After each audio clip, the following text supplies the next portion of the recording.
Do you recognize this sound? It's come in many forms over the years. Too easy! That was incredible! Sometimes it's incredibly mean.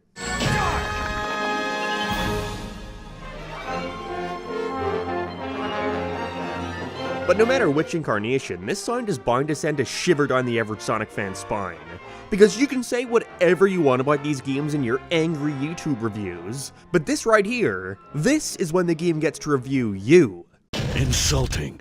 Your training has been a waste of time. This is where the ranking system comes into play, which we first saw introduced all the way back in Sonic Adventure, where you were given a grade between C and A depending on the difficulty of your mission.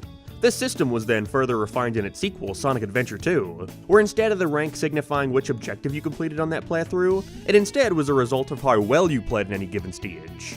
Usually this ranges from an E to an A, but eventually the series would introduce the elusive S rank, which became a mainstay to this day. As a kid, these stressed the hell out of me. The knowledge that I was constantly being monitored by the game and that any wrong move could be the difference between Sonic being happy at the end of the level or expressing his deep-seated disappointment in me. My first mainline Sonic game was Heroes, and I would play that thing all the goddamn time. But I wasn't good at it. It's not the best game to give a 5-year-old, let's put it that way. Especially one like me who had an aversion to reading. I was also pretty stupid and didn't realize I should be listening to what the characters are saying and associating that with whatever is happening on screen. Point is, I was bad at it. What's wrong with me? Whether it be switching to the right character on the fly, understanding the level up system, or even just starting with Team Rose instead of jumping right into Shadow's story because he looked cooler. It took me years until I could finally beat one of the stories in this game. And because of that, there was nothing more heartbreaking than finally getting to the end of that really hard stage I had spent weeks replaying over and over, falling down the bottomless pits time and time again, only to hear this. We can do better. I can't, Teals, don't you get it? To make it even worse, I had no idea what the hell a memory card was. Sometimes, I would just take that thing out of the console and put it somewhere not realizing it did anything. So occasionally I'd just turn on one of my games, see that I had to start from the beginning and go, oh, weird. Well, guess I'll start over. With Sonic Heroes, though, it was made even more horrifying, as the character who says the victory line is typically the one who had the highest score by the end, and with the power type arguably being the best to control in this game for not being too slow or too fast, I gotta hear Knuckles continuously say this. Just enough to pass. Wait a second. I can not be good enough to pass? If I do that bad at a level, I have to go back to the start? Which just added a whole nother level of anxiety to playing. Don't you see what you did to me, Takashi Iizuka? It's your fault I turned out this neurotic. And so, one summer, I had enough. And no friends. I had to get over this fear. I couldn't let it consume me like this. And so I got good. I got really good at Sonic Heroes. And over the course of those 3 months, I got each and every single A rank in the game, which means playing through each stage basically 8 times over for the regular and special mission. I had finally conquered one of the cornerstones of my childhood. And so this led me to ask myself, what if I did this with every Sonic game? Went through each one and achieved every single A rank. Or S rank where applicable. So I sat down, ready to take on this Herculean feat. Then I proceeded to try an A-rank Sonic Adventure 2, got frustrated with having to play each stage 5 times, kept bumping into the walls on those fucking karting stages, and promptly quit. See, no two Sonic games tallies up your rank in the same way. You know, Adventure 2 is mainly about score, whereas Generations is primarily related to your time. And so if I were to do this, I would have to learn the ins and outs of each of these, 20 games. Jesus, I thought there'd be like 7. But whatever, the intro is already written. I'm committed to this. And so won't you join me in the endeavor of a lifetime, as I attempt to A-rank every single Sonic game ever. That has a ranking system, and if there are S ranks, I'll get those instead. And if a game has a drastically different port, I'll do that one too, because it's only fair. As I said earlier, Sonic Adventure was the first game to introduce the ranking system, but it's by far the most dramatically different take on it. See, every time you beat a level in SA1, it'll say you beat the C mission. That always confused me as a kid, as I had no idea where the fuck the B or A ones were. Turns out that when you go to the trial select and pick your desired stage from there, you'll automatically start in the B mission, and then upon beating that you get the A. This is a fun idea. Gives at least a slight reason to want to replay levels a few times over. But something I really wish they would have considered here was whether or not you beat these other missions on your first playthrough. Like for Sonic, his B mission is always to finish the stage with a certain amount of rings, and the A is always a time limit. So So if on my first playthrough I finished the level with the desired rings or in the appropriate time frame, then I don't see why I couldn't automatically get all 3 at once. It seems a little like padding. This wouldn't work with every character though. For example, Teal's A mission changes up the stage slightly by giving you a harder foe to race against. Basically, it's a time limit with extra steps. But for the most part, with the majority of the characters in Sonic Adventure, I had a relatively painless experience getting all the A ranks. Operative words there being majority and relatively. Sonic is by far the campaign that takes the longest to finish with 10 whole levels. The characters below that are Teal's, Knuckles, and Gamma with 5. Amy only gets 3, the poor fucker. I had a really fun time replaying almost all these levels. I always forget how floaty Sonic controls in this game, but I personally love it. Emerald Coast and Windy Valley were pretty painless. Don't have to make much of an effort to beat all 3. Sorry, I'm just that good. The third stage, though, Casinopolis, is our first instance of bullshittery. But that's mostly because this level ain't all that fun to begin with. See, to get through this one, you have to collect enough rings through the pinball tables, so you can use them to then reach the Chaos Emerald that's sitting in a casino vault for some reason. What I hate so much about this level is that it actively rewards you for playing poorly. Getting enough rings through the pinball tables is a fucking slog. Not to mention the random chance of getting free Eggman on the slots makes it immensely stressful. And so you're better off just getting as little rings there are as possible and falling down into the sewer, where there's ring capsules galore and you actively need to try to get hit. It's so easy. This also makes the B mission way more annoying. There's no challenge behind getting another 50 rings because that's all you can really do here. And so it's pretty much just a case of grabbing 400 rings, depositing it before getting the other 50 as it'll take that too, and then going back to the tables for a bit. Sky Deck was a nightmare though, and it's only due to the horrible collision, not helped by the constant threat of a bottomless pit beneath you. This fucking homing attack chain here was the bane of my existence. It felt like complete goddamn chance. But other than that, any issue I had with Sonic's campaign is something you're gonna have to face on any regular playthrough. Like Lost World has a shitty camera, the sky is blue. Like, it's Sonic Adventure, of course it's fun. But aside from those few annoyances, I'm practically just replaying the same stage 3 times over. Same goes for Teal's. I did not notice any real difference in how I approached these stages.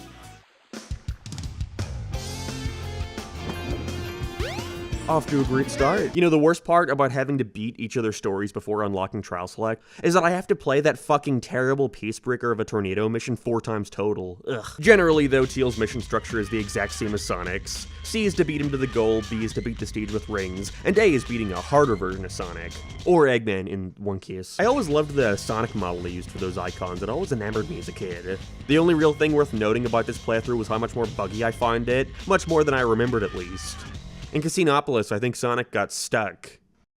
Well, that or he's just thinking some things over. And in Ice Cap, I was unfortunate enough to experience an issue you're going to hear much more about in a video way in the distant future. And it's that the controller I'm using keeps fucking disconnecting at random points. So I should probably mention whenever Sonic game has a PC port is going to be the version I'm playing through. But I'll be fucked if I ever touch the Steam version of Adventure again without the better SADX mod installed, which restores the game to a state more in line with its original Dreamcast counterparts, along with the widescreen too, which is nice.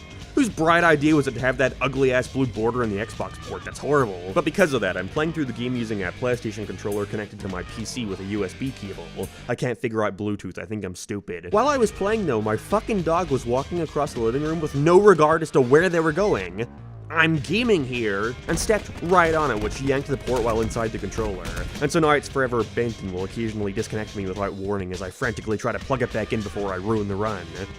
Other than that though, Teal's story went by as smooth as can be. Sonic's story took me roughly 3 hours to A rank, whereas Teal's was over and done with in 1. Brilliant. Next we're on to Knuckles with our first major shakeup. Unfortunately, it ain't a good one. Don't get me wrong, beating each stage for the C rank is short and sweet. You gotta fly around these condensed versions of the action stages while looking for Master Emerald shards that are indicated to you through this hot and cold sensor at the bottom. And the B missions are completely doable. You can't use any of these to call hints, where I'd argue you might as well be doing that in the first place if you want to get any enjoyment out of these stages, as she quite literally just points you in their direction, removing any hunting aspect of these emerald hunts. The A missions are where things get fucked, as you are given a limit of 1 minute to find all 3 shards for every single stage. Except Skydeck, where you get 2. It's way too tight, and would be a lot more manageable if the emeralds didn't spawn in completely random locations each time you return to it. It's dumb luck.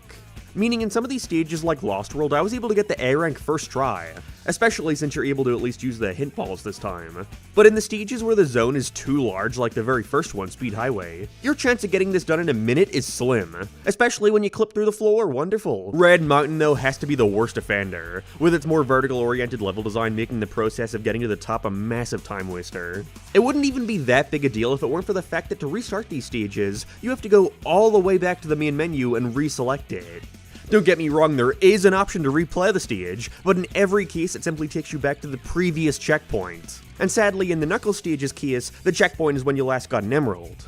So if it takes you 40 seconds to get the first one, you realize you're not going to get the other two in time and decide to restart, you're just taken back to the 40-second first emerald. Great. I learned that the easiest way to go about this is to simply manipulate the system by purposefully not collecting any emerald pieces, just find where they are and restart the stage. Since a restart keeps them all in the same place, you can now just quickly go and grab them all. Would have been nice to know! Still though, I eventually got through it and managed to get through Knuckles' story in around an hour and 20 minutes. These aren't all taken into account the fucking 10-minute long credit sequence, by the way. Why do they make every character watch that? Amy, on the other hand, was mindless, over and done with in less than an hour. Her levels are by far the worst considering her lack of speed and Zero being a general nuisance. But I can get through this with minimal bitching. Like Sonic and Teal's, B is rings and A is time. Hot Shelter and Final Egg took a few tries to get done, but for the most part, this was a mere blip. Gamma was thankfully also super easy to get through, it only took an hour, which is crazy when you consider that like Teal's and Knuckles, he too only has 5 levels. This is because all but the final one are incredibly short. When the B mission told me to get 50 rings in the first stage, I was baffled at the thought of there even being 50 rings here. It's over in like 20 seconds. The A missions are slightly more tough, however. With Gamma's levels being on a constant time limit, your goal here is to instead finish the level over a certain time, with you being able to gain back seconds on the clock through killing enemies. Most of these were fine, but Emerald Coast was surprisingly difficult. You need 3 minutes left on the clock for a stage that starts you with only 3 minutes. So you need to make sure you're chaining those attacks together consistently throughout, if you want to even have a hope of finishing this with more time than what you started with. Oh my god, are you serious? Hot Shelter being the longest stage by far had me initially worried that it would be the hardest to master, but nah, I got through this shit easy. I guess that only leaves us with one character. Something I'm glad we as a society are starting to mutually agree on is that big stages in Sonic Adventure are simple as fuck. In most cases, they can be finished in less than a minute. Aaron Hansen's skill, or lack thereof, for the longest time convinced folks these levels are some 40-minute endurance tasks. Of course, this is partially on the game for not conveying to the player in any way that what you're meant to do is hold down on the analog stick when Froggy latches onto your lure for an instant catch. I was done with Big Story in 20 minutes. So now tell me why there's an extra hour on this recording. Big's B mission was fine. In every big stage, the other fish surrounding you are nothing more than obstacles to get in your way as they want to bite on that lure themselves. But in Big's extra goals, you have to actually start pursuing them. B is to get 1,000 grams worth of fish total and then find Froggy. Easy. A mission is similar, get 2,000 grams and then catch him. Perfect. Simples. Maybe next time. Wait. Missed? The fuck you mean missed? What do you want about game? Are you high or something? Alright, guess I'll just do it again. Oh no. Oh no. I can't just get 2,000 grams worth of fish. I need to catch a single fish that weighs 2,000 grams. Fuck. At that one very moment, a horde of memories came flooding back. Memories of a 10-year-old me attempting this very mission for hours and hours over summers and Christmases, and just not being able to comprehend what I was doing wrong.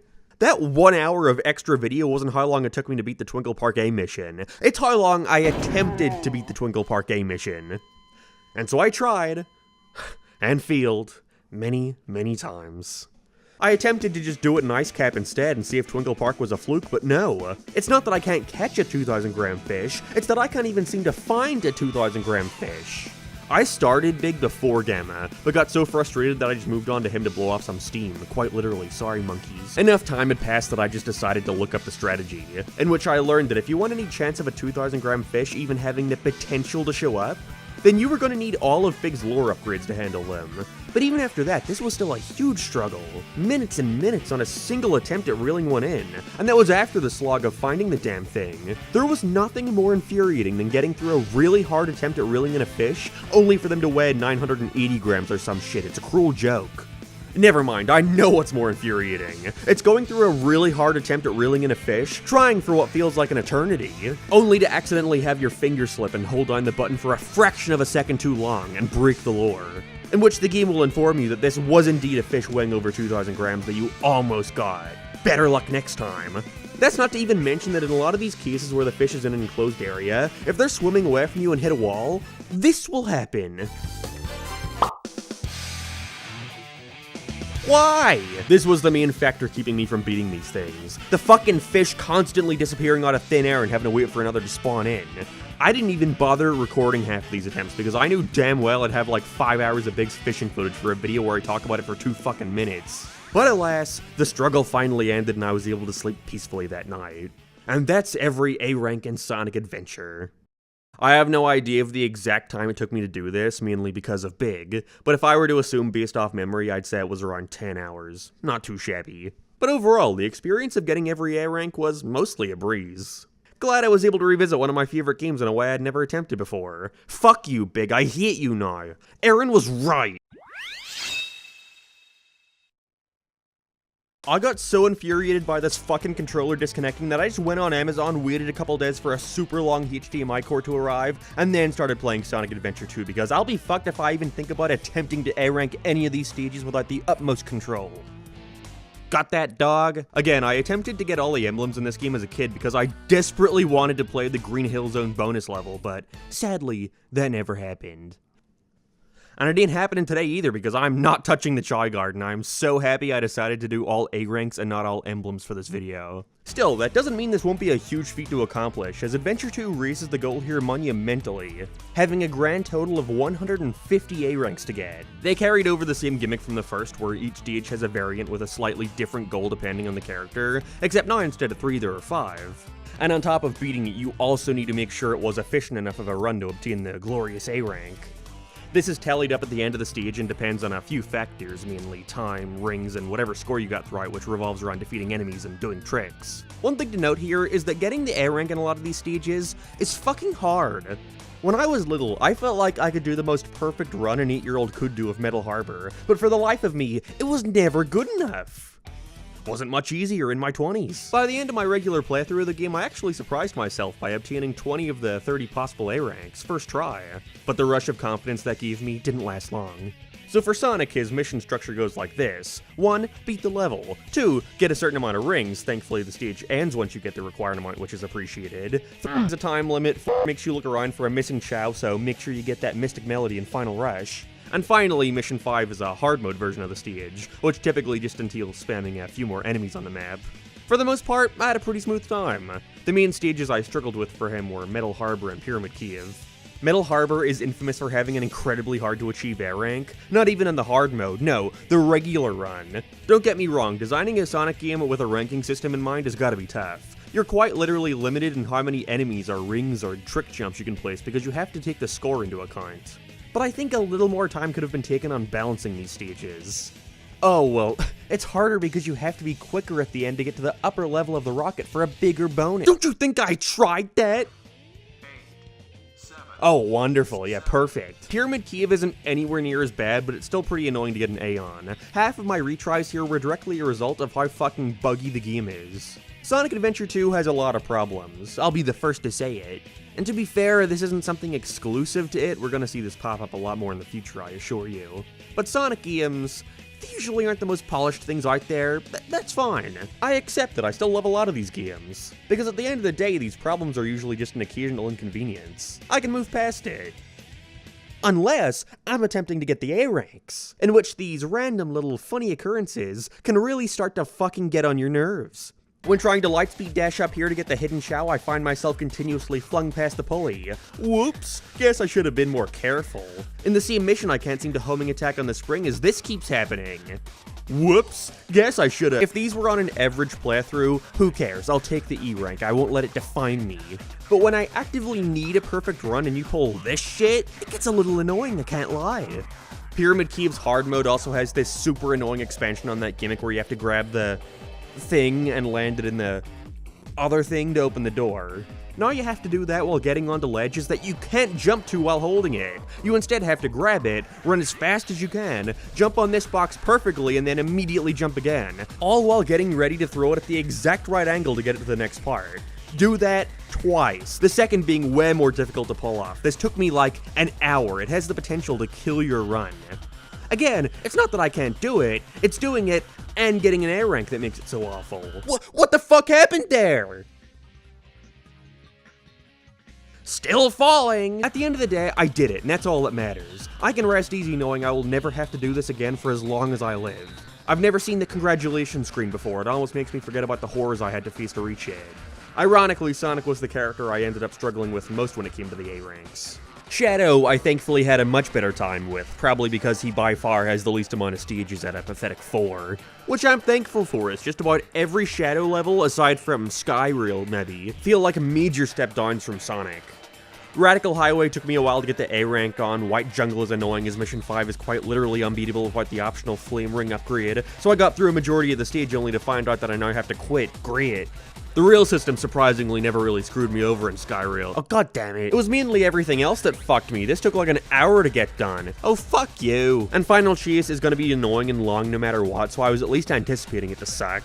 I really hate when you get the electric shield in this game because it makes the lightspeed dash segments way more hit and miss. How did they not realize that? Either way, I got through Shadow with little to no trouble. And so that's us done with the speed stages. The mech levels are way easier to get through for the most part. I have to assume because of their more rigid design, it's a lot easier to take certain choices into account. For example, I noticed in Final Rush if you jump off a rail and do your trick, you get points. But only if you finish it by landing on the ground. With there oftentimes being rails at the end of these jumps, and I have to ask yourself if you'd rather sacrifice a couple seconds to land before continuing, or improve your time bonus by chaining together your rail jump. Whereas in the mech stages, you run and shoot, that's the gist of it. All of Teal's stages took a couple attempts at most. They were all fairly easy. I'm super glad the score bonus given to you from the gold beetles doesn't make or break a run or anything. They're so finicky to hit. I've never been the biggest fan of any Teal stages, so any problem I had with these already existed on the first playthrough. Most of them are pretty forgettable and boring, and they are way too heavy for the platforming they make you do. All you gotta do for the A rank is pay more attention to your combos, but most enemies are piled up together anyway, so there's not much skill involved in just holding down the action button for a couple extra seconds. Honestly, not even the karting stage gave me much grief. I was not expecting that. Most missions are the same as the other levels, but 3 is to get through it without hitting any cars, and 4 is to get through it without hitting any of the walls. 5 is just a hard mode though. I don't know how I think I Mandela affected myself into remembering Mission 5 being to get to the end without hitting any cars or touching the walls. So maybe that's why I had a better time with it than I was expecting. I mean, I beat the hard mode with only 2 seconds left and still got an A. Amazing. Eggman is mostly the same, although he by far gets the more engaging level gimmicks. The most infuriated I got with him was with the poor collision. Ugh. I hate the way the mech interacts with the side of objects and walls. For some reason, it makes them skyrocket downwards like they're made of metal. It's still annoying. Again, this is a slight annoyance on a regular playthrough, but when going for the A, it is unforgivable. Like, I didn't do that, I swear! Getting the A rank in Sand Ocean was a struggle, just for the regular mission. You need to do such a damn near perfect run that it was another I didn't even get to record me finishing. I would simply come back to the game every day and try a couple attempts before getting pissed off and doing something else. I literally got the A rank while sitting on the phone waiting to leave for an event. Great, I couldn't even capture the moment I beat it. Wonderful. Definitely the most fun levels to A rank with Eggman are Weapons Bed and Cosmic Wall. With Weapons Bed, there's so many enemies around that it's fun to get to see how many you can target at once before shooting. Although it is yet another ruined by how annoying the collision is. That section at the end when the robots come from the sky to shoot at you on narrow-ass platforms always has the chance to be my mortal enemy on any given playthrough. And Cosmic Wall because its anti-gravity mechanic is incredibly fun, getting to fly way into the sky. Despite having the largest score requirement by far at 80,000 points, with the hard mode needing a whopping 100,000, I always have a good time on this one, and that's Eggman over with. Knuckles and Rouge's stages are what I was dreading the most, for obvious reasons. I'm sure we're all aware of the fact that Adventure 2 heavily restricts the Emerald radar by only highlighting the location of one at a time, meaning you can be walking right on top of an emerald without even knowing. But surprisingly, they were the 2 characters to give me the least amount of trouble. It's shocking because every time I want to replay this game, it is always a Knuckles or Rouge stage that reminds me of why I'm not a fan of the overall package here. Knuckles was a breeze though. I A-ranked a lot of these on my first try. The 2 missions to consistently test me though were the Rings, shockingly, and Hard Mode. Rings because with some of these levels being really open and not setting you on a linear path, you really do have to figure out what's the optimal way to get all 100 rings before then trying to do that as fast as humanly possible. The hard mode, at the very least, sounds like it would be easier, since the 3 emerald shards are always in a fixed position. But they fucking hide these things and challenge you in a way the game never before attempts. In some ways, I can appreciate that because the fixed position allows the designers to make more linear challenges in order to obtain them, but on the other hand, through a fucking hidden spring, really? Some of these are cruel. I have no clue how anybody managed to find these without a guide. I sure as hell didn't. If you ever want to attempt this, be sure to get Knuckles' glasses and Meteor Herd, by the way, because it is mandatory for a lot of these half the time. Because the way to get the shard is through something that's invisible. Sometimes I got dumb luck on my side, like Mission 4 of Meteor Herd going by in a minute, but other times I was on these things for like an hour. Okay, I want to give you a rundown on the hard mode version of Death Chamber, and you tell me if you could have figured this out on your own. So when you enter the level, take a left right away. Follow that path until you find this painting to enter. You then want to find this hidden hourglass to unlock the floor in the middle of the room, and dig for the key before it closes, or else you'll have to restart your run.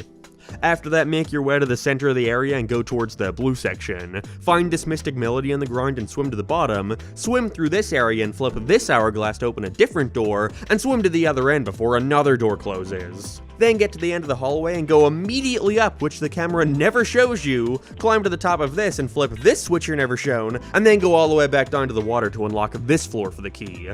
This took a couple tries. Finally, we want to go up to the middle section in which you'll find the final key behind this box.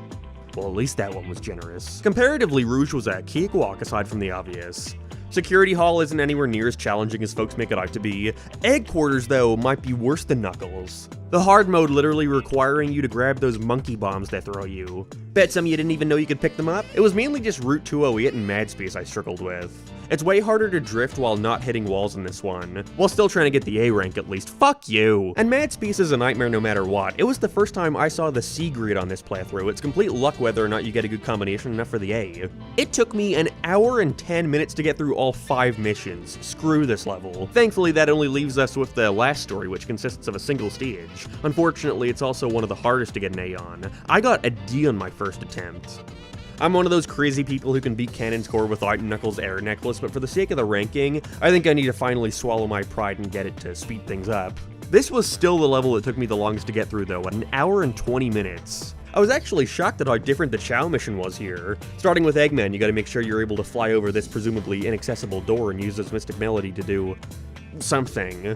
Then with Rouge, you can now enter this doorway and use her Mystic Melody. Now, you can jump up here with Knuckles and use his Mystic Melody. And finally, with Sonic, you can lightspeed dash up here to enter this area for the Chow. Fuck you, Teals, I guess. And with that, I'm finally done Sonic Adventure 2. Not counting my initial playthrough of the story, it took me roughly 4 hours to get through Sonic, 2 hours and 45 minutes for Teals, 2 hours 40 for Knuckles, 2 for Shadow, 2 hours 45 for Rouge, one of those hours being Mad Space, 3 for Eggman, and finally an hour and 20 for the last story. When adding in my first playthrough of the Hero and Dark story, that leaves us with a grand total of 17.5 hours to get every A rank in Sonic Adventure 2. Not nearly as impossible as I once thought, just really tedious. Finally, the Bio Lizard.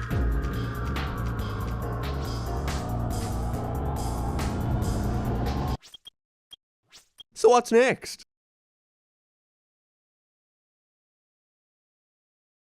Okay, here we go, the game that started this entire endeavor. It's funny because I feel most people out there would shiver in fear at the thought of having to get every A rank in Sonic Heroes, but for me, it's just another day of the week. I do this at least once a year. People are so averse to this because each team's playthrough in Heroes is almost the exact same experience, minor differences withstanding.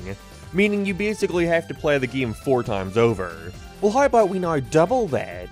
I never knew what these were for as a kid, the question mark emblem next to the regular stage on Challenge Select. But this is where it's revealed to you that each team has an alternate goal to achieve on every level, meaning you basically have to A-rank each stage twice, 4 times over, resulting in a nice and tedious 8 playthroughs. I mean, let's be grateful that it lessened the missions from 5 to 2, could you imagine having to do this 20 times? Not that I give a shit, I love this game, it's quite possibly my favorite game ever, and only a tiny part of that is due to nostalgia. Heroes has a lot of quirks to get past, and it's certainly not a conventional platformer by any means, with its unique team-based gameplay taking a bit of getting used to. But I actually think it's one of the few 3D Sonic games to translate the classic fundamentals relatively smoothly. The more you play, the better you get. The better you get, the easier it becomes to string together moves and swap characters on the fly, and the more you understand the rock, paper, scissors mechanic, the easier it becomes to get through hordes of enemies with ease and get to upper pathways. I don't care that I have to play it another 7 times, I would've done that anyway. Getting through that initial playthrough was simples. Only thing I have to consider this time is that boss fights actually give you a rank now, but thankfully it's all time-based, and I've fought the Eggcock a bazillion times. The only boss that really gave me any trouble were the character battles, and it's because they're basically down to luck. This is the one section where the game unequivocally just doesn't work. They want you to use the rock, paper, scissors system to continue switching to whatever character is best against the opposing team, but it's so finicky and you can never tell if you're doing the right move, and so it's just best to spam the tornado attack until they fly out of there. See ya. I have to imagine there's a bunch of segments here that should bother the hell out of me, kicking and screaming at how unfair it is. But again, I've played this so many times that I know what to avoid. Like the end of Mystic Mansion as Team Sonic. There's this part where you have to homing attack across these transparent pumpkin ghosts as Sonic, and this used to always kill me for years. No matter how many times I tried, I would just keep seemingly clipping through them. That was until I realized that Sonic's homing attack gives you a lot more wiggle room than you'd think before you need to perform it again. You have plenty of time to wait in the air for the ghost to fully appear before safely getting across. Sure, it's not conveyed to you all that well, but I can never not do it like this now. Also, I will forever intrinsically attack in the opposite direction first to get Tails and Knuckles away from me, because their AI can accidentally target one of them before you and make them disappear as you're approaching. Good game. This is where Sonic's homing attack peaked in my opinion. They really exaggerated how much airtime you can get with it, which helps immensely with chaining them together and especially with platforming. If you homing attack an enemy regularly, you just shoot up for a second like you'd expect before falling. But if you continue holding down the jump button, you can get some major airtime. I recall I had a friend who kept getting so mad at this game and thought it sucked. But as soon as I told him about this, he got way better at it and didn't have nearly as many bullshit deaths. Like that, okay, fuck you. By the end of my regular Team Sonic playthrough, I got all but 3 A ranks. Team Rose was all A's first try. The only part of this game I ever dread is Team Chaotix's Hang Castle enemy gauntlet. See, because combat has a much greater focus here, there's 2 bosses for every team that consists of dropping you in an arena, and you needing to beat all the oncoming enemies in a fast enough manner to get the A rank. Sounds easy, right? Well, yeah, it is.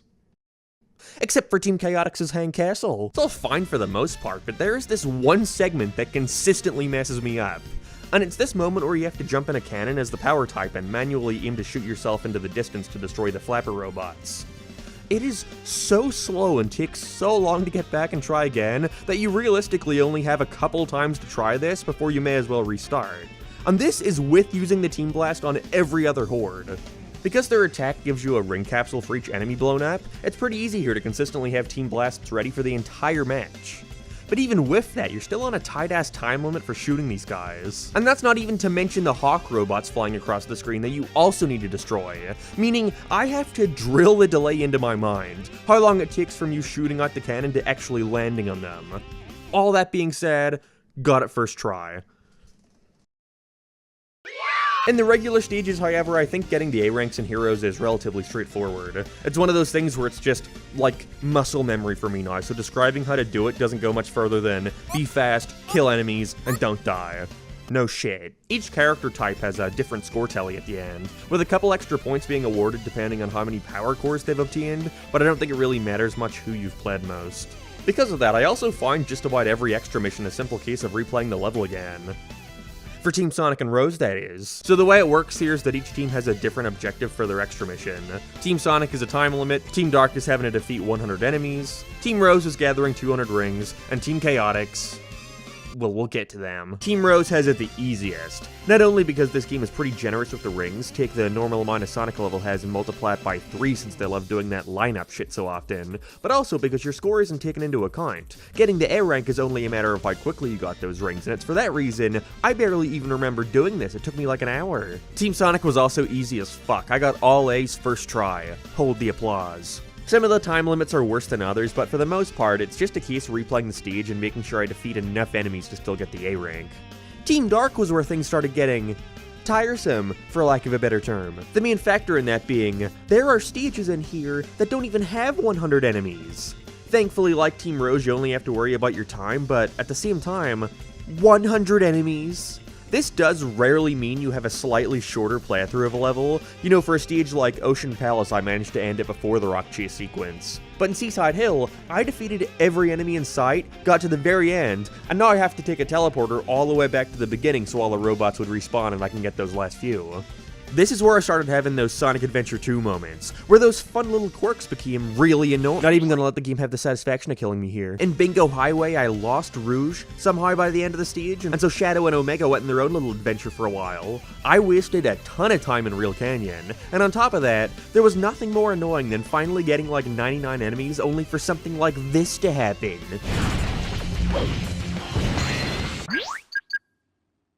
But I guess it's tradition for me now to leave the worst until last. Because I beat everything in here in the span of 2 or 3 days, but even as someone who likes this game, I took a week-long break to prepare myself for what was to come. The Team Chaotix extra missions. I'm like screaming. So I'm sure we're all aware of the Team Chaotix missions in Sonic Heroes, them forcing you to not go to the end of the level, but instead to achieve some varied goal, like catching 10 hermit crabs scattered around the stage, or use Espio's invisibility to avoid getting detected by frogs. Well, these are bad enough. Not undoable. Honestly, I think most are fairly straightforward and generous with the amounts. For example, in Seaside Hill, like I said, you have to collect 10 hermit crabs, but thankfully, the stage has like 20, so there's at least some leeway there. Okay, now find those other 10. That's the extra mission. Some of these missions, to be fair, aren't too shabby. Frog Forest is to avoid the frogs while getting under a certain time limit. Cool. Egg Fleet is also to just avoid robots. I can do that. Real Canyon's just a time limit. Simple. In theory. But there are certain missions that are just so fucked that despite me having beat them like a dozen times over the years, I always forget what to do in at least a few. Do not attempt these without a guide. You can do it, don't get me wrong, but it is not worth the countless replays needed to not only do it, but also do it well enough for the A rank. It is a nightmare. So let's highlight a couple, shall we? You know, I wouldn't even mind that much if it were more balanced, like it starts easy and gets gradually harder as we go, but nope. Team Chaotix's final missions are arguably some of their easiest, yet one of the more tough ones is Seaside Hill. Find 20 hermit crabs? Yeah, how about you find me a reason to? Oh yeah, the video. They're just so tiny and hard to notice, and they're always under platforms or hidden off the side of a wall, in a stage with a bunch of alternate paths that no matter how many times I try, I always miss at least one. And it's usually a case where I'll play the stage and only find 19, restart and try again only to get another 19, but it's never the same 19 crabs. I usually always find the one I was missing on another playthrough, only to wind up forgetting another. It's like my brain can't care enough to remember all 20 locations at any given time. Fuck this one. The Golden Turtle one in Power Plant takes a good bit of memorization. Bingo Highway is awful unless you know specifically where to go. There are also so many chips that you have to get on the tables, you having to be so accurate on these things. But the game didn't really start to get on my nerves until Real Canyon and Bullet Station. Real Canyon should be fine. The time limit is a little tight, but whatever, I'm just getting to the end. However, there was this one specific moment that kept sending me off the rails time and time again.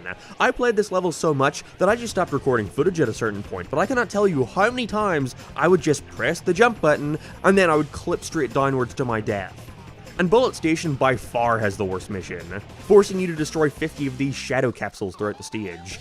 So many are hidden by switches or force you to aim the camera backwards to find secret areas. Again, I cannot stress enough how badly you should use a guide for these. It's not worth the headache, because you can know where each and every single one of these things are, but the game will still pull some shit like this.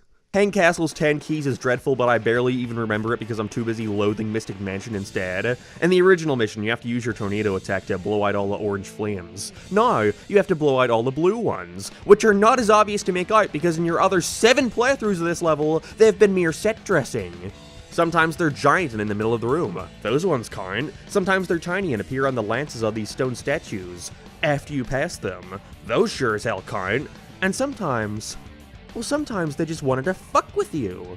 That's as bad as it gets, thankfully. I struggled a tad with Final Fortress, but weirdly enough, it wasn't even finding the 10 keys. It was getting the A rank. On my first go, I beat this thing in less than 3 minutes, which is insane. Yet that, for some reason, only constitutes a C. So now I have to map my route around the level to get every key, while making sure I go back to the lower areas to also destroy the robots. Perfect.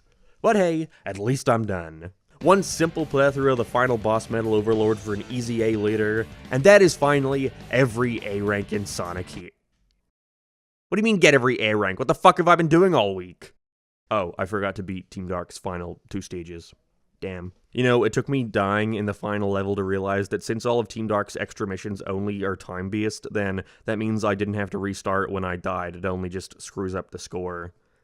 Well, shit, now I figure it out. Also, I forgot to mention, because it's so second nature to me now, I forget this isn't like an actual move you can do. But if you see me doing this weird thing where the flight character shoots up with this weird glitchy effect around them, it actually is a glitch. If you press the switch character button and the attack one at the same time, it makes the character freak out and fill up your Team Blast meter way quicker. It's super helpful in the chaotic stages for ring bonuses, and with Team Dark, their chaos control also freezes the timer, making it way easier to get a better bonus for that too. So use it. Sonic Heroes is great, chaotics, extra missions withstanding, do a remake and don't fuck it up, Sega, please.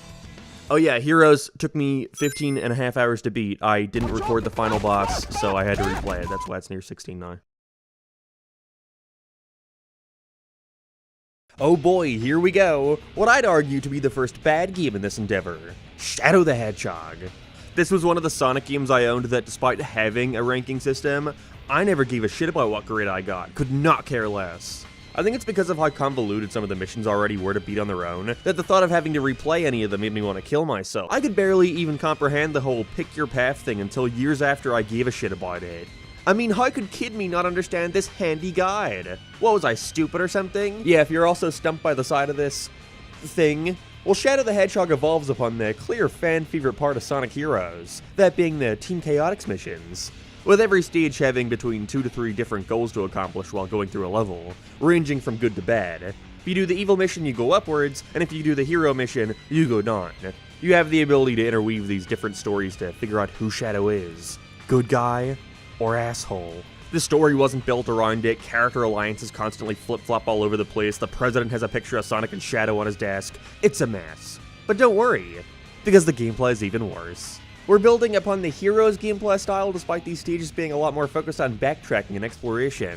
Yeah, pull from the slippiest Sonic game, that sounds great. And you know what, they went a step further by somehow making it even slippier. I can deal with the speed characters in Heroes. You can say all you want that I'm just used to it or looking past how bad it is. That's just something I can never agree on. They control fine. I cannot fathom how any one of the 8,170,142,087 people on God's green earth could even remotely think that Shadow's controls are even an improvement on Heroes, let alone good on their own. Turning in this game scares me. If you slightly turn the analog stick with even a modicum of speed, you're flying off the edge. It sucks. Disagree with me all you want, but I'll sleep easy tonight knowing I'm right. Also, guns.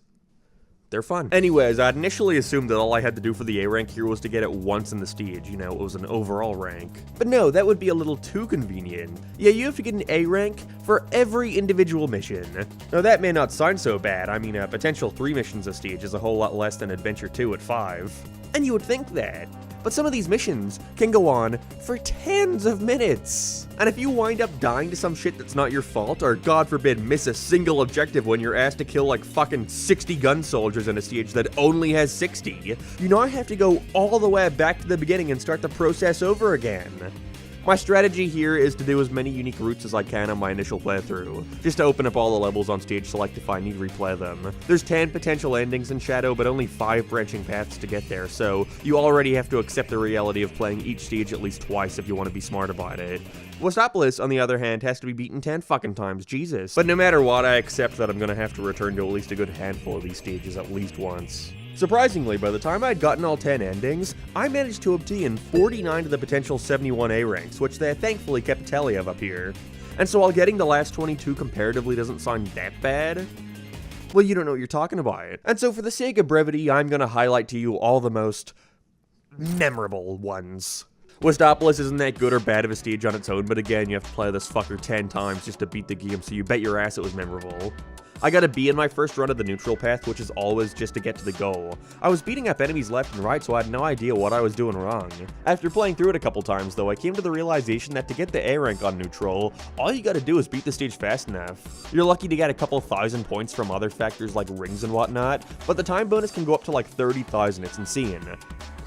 Also, I'm pretty sure the A rank is for 30,000 points, so, you know, you're golden. I think what I hate most about Westopolis is that it makes no effort in naturally having you get accustomed to its missions. The dark here is to defeat being their rated T way of saying kill, 35 gun soldiers. Just how many are there total? 35. The hero mission is to defeat 45 black arms. Just how many are there?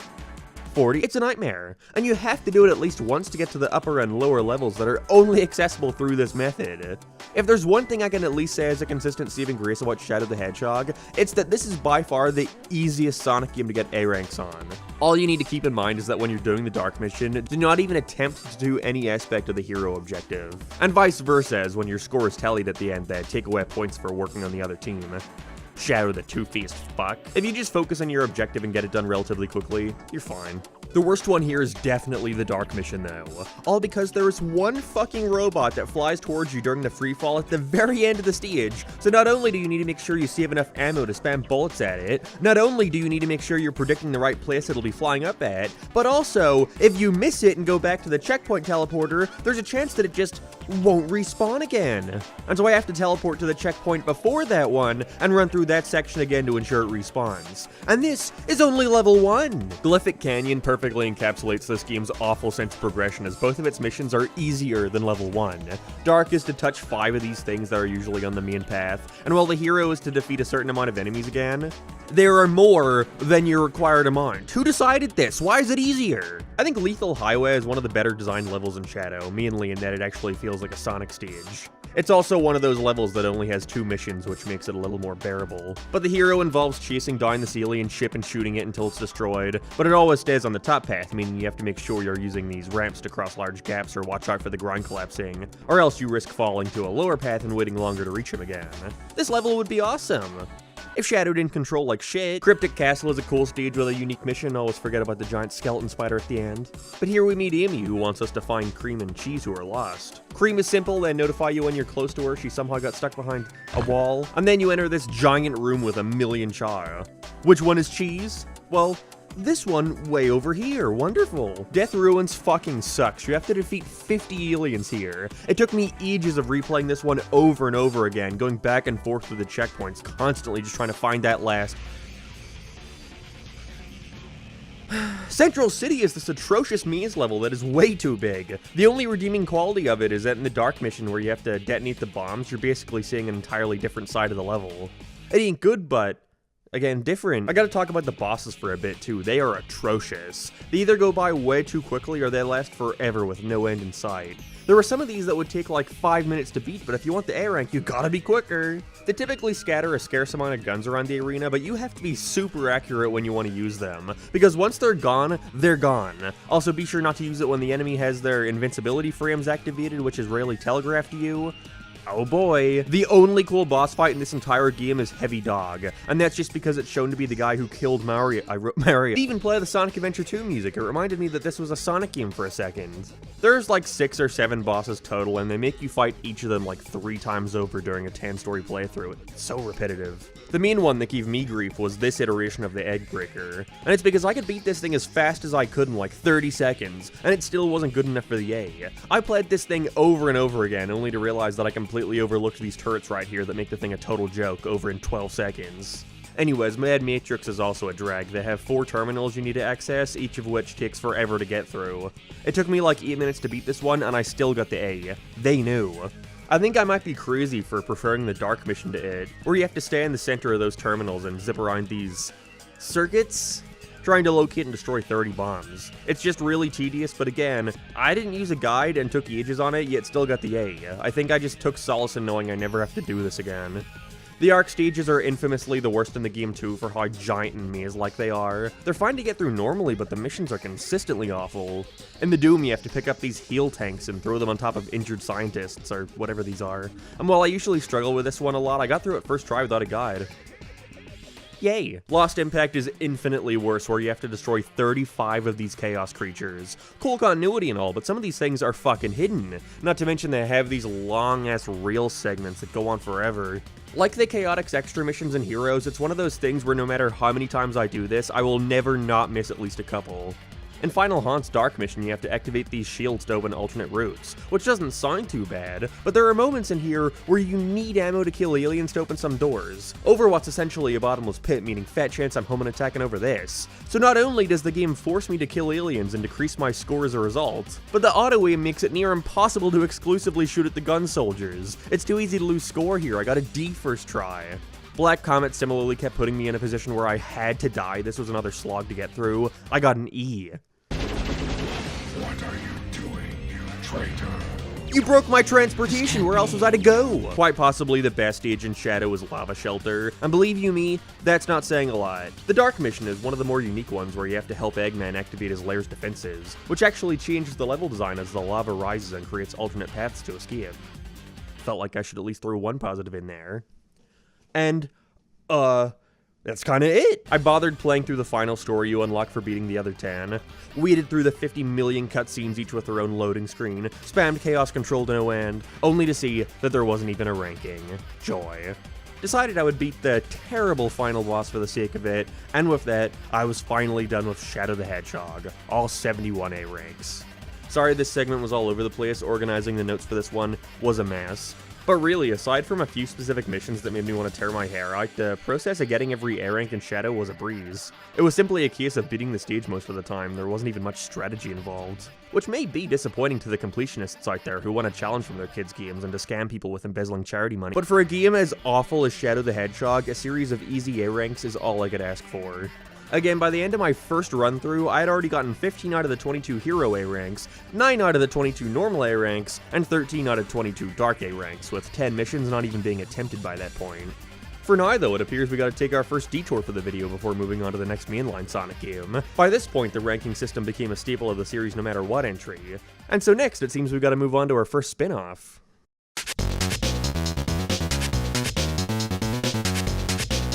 I'm so sorry you have to look at the gameplay like this, there was no other way I could display it. Sonic Rush, released in 2005. First game to introduce Blaze the Cat, also one of the rare times you can actually play as Blaze the Cat, along with being the first game featuring Eggman Nega. There were like 4. It's strange, despite the DS being my first handheld, and I think being the first gaming thing I had all to myself after the PlayStation 2 because my parents got my older sister one, and I would not stop badgering her for it, and despite having a ton of games for the thing, Sonic Rush wasn't one of them until years later. I think I picked it up in a charity shop for like £5 in 2013. Not that I hadn't played it before, in fact, I think Rush might be one of my first Sonic games, ironically. It just so happened I was like 5 years old and could not comprehend the level of speed and reaction times the game expected from me. I think I borrowed it from one of my parents' friends' sons for a week, couldn't get past Water Palace, and forgot all about it for years until walking by it in the store and saw this label in the box art with a Mario star and said, 92%, the best Sonic game ever. Damn. Well, if it's good enough for Mario. Now, Sonic Rush was, funnily enough, the first Sonic game to introduce the elusive S rank, which I'm pretty sure is going to be a staple of every game in this video going forward. There's just something about it that seems so much cooler. I did better than the best. Thanks, game. I was so used to playing Colors and Generations that when I would go back and play Adventure 2 for the first time, I always thought the A rank was so lame. Why is it pink? What am I? A girl? And alright guys, I'm sorry, but I'm gonna have to give you a slight spoiler for later in the video. Please avert your eyes if you don't want to have the immersion of me getting every A rank in every Sonic game ever, or S rank where applicable, ruined. So I was playing Sonic 06 before Sonic Rush because the Xbox store was closing and I had to download it quick. Fast forward a month and I'm still trying to beat the piece of shit. And so I got so mad at one level in particular that I was like, why the fuck am I even playing Sonic 06? Rush was next! Foolishly thinking I could just do a detour for a day and beat Rush before getting back to it. Then I got stuck on Sonic Rush for an entire week. This game is hard. Okay, well, not really hard, just inconsistent.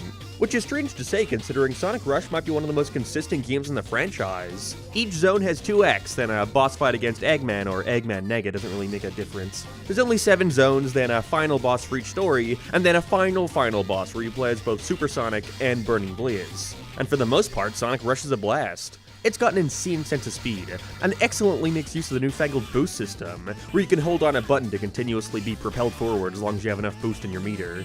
Really, the worst thing you can say about Sonic Rush is that its developer, Dimps, rely way too much on bottomless pits in place of actual challenge, which are especially annoying given how fast you are and how quickly some of these things blindside you due to the severe screen crunch. You know, having the bottom screen is nice and all, but it doesn't really help me see what's ahead.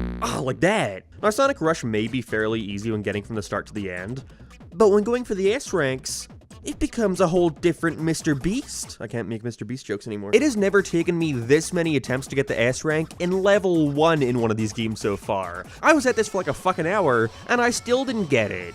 Part of me felt like I was doing this the best I could, but another part of me felt like I was forgetting something. I'm really struggling for boost. I feel like no matter how many times I try, I can never manage to see the third level of the bar. And that's when I realized, oh yeah, the trick system.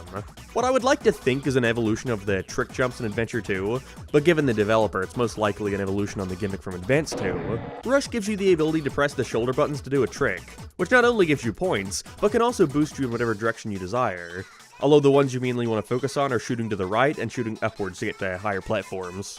It then took me even longer to remember that I could just spam the shit out of the shoulder button to do as many tricks as I want before touching the grind. Everything gives you the opportunity in this game. The springs, stage gimmicks, pulleys. I guess I just need to be, tricking whenever I can. Alright, fair, that was my fault. S rank should be a piece of cake now. What? What else could I do? I feel like I beat the stage as best I could, and I wasn't even being a dumbass this time and forgetting integral parts of the gameplay. I tried this for what felt like forever, over the span of multiple days. As I continued playing, I started getting S ranks more frequently. Very rarely on my first playthrough, but it did happen sometimes. Okay, it happened once, but the others weren't far off, and so I guess maybe the requirement in level 1 was just a fluke. Fine, I'll come back to it. The second I got into the first boss, I was reminded of how much I hated them, how long it would take me to defeat a single one. The 3D is cool, it has that old DS charm to it, but by God, do these things drag. The bosses are all fairly repetitive, going between the same 2 to 3 attack patterns, which is typical. But some of these things go on forever. On a regular playthrough, I can deal with that. You know, I'm playing Sonic Rush in the year 2024, where else do I have to be? However, when going for the S rank, you need to beat these things as fast as humanly possible. And even worse, you need to keep all your rings in a lot of cases. Which in a normal Sonic game wouldn't be hard, you know, if you get hit you just pick them back up again, who cares? But Sonic Rush wants to be different. And so the rings follow an entirely different system. A system that I like, by the way. The biggest criticism towards rings in Sonic is why would I ever need more than one if I can just pick it up again right after? And Sonic Rush is one of the few games to try and address this. How? Well, for every time you get hit, your rings will fly away from you further and further. That's genius. There's now an actual incentive to not just run into enemies all the time. In this game, though, it's a nightmare. I feel like the first 2 to 3 passes are manageable, I can get at least a couple rings back, but after that, hell no, they're flying all over the fucking place. Which at the very least I can tolerate in a stage where I can just find more, but in a boss fight taking place on a tiny platform above a bottomless pit, fuck you, they're as good as gone. So you're best just to start the boss by collecting one ring and avoiding the rest like the plague until you're on the last hit. But even then, sometimes that's just not enough. You need all the rings for an S rank, and so now you have to learn these patterns to a T. The Water Palace boss I find insanely hard to S rank. I could never get the timing on dodging these attacks, but Huge Crisis wound up being the one that took me the longest. I had to quit at a certain point and just come back the next day to tackle it again. And the worst part is, it is entirely out of your control whether or not you get the S. Get this, the boss is a repeat of the first one, sounds simple, but he has this one attack where he goes into the background to shoot missiles at you, and this right here lasts around 20 seconds. Eventually I figured out that since he does this attack 3 times, you have just enough of a bonus there to get the S rank. Alright, just keep my rings and dodge his attacks. Except, sometimes he'll randomly decide, oh, I did 3 attacks? Well, a 4th couldn't hurt. And so now he wastes another 20 seconds going through the attack animation, and with that you might as well just quit the stage and start over because you're not getting it. This consistently got in my way.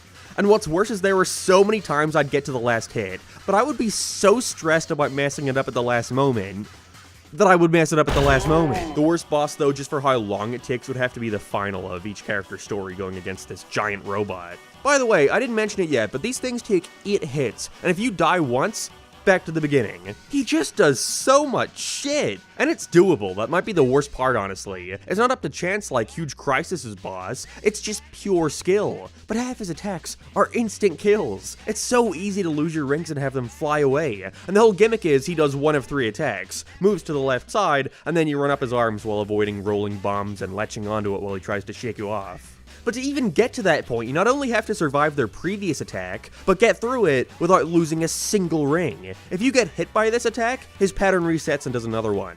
Now don't get hit by that, and then he'll move to the side. It's bullshit. But if this happens to you once and you lose your rings, just restart, because you could not be expected to survive 8 at minimum of these attacks without getting hit again. This took forever. This attack right here where he shoots out a laser surrounding you that's slowly moving left and right was disgusting. Mainly because the game kept lagging when he did it, and so everything would frantically speed up again randomly, and I'd get hit. Great! Now there's a likely chance he's gonna do that same move again. And wonderful, because I got hit, my rings flew outside the lasers. So now even if I could get them back, it means having to go through the laser, which, oh yeah, kills me. But you might as well do that because there's no way you're surviving the rest of this boss fight with no rings. And even if you could, that's not gonna get you the fucking S rank. The only saving grace about the ranking system here, and it's not even something I can say for certain, it's mostly an assumption, but I'm pretty sure if you die in a level, your score doesn't reset to 0. I'm fairly certain that it doesn't because I died a bunch in some of these levels and would still get the ass. I guess the issue overall that I have with the ranking system though is that I can never tell if I'm doing it right. The game doesn't show your scores you play, so the only time I can get a grasp on how I did was during that final result screen, but, like, speed? What does speed mean? An average of how fast I was in the level, how fast I ran past the goal ring, how much boost I had left when going past the goal ring? I never figured it out. But I think it's the first game so far where I genuinely had no idea when ending any level or boss fight whether or not I would get the S rank. Sometimes I thought I did a terrible run and would get it easy, and other times I thought I was doing things perfectly, epic gamer strat style, but would get an A or B. I don't know. Finally, I got past that really hard part. Eventually, though, I did manage to beat Sonic's story. It only took around, I don't know, 8 hours. Again, I wanted this to be a quick detour. And the best part is, now I have to do it all over again with Blaze. Hooray. Blaze's story shakes things up very slightly. Generally, the levels are the same, but the design has been slightly tweaked to cater to her glide and longer distance she travels from tricks. Along with doing them all in a different order. You know, here you start with a casino level. But surprisingly, well, okay, more like thankfully, I struggled with Sonic's story so much that going through Blaze's was pretty easy. Sure, I have to beat all these levels and face all these bosses again, but at this point, I've played them a million times trying to get the S as Sonic, so just doing it again isn't so bad. Huh. Blaze was over and done within around 3 hours, and one of those was solely on that final boss. But because this game's final boss is a rank, I gotta go through that too, which also meant I had to go through the special stages to get all 7 Chaos Emeralds. I am so glad they didn't also make you do this with Blaze like the Advanced series. The final boss also took me a long time. Despite the cool transformation scene and genuinely great ending between Sonic and Blaze, the fight itself was pretty underwhelming. Did you know the music in this boss fight samples Malcolm X dialogue? There's a fun fact. Basically, you just boost his attacks back at him with Sonic. After enough times, you'll switch to Blaze, in which you aim for his head and shoot fire at him. This repeats 2 times, one final blow is Sonic, and with that, you're as good as dust. See? What do you mean, see? I spent way too long on this. Trying to aim at his head as Sonic was painful.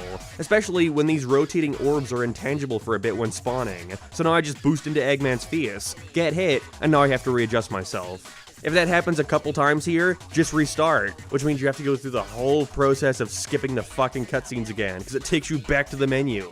But after around 40 minutes, I beat him quickly enough with rings left over, acquired the S rank, and with that, we're finally done with Sonic Rush. Okay, almost done with Sonic Rush. Now I gotta just get the S rank in level 1. This took a while. Genuinely, I don't know why. Maybe I'm dumb, but I did do it. And so, I want you to sit and watch it. No, I'm serious. Look, there's so much empty space here. There's that to keep your attention. Go ahead. Bet you weren't expecting this. Yeah, I'm sure there are quite a few of you out there who haven't even heard of this game, Sonic Rivals. Released for the PSP in 2006, the exact same day as Sonic 06 as a matter of fact, but please, let me put it off for a little while longer. So this was around the time that Sega wanted to make sure there was a new Sonic game on every console as close to launch as possible. Again, this ended up being one of the main contributing factors as to why 06 ended up being the way it was. Sega splitting Sonic Team into 2, with the other half starting up secret rings to have something ready for the Wii's launch. So in the meantime, Sonic Rivals was being made by Backbone Entertainment, the guys behind, not much. Seems like they were mainly just contracted by Sega to help port a lot of their games over to the Xbox 360, so this was their only chance to actually make a Sonic game from the ground up. And how'd they do? It's alright. My experience with the Rival series wasn't under the best circumstances. I remember one day doing homework at my great-granny's house as my great-aunt walked in with a bag. She worked as a maid at some nearby hotel and was telling me that while cleaning a room, she noticed that the family had left some stuff there that she Okay, well, looking back now, I suppose it was stolen, wasn't it? Well, anyways, in the bag there were 2 DSIs, which I kind of overlooked as I already owned one. But what blew me away was an original PSP. I had always wanted one of these. I loved my DS and wouldn't trade that in for the world. But I can't lie, the PSP always seemed so much cooler. Like the handheld system for adults. But unfortunately, I was a single system household. One console, one handheld. First world problems. Worst thing happened though. It came with a shit ton of games. Most were racing and junk, which I didn't give a shit about, but one in there that I desperately wanted to play was Crash of the Titans. I'd only ever been able to rent the PS2 version and didn't get very far in. All I owned permanently was the DS port, which was an entirely different game, and so I finally had it all to myself. The fuck is this thing? I could not figure out for the life of me which way this was meant to go into the PSP. The holder too was super confusing. And so, naturally, I figured that I had to tear open the casing and pull the disc out of it. And so I broke each and every game in the hopes that one would work. Not my proudest moment. Whatever, point is, PSP games were now something I could actively look out for in stores. I filled my library with all the classics, SpongeBob the Yellow Avenger, Crash Tag Team Racing, but one day I stumbled upon Sonic Rivals 2. There's a Sonic game on this thing? Looks like you can play as everyone here too, that rocks. And so Rivals 2 ended up being a Christmas gift of mine that year. And after playing and falling in love with it, more on that later, I decided I wanted to give the first one a shot. So I went to the local GameStop, find it in the bargain bin without a cover. It was just a blank white sheet with Sonic Rivals written on it. But whatever, I can finally check out the original. It wasn't as good. It was hard for me to look at that game without thinking about everything I enjoyed more in the sequel. What do you mean there's no battle mode, no voice acting, half the characters? This sucks! Okay, well I wouldn't go that far, I still had fun with it. But as a result, the first Rivals game to me was just way less replayable. So the gimmick of this game is that instead of levels, we have big obstacle courses with a million branching paths. And your goal is to reach the end before your opponent. I mean rival. Sonic, Shadow, Knuckles, and newcomer Silver all have their own story modes here, but for the most part you go through 6 zones in the exact same order following the same structure. The reason for wanting to hunt down Eggman is a little different between them, but that's it. They're all just racing to see who gets to him first. I wish they could do something like this for a big budget console game. One of my biggest complaints with the series now is that it's gotten into such a formula. Every game has to be about Sonic, Tails, Knuckles, and Amy, with the others getting minor cameos if lucky. There's like a million characters in this franchise, mix and match that shit. Either way, I know I'm stalling a lot when it comes to discussing the S ranks here, but there's a very simple reason for that. It took me 2 hours. Yeah, by a landslide, Sonic Rivals has taken me the shortest amount of time to beat.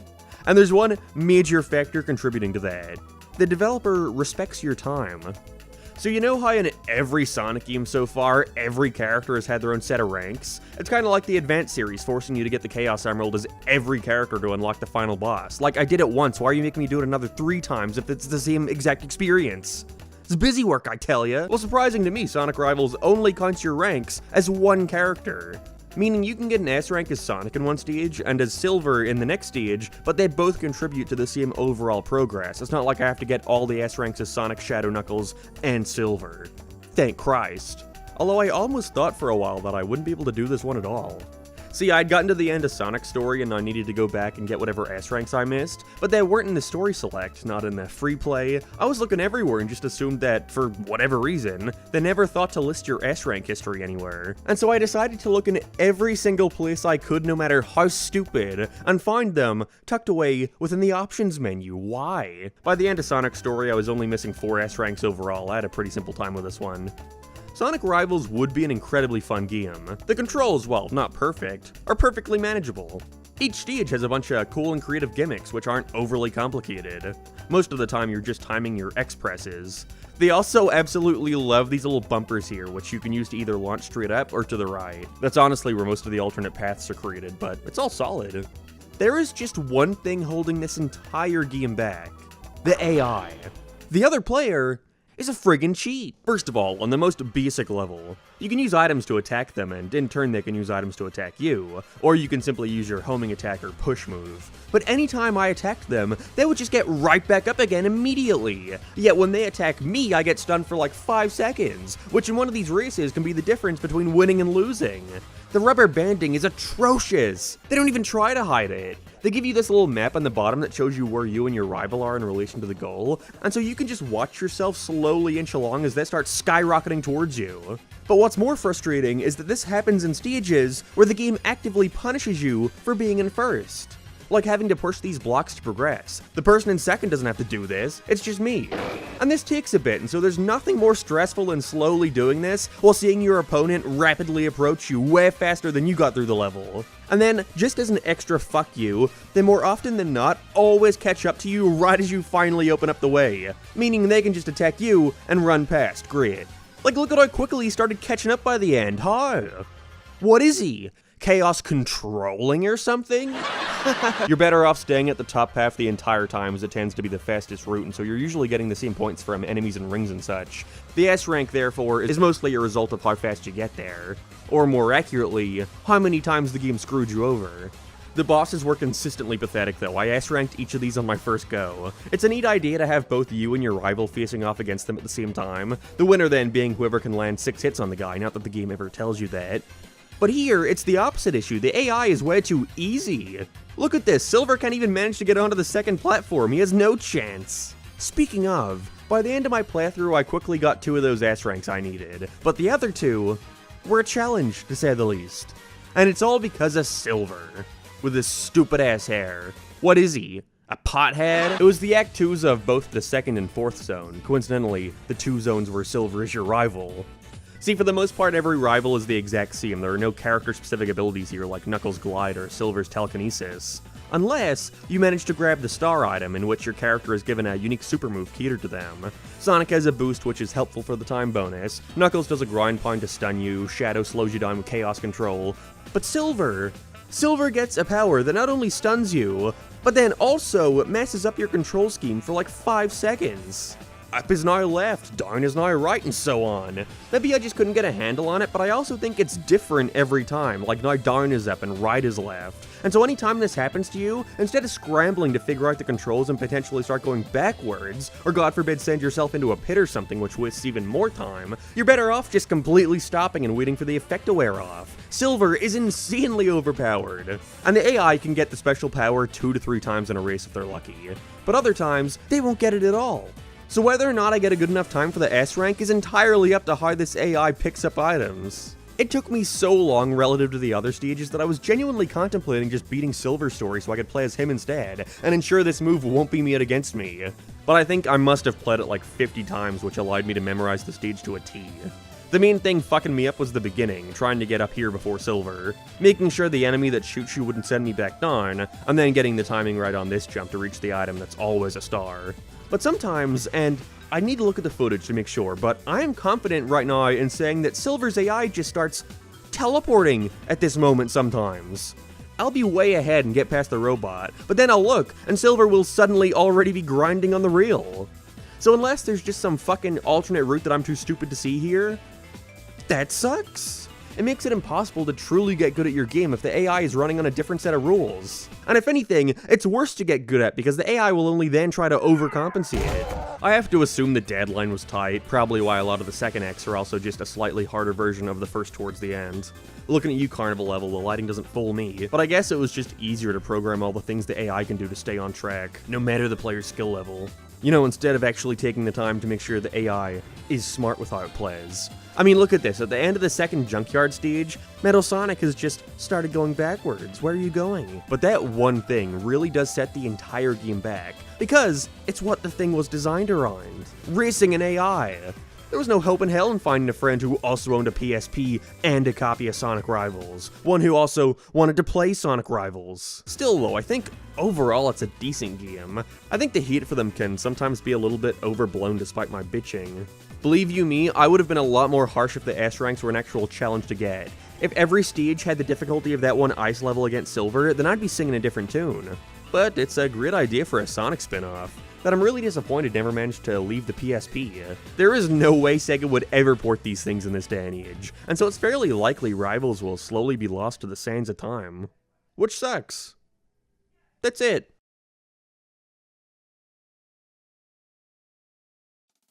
Alright, I've put it off for long enough, but it is finally time we take a look at Sonic the Hedgehog. 2006. Guys, I really don't want to play this piece of shit, but my evil doppelganger is forcing me. Hot take, although nowhere near as hot of a take as it once was, I guess.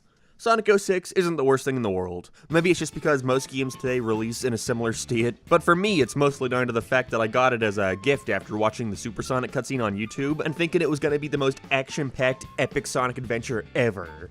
And hey, at least through the eyes of a 9-year-old, kinda was.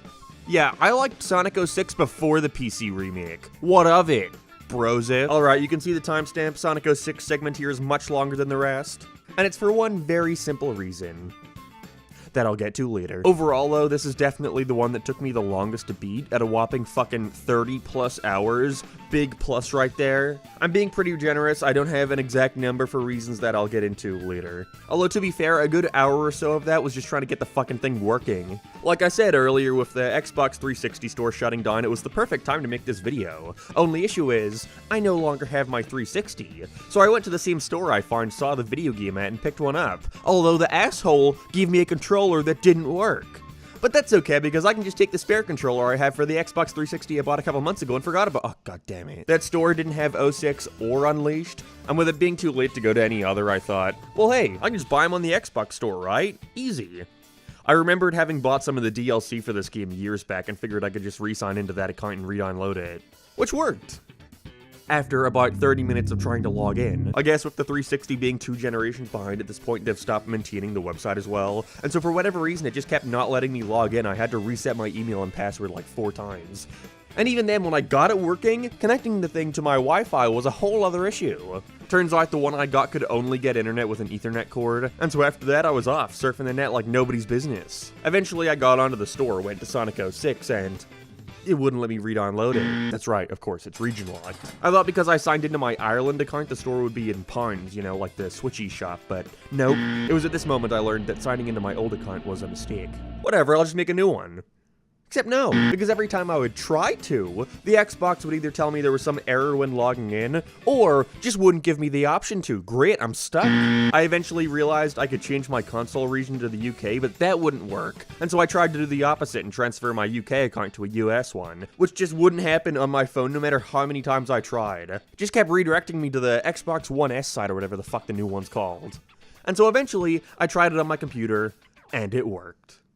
Then it wouldn't let me buy the game. Something about my UK PayPal being attached to the account and it wouldn't let me add a new payment method. The option was constantly blacked out. And so once again, I had to do it on my computer. And after all that, miraculously, start playing Sonic the Hedgehog. That's when the fun truly begins. Okay, so honestly, guiding through the main story here was pretty mindless. It took me a little bit to get accustomed to the controls again after playing nothing but Project 06 for the past few years, but this and Generations were probably tied for my most played Sonic games when I was younger. I thought 06 was so cool and massive in scope. 06 is definitely one of those games where the idea of getting every S rank seems daunting, given how unwieldy it can be.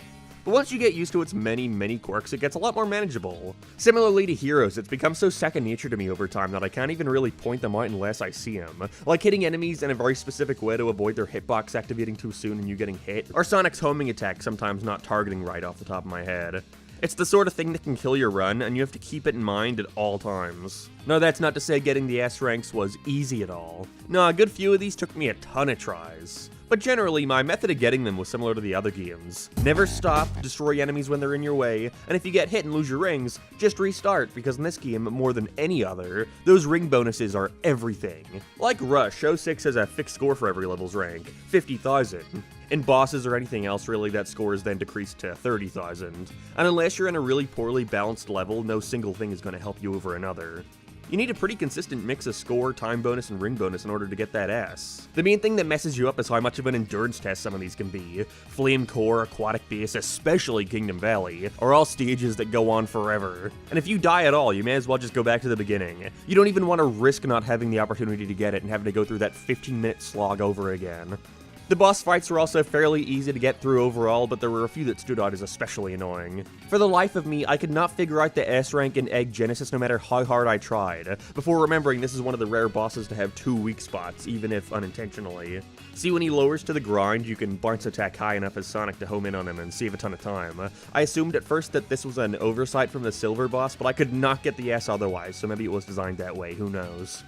Iblis Phase 2 is just so slow and boring. It takes like a minute and a half each time to even attempt to hit on him. And whereas in other Sonic levels I could just use the red gem to slow down time and get an insane bonus, here I can't do that because I have to wait forever for his attacks to finish either way.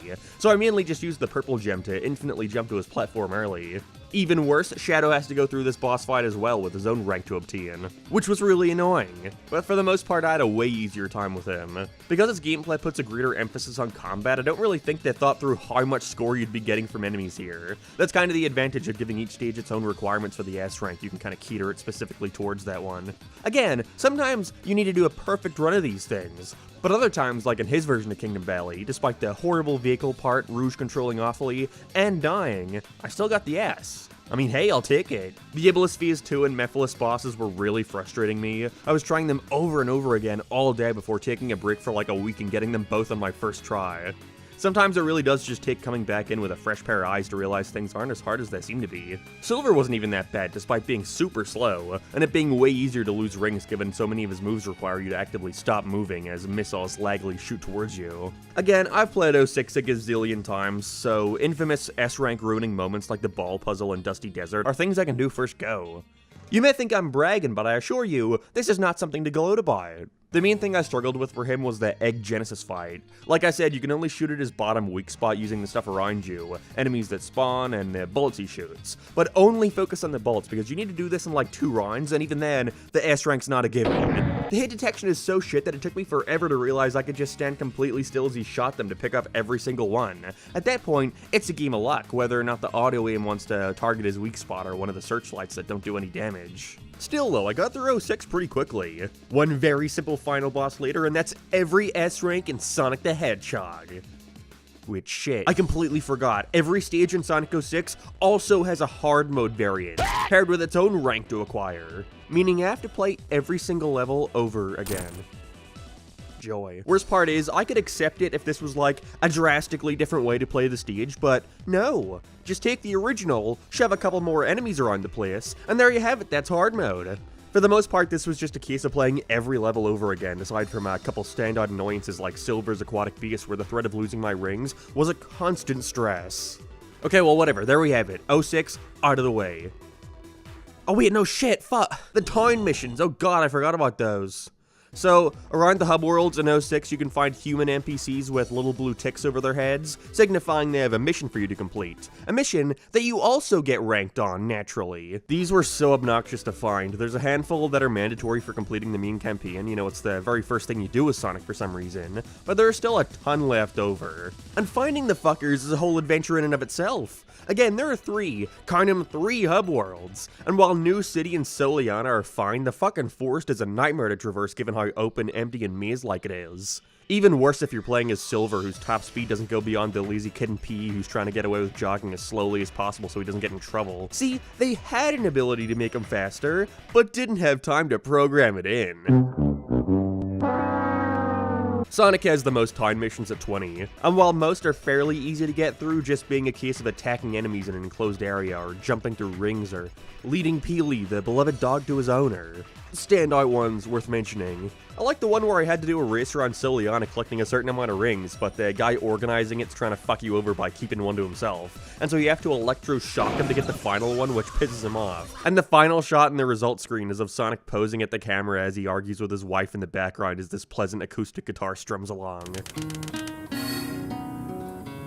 That was incredible!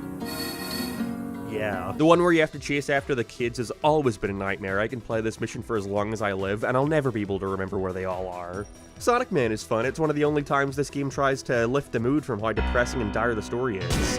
And for some reason they make you do these god-awful math mini-games where you have to do equations or remember number combinations. It sucks. Worst part is the time limits for some of these are tight. And it's not just a case of approaching them again in the hub world to reactivate the mission. Once you complete the mission, they're gone forever. And so now you gotta go all the way back to the menu, go to trial select, go to town missions, and then pick your character, and then you can replay it. What a time waster. I had an overall easier time with Shadow, although I'm sure part of that was due to him having like 5 less missions overall. So many of them involve you running on this highway that I think was meant to be this game's version of Route 20 whatever from Adventure 2. This is where you truly notice how much slower the characters are in this game compared to previous. In the Protect the Professor's Car mission, the game gave me speed shoes, and I had to stop and think to myself, wait, have they ever given me speed shoes before? Was that a thing? Whatever, by far his worst mission is the motorcycle test. Mainly because it has like 5 different segments, each with their own loading screen. And so if you fuck one up or god forbid get to the very end only to not get the S rank, then you gotta do it all over again. It would be fine if it weren't for this part where you have to drive through cones to progress. No, you have to slowly inch along making sure not to whack him away, but don't be too slow or else you're not getting the S. Yay!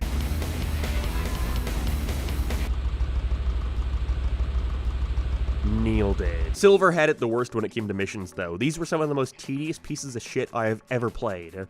Because his gameplay doesn't really revolve around hitting springs or doing homing attack chains, either his missions are super boring like standing around dropping apples in barrels for 5 minutes, or they're incredibly annoying. So many of these are just a case of being asked to defeat a million robots. Even worse when they make you do it as Amy, the time limit here was incredibly tight. He's also forced to catch the same kid Sonic did, except, you know, he's slow as fuck. And figuring out how this game handles its point system was not something I ever wanted to do with my life. So to summarize my entire experience with most Silver missions, I thought I'd focus on one of them to give you an idea of what I had to go through. So here's a little segment I like to call Silver Mission 10. See, something that's incredibly fun about Sonic 06 is that it's the game that keeps on giving. Anytime you play it, the game will break in some new, interesting way. But as it turns out, you can also learn about some hidden gameplay mechanics. So let's talk about Silver's 10th town mission, Raid Shadow Legends. This is easily one of the most tedious missions in the entire game, because it asks you to approach it in an incredibly obtuse way. As I was playing the town missions in this game, I picked up on how they designed them. Town missions can sometimes be designed in a way to where only score or time will get you the S rank alone, meaning that sometimes they want you to clear the stage as fast as possible, or they want you to get as many points as possible, or, you know, both. And then there's Mission 10. Mission 10 is one of the most frustrating missions in the game. A scroll through the comments on any video about it will say as such. But why? Well, allow me to explain. See, the mission requires you to defend the townspeople from the Iblis monsters, and so you just go through New City trying to fling boxes at them.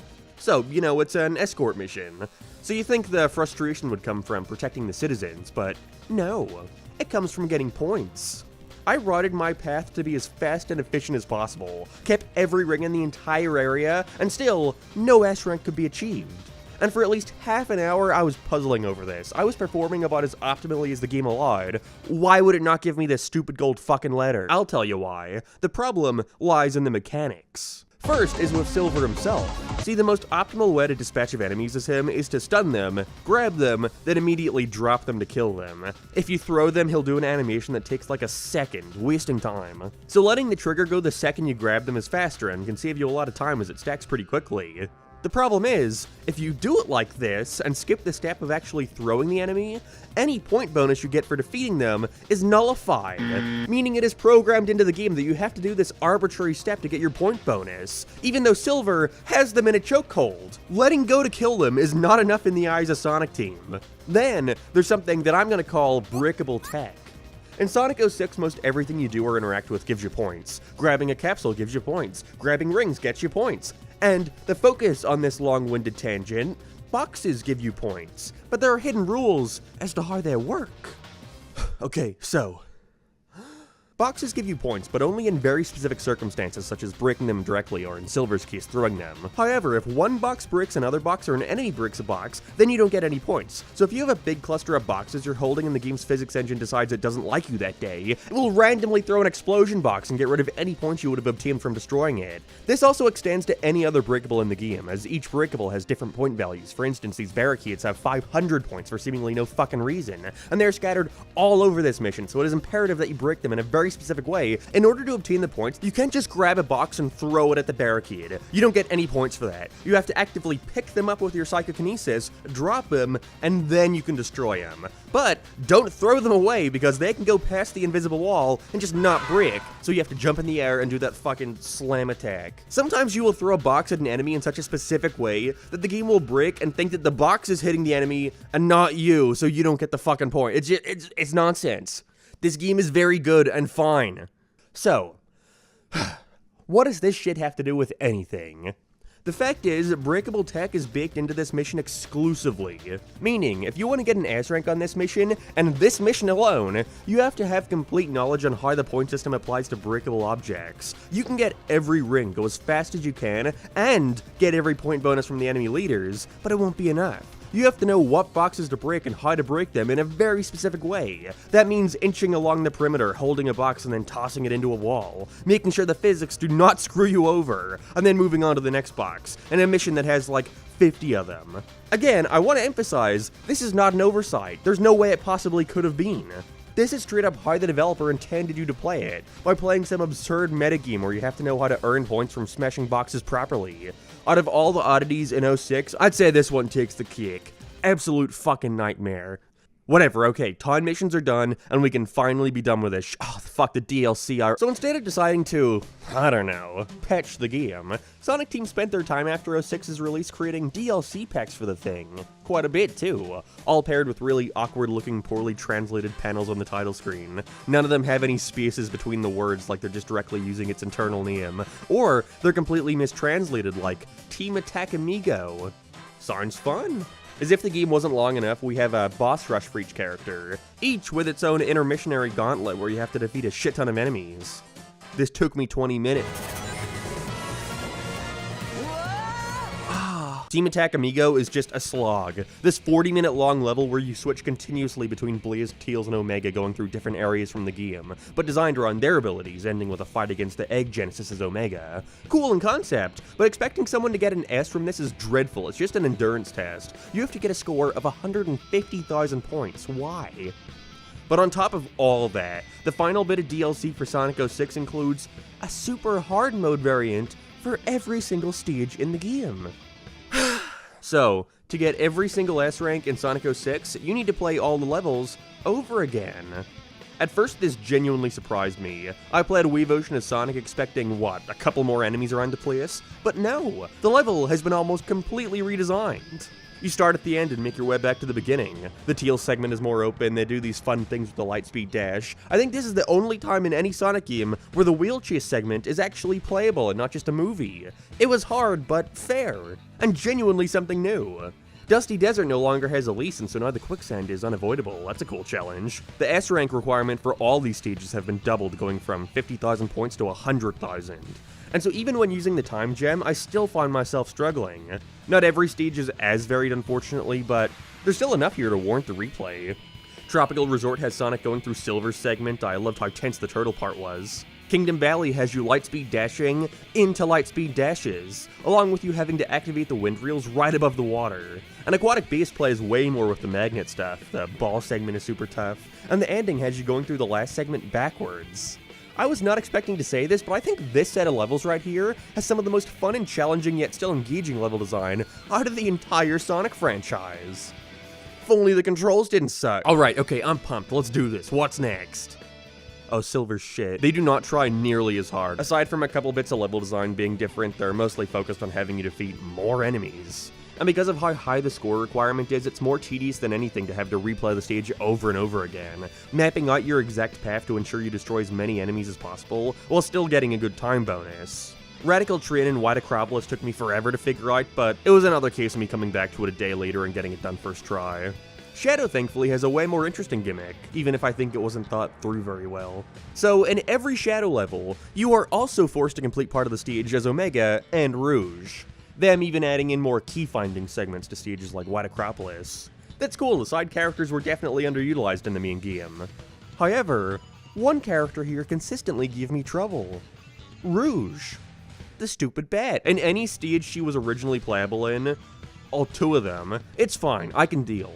But in what I can only assume was a massive fucking oversight, in every other stage, they forgot to make the walls climbable. How? Meaning once you start doing her pathetic as fuck glide where you drop like a brick, you need to make sure you land on the platform or else you're done. Aquatic Base and Crisis City were awful for this, as they're always making you glide above bottomless pits.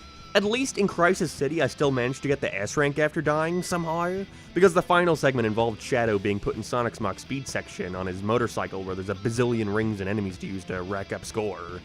However, there was one stage, one level in this pack, that gave me more trouble than any other.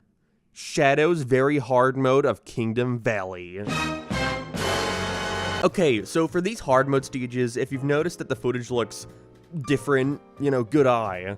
So somewhere, somehow, I think I accidentally deleted the footage for me beating both the hard modes and very hard modes. I still did it, look, there's my achievements. Here's me scrolling through the fucking stage select, but thank God. The one stage I managed to recover my playthrough for was Shadow's Kingdom Valley very hard mode. I could rant about how awful this level is for hours, truly. And so for the sake of brevity, I want to direct you to a video, a cry for help really.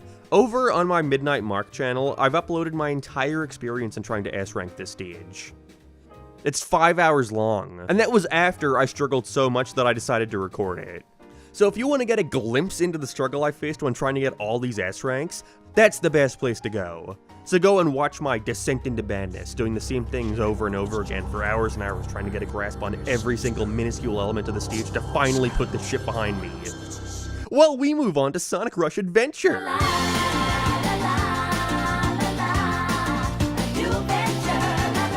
I think I hit this game.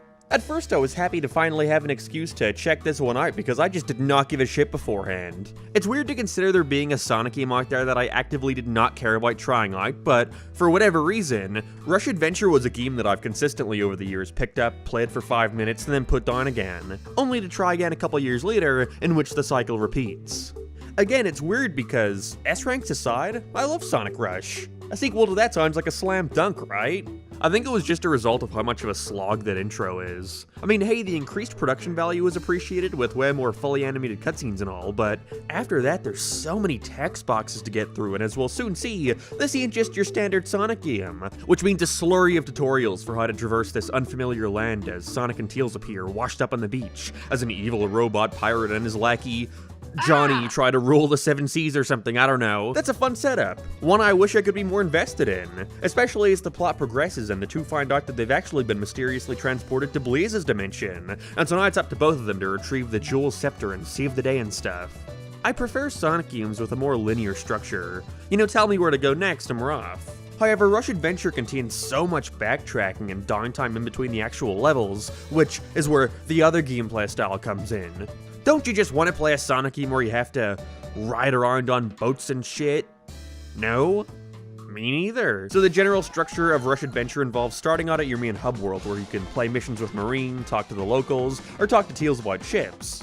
But to get to the levels, you have to hop onto one of these methods of transportation and map out where you want to travel to, uncovering uncharted islands where the actual stages are, or even running across Johnny who will race you for a Chaos Emerald. Why was this shit such a big trend for the DS? I didn't think I'd be bringing it up again, but Crash of the Titans did this exact same mapping out thing. It's not that fun. The ceiling stuff is fine, honestly. They all control alright, even if there was some trouble in using my mouse as a stylus. They don't last too long, and it does help in making this feel more like a grand adventure. Again, it's not bad. I just don't want to do it. I'm here for the S ranks, just let me play the fucking level. And then when you do get to them, it's just Sonic Rush again. I think some of the locales don't look the best. I hate how lifeless Plant Kingdom is. But in terms of variety, this is right up there with a game like Secret Rings for just how different the environments are this time around. Heavy machinery stages, Sky Babylon, Pirate Island, it's all great. I just wish playing the levels didn't only constitute for around half of the overall adventure. See, when you beat a stage in Sonic Rush Adventure, you get a set of materials based on how well you did, each zone giving you a different kind. Interestingly, there are also places you have to get to on the map that your dinky little jet ski can't go to. And so that's when you gotta learn about the fun crafting mechanic. By approaching Tails in the hub world, he'll let you know that he can build other contraptions for you to get further on the map.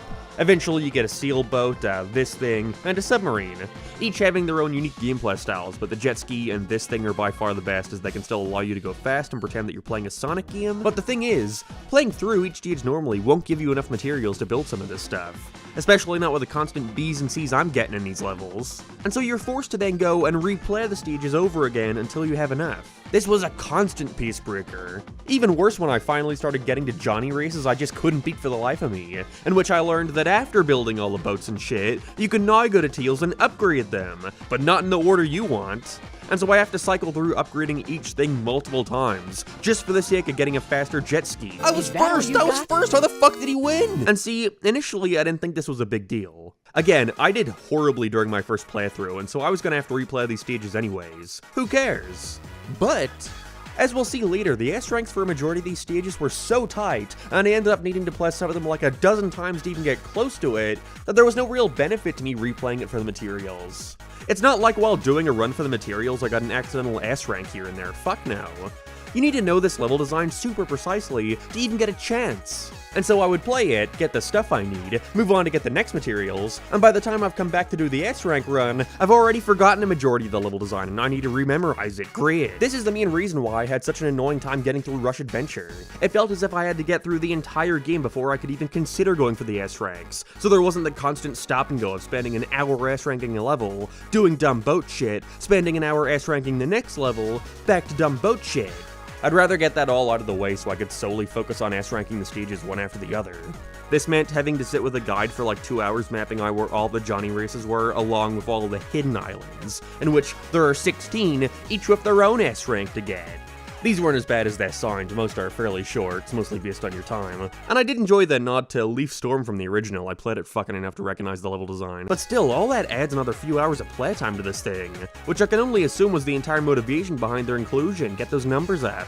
Well, okay, anyways, to talk about the actual stages themselves. It was interesting because on every first playthrough I did of one, I consistently thought, that sucked. Not bad, surely, but given how fun and unique all the previous game's levels were, there's nothing really here standing out about these aside from some annoying level gimmicks like the flying thingies in Sky Babylon, or the dolphins in Pirate Island, both of which drop you if you even get slightly close to an object, in which you quite literally need to restart as your run is over.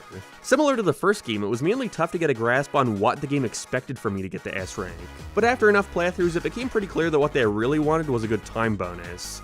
That would have the potential to account for a staggering 85,000 points of the required 100,000, with the rest coming from rings and tricks that dropped the speed bonus, thank god.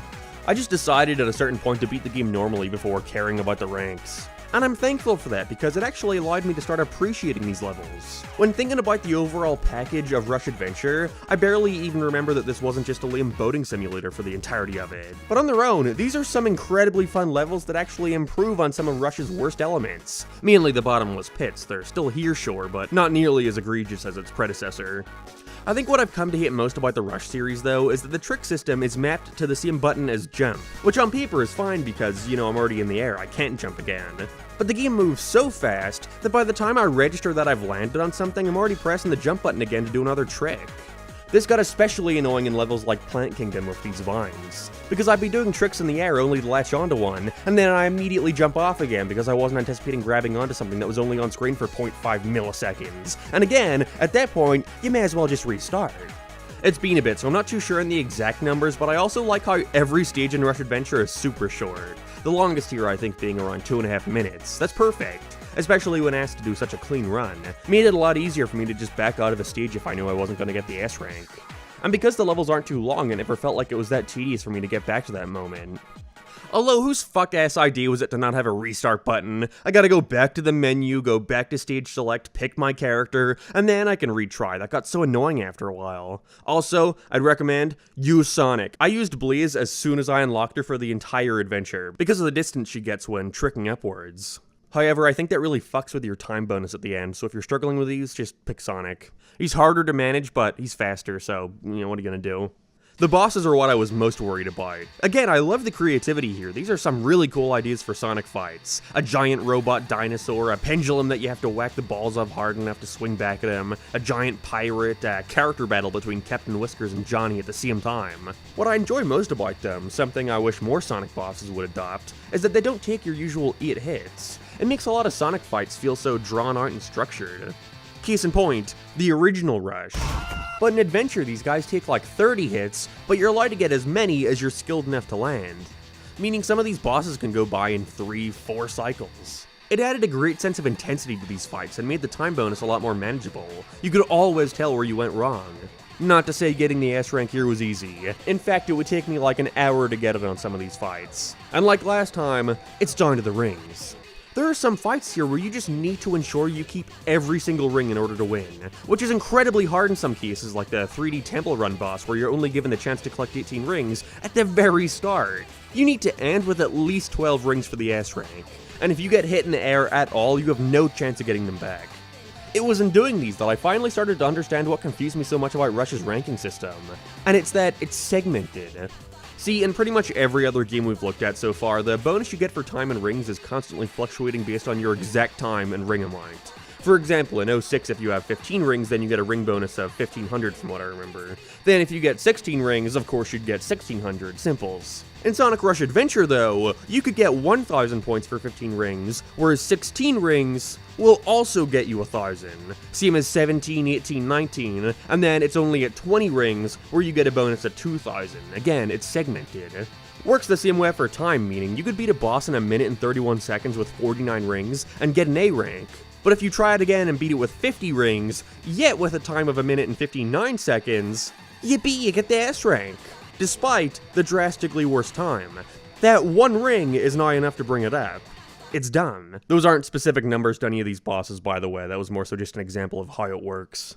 But it made things feel a lot less fair and a lot more confusing to understand when these unspoken requirements are here. Makes me wish the result screen just showed you what you needed to get in order to obtain the S rank. Like in the Zone 2 boss, I was 1 second off the S rank despite the fact that my rings should have been more than enough to bring it up. But they don't, because having 30 rings in a fight is practically the same thing as having 39 rings, despite there being such a large difference there. I understand wanting to simplify the ranking system, but the way Dimps went about it here is seriously flawed in my opinion. It's stupid. Whatever though, I got all the S ranks easy enough. We also got a final boss to conquer after collecting all the Chaos and Soul Emeralds, where it's randomly revealed that who else but Dr. Eggman along with Eggman Nega was behind the whole thing.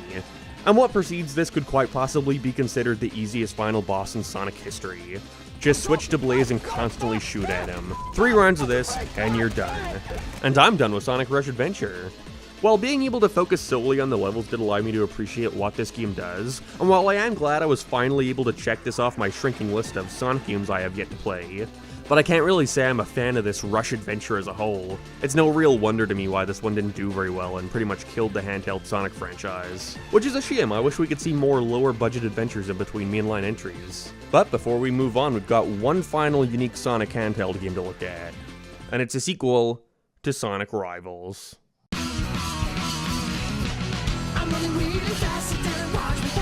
Okay, so again, I was an idiot and decided to play this one before the first Rivals. I don't know what I was thinking. Perhaps I was just doing anything to get away from 06, and Rivals 2 seemed like a pleasant childhood memory to revisit at that moment. Wasn't as pleasant all these years later. Don't get me wrong, Rivals 2 is a massive improvement from the first. The characters control better, you can finally homing attack backwards, that was horrible to deal with in the first, and most importantly, an added step has been added to every zone. Instead of a basic 2 races on a boss, we instead have a single race, a character battle, then another race, and finally the boss, which automatically just makes this game feel much bigger.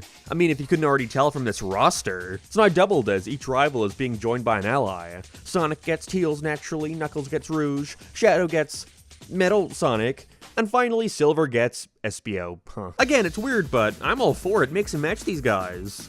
The game has now been upgraded with full voice acting too for every cutscene, it's so cool. You know, actually getting to see these characters interact in a lower stakes situation, as Dr. Eggman plans on using the Chaos Emeralds to open the gates of hell and feed the child alive to this fire demon called the Ifrit, and we find out it was actually Eggman Nega the whole time, but you only find that out in the Shadow and Silver story, I think? Whatever. I also forgot this was the game to introduce Metal Sonic 3.0. Is this the most recent Sonic game to have a new version of Metal Sonic? What happened? They used to do that all the time. Quite possibly the worst aspect of Rivals 2, however, would have to be the complete inverse of the first. Whereas that game respects your time, this game actively wants to waste it. So the structure goes like this for your character. Let's use Sonic as an example. He does the first race, then fights against the rival of that zone. Then for the second race, you play as your secondary character against the other team's secondary character. In Zone 1's case, it's Tails versus Rouge, and then back to Sonic for the boss. So I'm simple enough, and the other character adds a bit of much-needed variety. Sweet. What do you mean there's also a Tails story? Yeah, so each secondary rival also has their own story, where it's completely reversed and you're playing as Tails for the first 2 levels with his shitty flight power-up and all, Sonic for the third, and then Tails for the boss, meaning in total, you have to play all 24 stages in this game 8 times. Each playthrough only takes an hour and a half to be fair, so it's not the end of the world or anything, but Still, it playthroughs. Even worse, I hadn't played the first Rivals yet to discover that I only needed to S-rank each level once between all the characters, and so I was well into playthrough number 4 before I figured that out. Lucky me. Rivals 2 brings back the card system from the first, with you getting 1 card for every S-rank you get in a stage, represented through the weird secret rings enemies for some reason. What are those? And so this was my mean way of following which S-rank I still needed to get. There's not even a final boss for beating every story, and so for the sake of this video, there's literally no reason to do all this. Honestly, going through this one was a breeze. I can't imagine I'll have too much to say about it. No stage really gave me that much trouble other than the first zone. What is with this trend of the first zone being the hardest to S-rank? Best part about having to replay this over and over was getting to hear that City Escape guy come back to make the backing track for this level, which I swear is like a 10-second loop they're just constantly playing over and over again.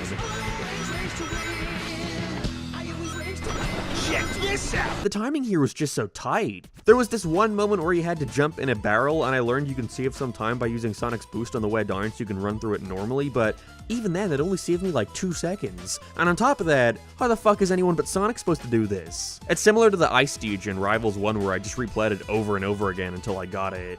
The third act was mainly annoying just because of how shitty Tails is. This time, instead of your superpower being tied to an item, it's through a bar that fills up in the bottom corner.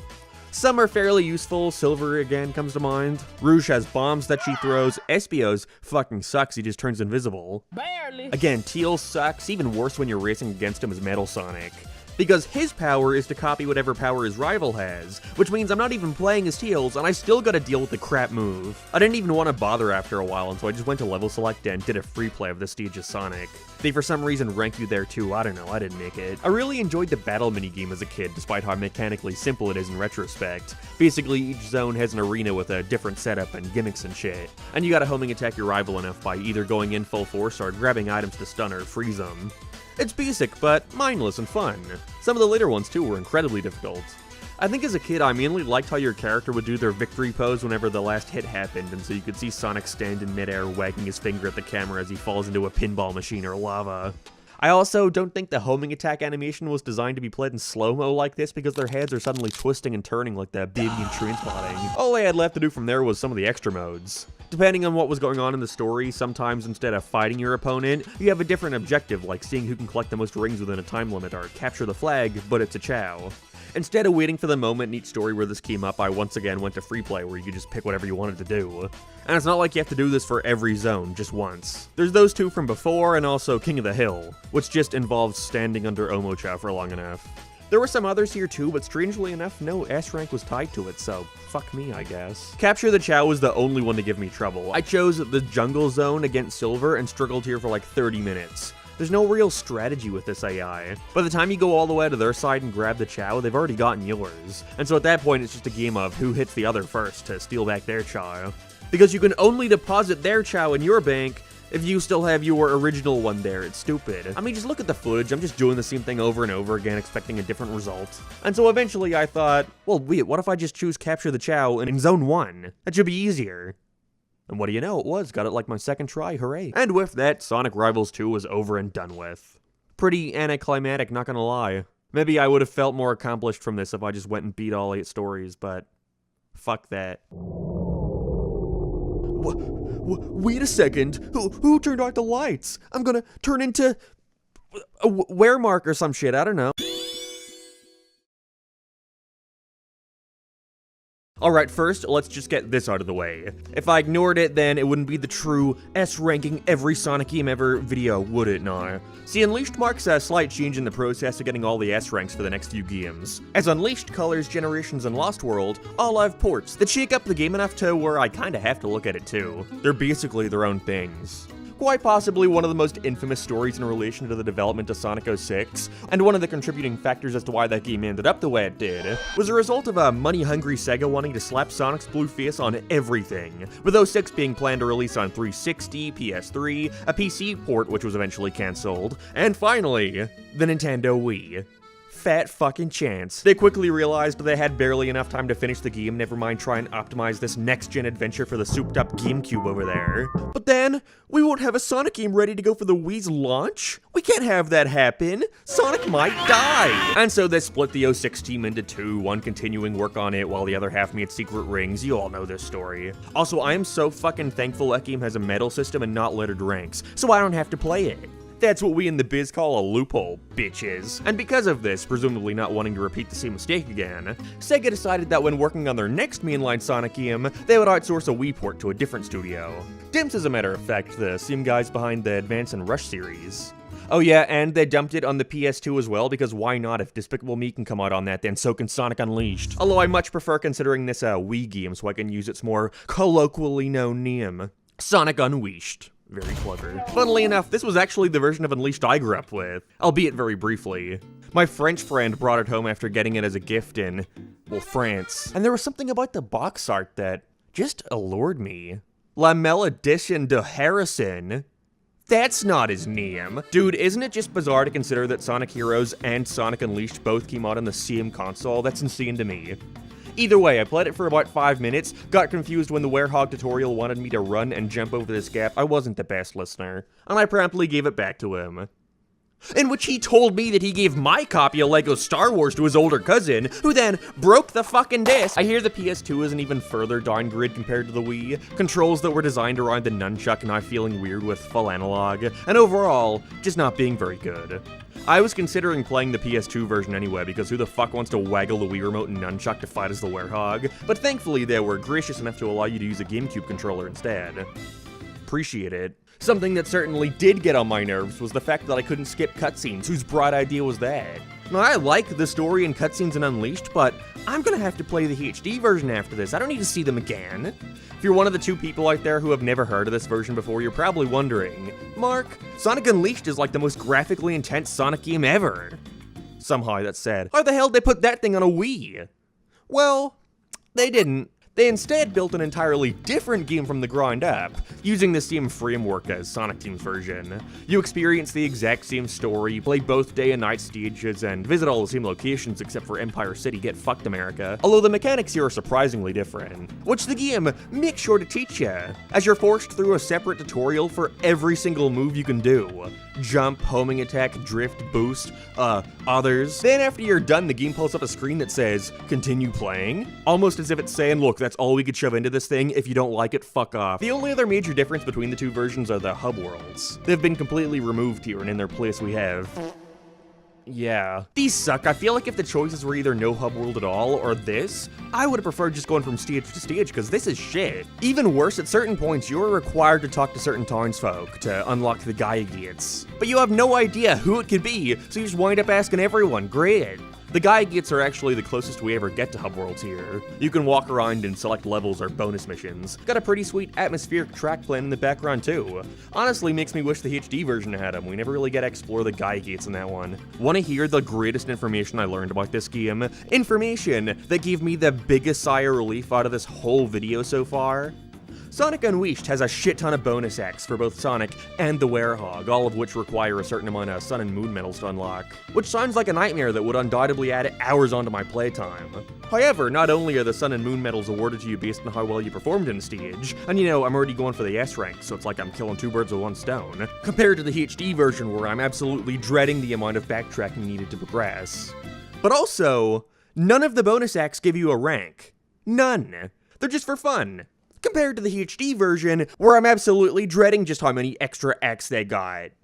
Okay, anyways, I was surprised to see how nice this game looked. Although I suppose that's more so a result of me knowing this is just a low-budget remake of a 360 game. But it all looks pretty good considering that. It's definitely nowhere near as stylized as the HD version. Things are much more realistic looking and the colors are fairly washed out, but I don't know, I appreciate how varied the locations got. Especially compared to how repetitive the other version stages can look after a while. Especially with the Werehog. Chun-Nan has you running through the forest here, Apatow has you running through these large open areas. It almost makes the segmented stages seem more intentional, more on that later. Eggman Land as the Werehog even ends with you reaching the final Gaia-Gate he built his amusement park on top of, which was really cool continuity. I don't think you get that in the Xbox version. Sonic's gameplay here is probably at its most different when compared to the other Boost games. He can do everything you'd expect, but interestingly, this is the only case we've ever seen of the boost gauge being cut into pieces. You get a certain amount of rings to fill the bar and you get one boost out of that. It's not like you gotta hold on the button or anything. They also have these action chains where you get rewarded for holding onto rings, drifting, or doing continuous homing attacks by getting an extra boost in your meter. It's really cleverly designed. Now, the level design was bound to take a hit compared to the HD version, but honestly, I find the Sonic levels here really fun. It's a lot less focused on endlessly dashing like a maniac and way more on knowing when to boost. And so you're more so focused on trying to line yourself up perfectly while knowing you'll be safe after slowing down. It creates a pretty fun experience where the challenge is about holding back and preserving your moves, before you're sure you can execute it successfully. There are a bunch of alternate paths here too. I love the water skating segments in Chun-Nan, where instead of running on water and keeping that movement, Sonic starts grinding on the waves. You don't need no lame-ass surfboard. Even cooler when I got to Adabat. I thought I was gonna drown after feeling to make a turn. But instead, he started grinding on the water there too, and I gotta correct myself. That's so neat, why hasn't any other Sonic game ever tried that? Even better, the S ranks could not be more simple to achieve. You have this constant timer letting you know how fast you have to beat the stage to get one. Enemies don't matter, neither do rings. It's all about getting through as fast as you can, which makes things a whole lot easier for me. I think Chun-Nan was the only one I really struggled with, but because it was only time-based, it was simple to see where I was going wrong and what routes would get me to the goal faster. Simples. The Werehog is a whole other story. Combat in the GameCube controller is matched to the triggers, weirdly enough. Right trigger is right arm, and left trigger is... oh, what was it? You start off with a pretty lame 3-hit combo, but the further you get, the more you start to build up progress and level up, which is thankfully automatically done at the end of each stage. You unlock way more moves, most of which come from the other version, although I never knew what exactly it was that would activate certain ones. The combat was incredibly mindless and never gave me much of a challenge though, so I didn't care. Not even the boss fights. The toughest thing I had to do in one of those was question why the game wasn't showing me the result screen after like 30 seconds and that, okay, there we go. Thankfully, the basic combat wasn't that big of a deal unlike the HD version. The Wii's Werehog levels are much more focused on platforming, which I was happy to see. The controls took a bit of getting used to, mainly understanding that when swinging from something, they don't want you to press the jump button as it kills all your momentum. There are a lot of moments here where you have to just let go and trust that the game will send you in the right direction. I was so confused in the first world, I could not stop getting A ranks the whole way through. Once you finish a stage, you're shown these 3 criterias: rings, time, and something called force. And after a while, it became pretty clear that in order to get the S rank, you needed to beat the stage while achieving all 3 of these. Turns out force was this rad stuff you get from enemies. However, you can also find it in these capsules hidden throughout stages. When returning to those first few levels at the end, I would quickly find whatever one I was missing, and got an automatic S rank, so it's pretty necessary to keep an eye out for these. They're never too hard to find though. If you've ever played a platformer before, you'll be able to spot them. 2 pathways with rings leading you down one, go the other way first, it's that type of shit. Honestly, I kinda liked this game. It lacks a lot of the spectacle present in the other, but for what it was, I had fun. Quite possibly the biggest reason I could see somebody hating this one is the pacing. See, originally both Sonic and the Werehog were going to have 1 stage each for each continent. Except Missouri, I guess they ran out of time so we only have a boss there, okay? But because of the hardware limitations, they couldn't find a way to fit these giant continuous Werehog stages in. And so as a result, they split them up into 3 or 4 5 to 6 minute levels. They tried to mitigate the issue by forcing Sonic to play a couple bonus missions after his level, like collecting rings or avoiding pots and shit. But it doesn't hide the fact that you're playing the Werehog for a majority of this thing. Still, though, the Werehog wasn't bad, so I honestly didn't mind. But it's hard not to notice that I'm playing 6 Sonic levels, but like 20 Werehog ones. I was surprised to see how different the final boss was here, and by different I mean just copying other games. Instead of going back and forth between fighting as the Gaia Temple Guardian thing and then heading for the Eye as Sonic, you just do one after the other. Quick game of Punch-Out as the Guardian, and then 3 rounds of running to him as Sonic. After that, we take on Dark Gaia, in which it became increasingly obvious that this was just a reskin of the final boss from Secret Rings. Whoops. But with that, Sonic Unleashed was out of the way. Didn't want to spend too much time on this one as I'll probably be repeating some points for the Xbox version, but I'm honestly glad I finally had an excuse to play through this version of the game. Otherwise, I probably would have never touched it. Which is a shame, as similar to Rivals, it's unlikely we're ever going to see a port of this game. We can't even get a port of the main version, there's no way we're getting the fucking Wii one. So if the opportunity ever arises, be sure to check this one out. Tick it off your Sonic playlist, because there's definitely a lot to like here. Alright, so if you remember, because of 06, I obviously had to get an Xbox 360. Naturally thinking I could kill two birds with one stone by doing Unleashed on there too, especially as it meant I could also download the DLC that game has. I'd never played it before, so I was eager to see what all the horror stories I heard was about. However, the Xbox store was so shit to manage, like I said, that I ended up having to purchase each individual DLC pack for my computer, of which there are like fucking 7. I got the first 5 just fine, but after the 6th, it stopped working. I started getting calls and emails from my bank saying they've locked my account due to suspicious activity. I guess constantly sending $2 payments to an ancient website raised some suspicions. I just could not figure out how to get it working again and figured, well hey, the Xbox store doesn't close for another 2 months. This is infuriating the hell out of me. I feel like punching the nearest, Sprite Zero can in my vicinity. So I'll just come back to it another day. Then I was standing around Comic-Con 2 months later and thought, shit, the Xbox store's closing. I tried doing it on my phone really quickly, but that sure as hell wasn't gonna happen, and so I just admitted defeat. I'm one of those people where I'm either gonna do all of it or none of it. I think my videos have made that pretty clear over the years. And so if I don't have all the DLC, then I'm not doing any of it. I eventually caved in and just downloaded Unleashed through on my PC, which was so strange to play. But it was just my luck that all the emulator sites got shut down around the time of me making this video, and so I still could not find the DLC for the life of me. Which sucks because I had already beaten the entirety of Unleashed on my Xbox, thinking if I just played it again on my PC, then I could do the DLC, but nope, I played it all over again for nothing. Wonderful. Even without the DLC, this rivaled 06 just for how long it took me to get through. Unleashed is a pretty meaty game, artificially so, but still. And only some of that time was spent trying to troubleshoot all the issues that came with playing it on PC. This is going to be a problem. Also, I want to be as transparent as possible, and so I have to admit that I did download a mod to make the experience better. That mod being to cut out the battle music. It really did make all the difference. First thing I started to wonder here was how much the upgrades would affect my abilities to get an S rank. See, Unleashed brought back the Adventure 1 progression system, where you could find upgrades for Sonic throughout the hub worlds. Although here they're all moves that he really should have had in his base moveset from the beginning. The Stomp, Lightspeed, Dash, the goddamn Air Boost, why? It's not even like the early levels are designed around the fact that you don't have these abilities yet. There's specific higher pathways that require them. And so I kind of accepted that I wouldn't be able to S-rank most of these first go. Not that it got any easier once I finally had the added moves. Some of these stages felt near impossible to S-rank compared to others. Windmill Isle, Cool Edge, Skyscraper Scamper, all fairly straightforward. But Savannah Citadel, the fucking Adibat one, and Shamar? I don't really remember all the names. Were all particularly difficult. In this version of Unleashed, the S ranks for Sonic seem mostly reliant on time and rings, time more so. However, unlike the Wii version, there's nothing telling you what that time is, and so you're left in the dark most of it. Thankfully, the rings were a little easier to manage, especially as some of these stages can get you an upwards of like 700. But you need a ton of these things for it to make any meaningful change to your score. And once you're hit, your ring count is halved, and therefore your bonus along with it. I was always of the belief that Unleashed had the best boost gameplay because of how freeing it felt. The stages aren't as narrow as later games, they expect more from you with tight turns and bottomless pits, and Sonic overall is at his fastest here compared to any other game in the series. But there's one thing holding the gameplay back for me in retrospect, and it's again, the fucking Havoc's physics engine. When making levels this precise, where you're required to execute everything perfectly to a fucking T, then I do not want to see shit like this, where I'm trying to homing attack forward and auto-target onto a lower path. The terrain is so bumpy that sometimes Sonic will just get stuck on things and you'll die. Or how about in Shamar where I had to push this block and it just kept getting fucking stuck. And these levels are like 3 to 5 minutes long. And so when you're already trying to make sure you execute everything as best as you can, remembering each upper path, when to jump, when to slide, when to whatever, then the last thing I want is for the game to bug out and kill me. Sonic's extracts are thankfully much shorter, a majority of them focusing on getting through a simple looping set piece 3 times over with the object placement slightly changing every time.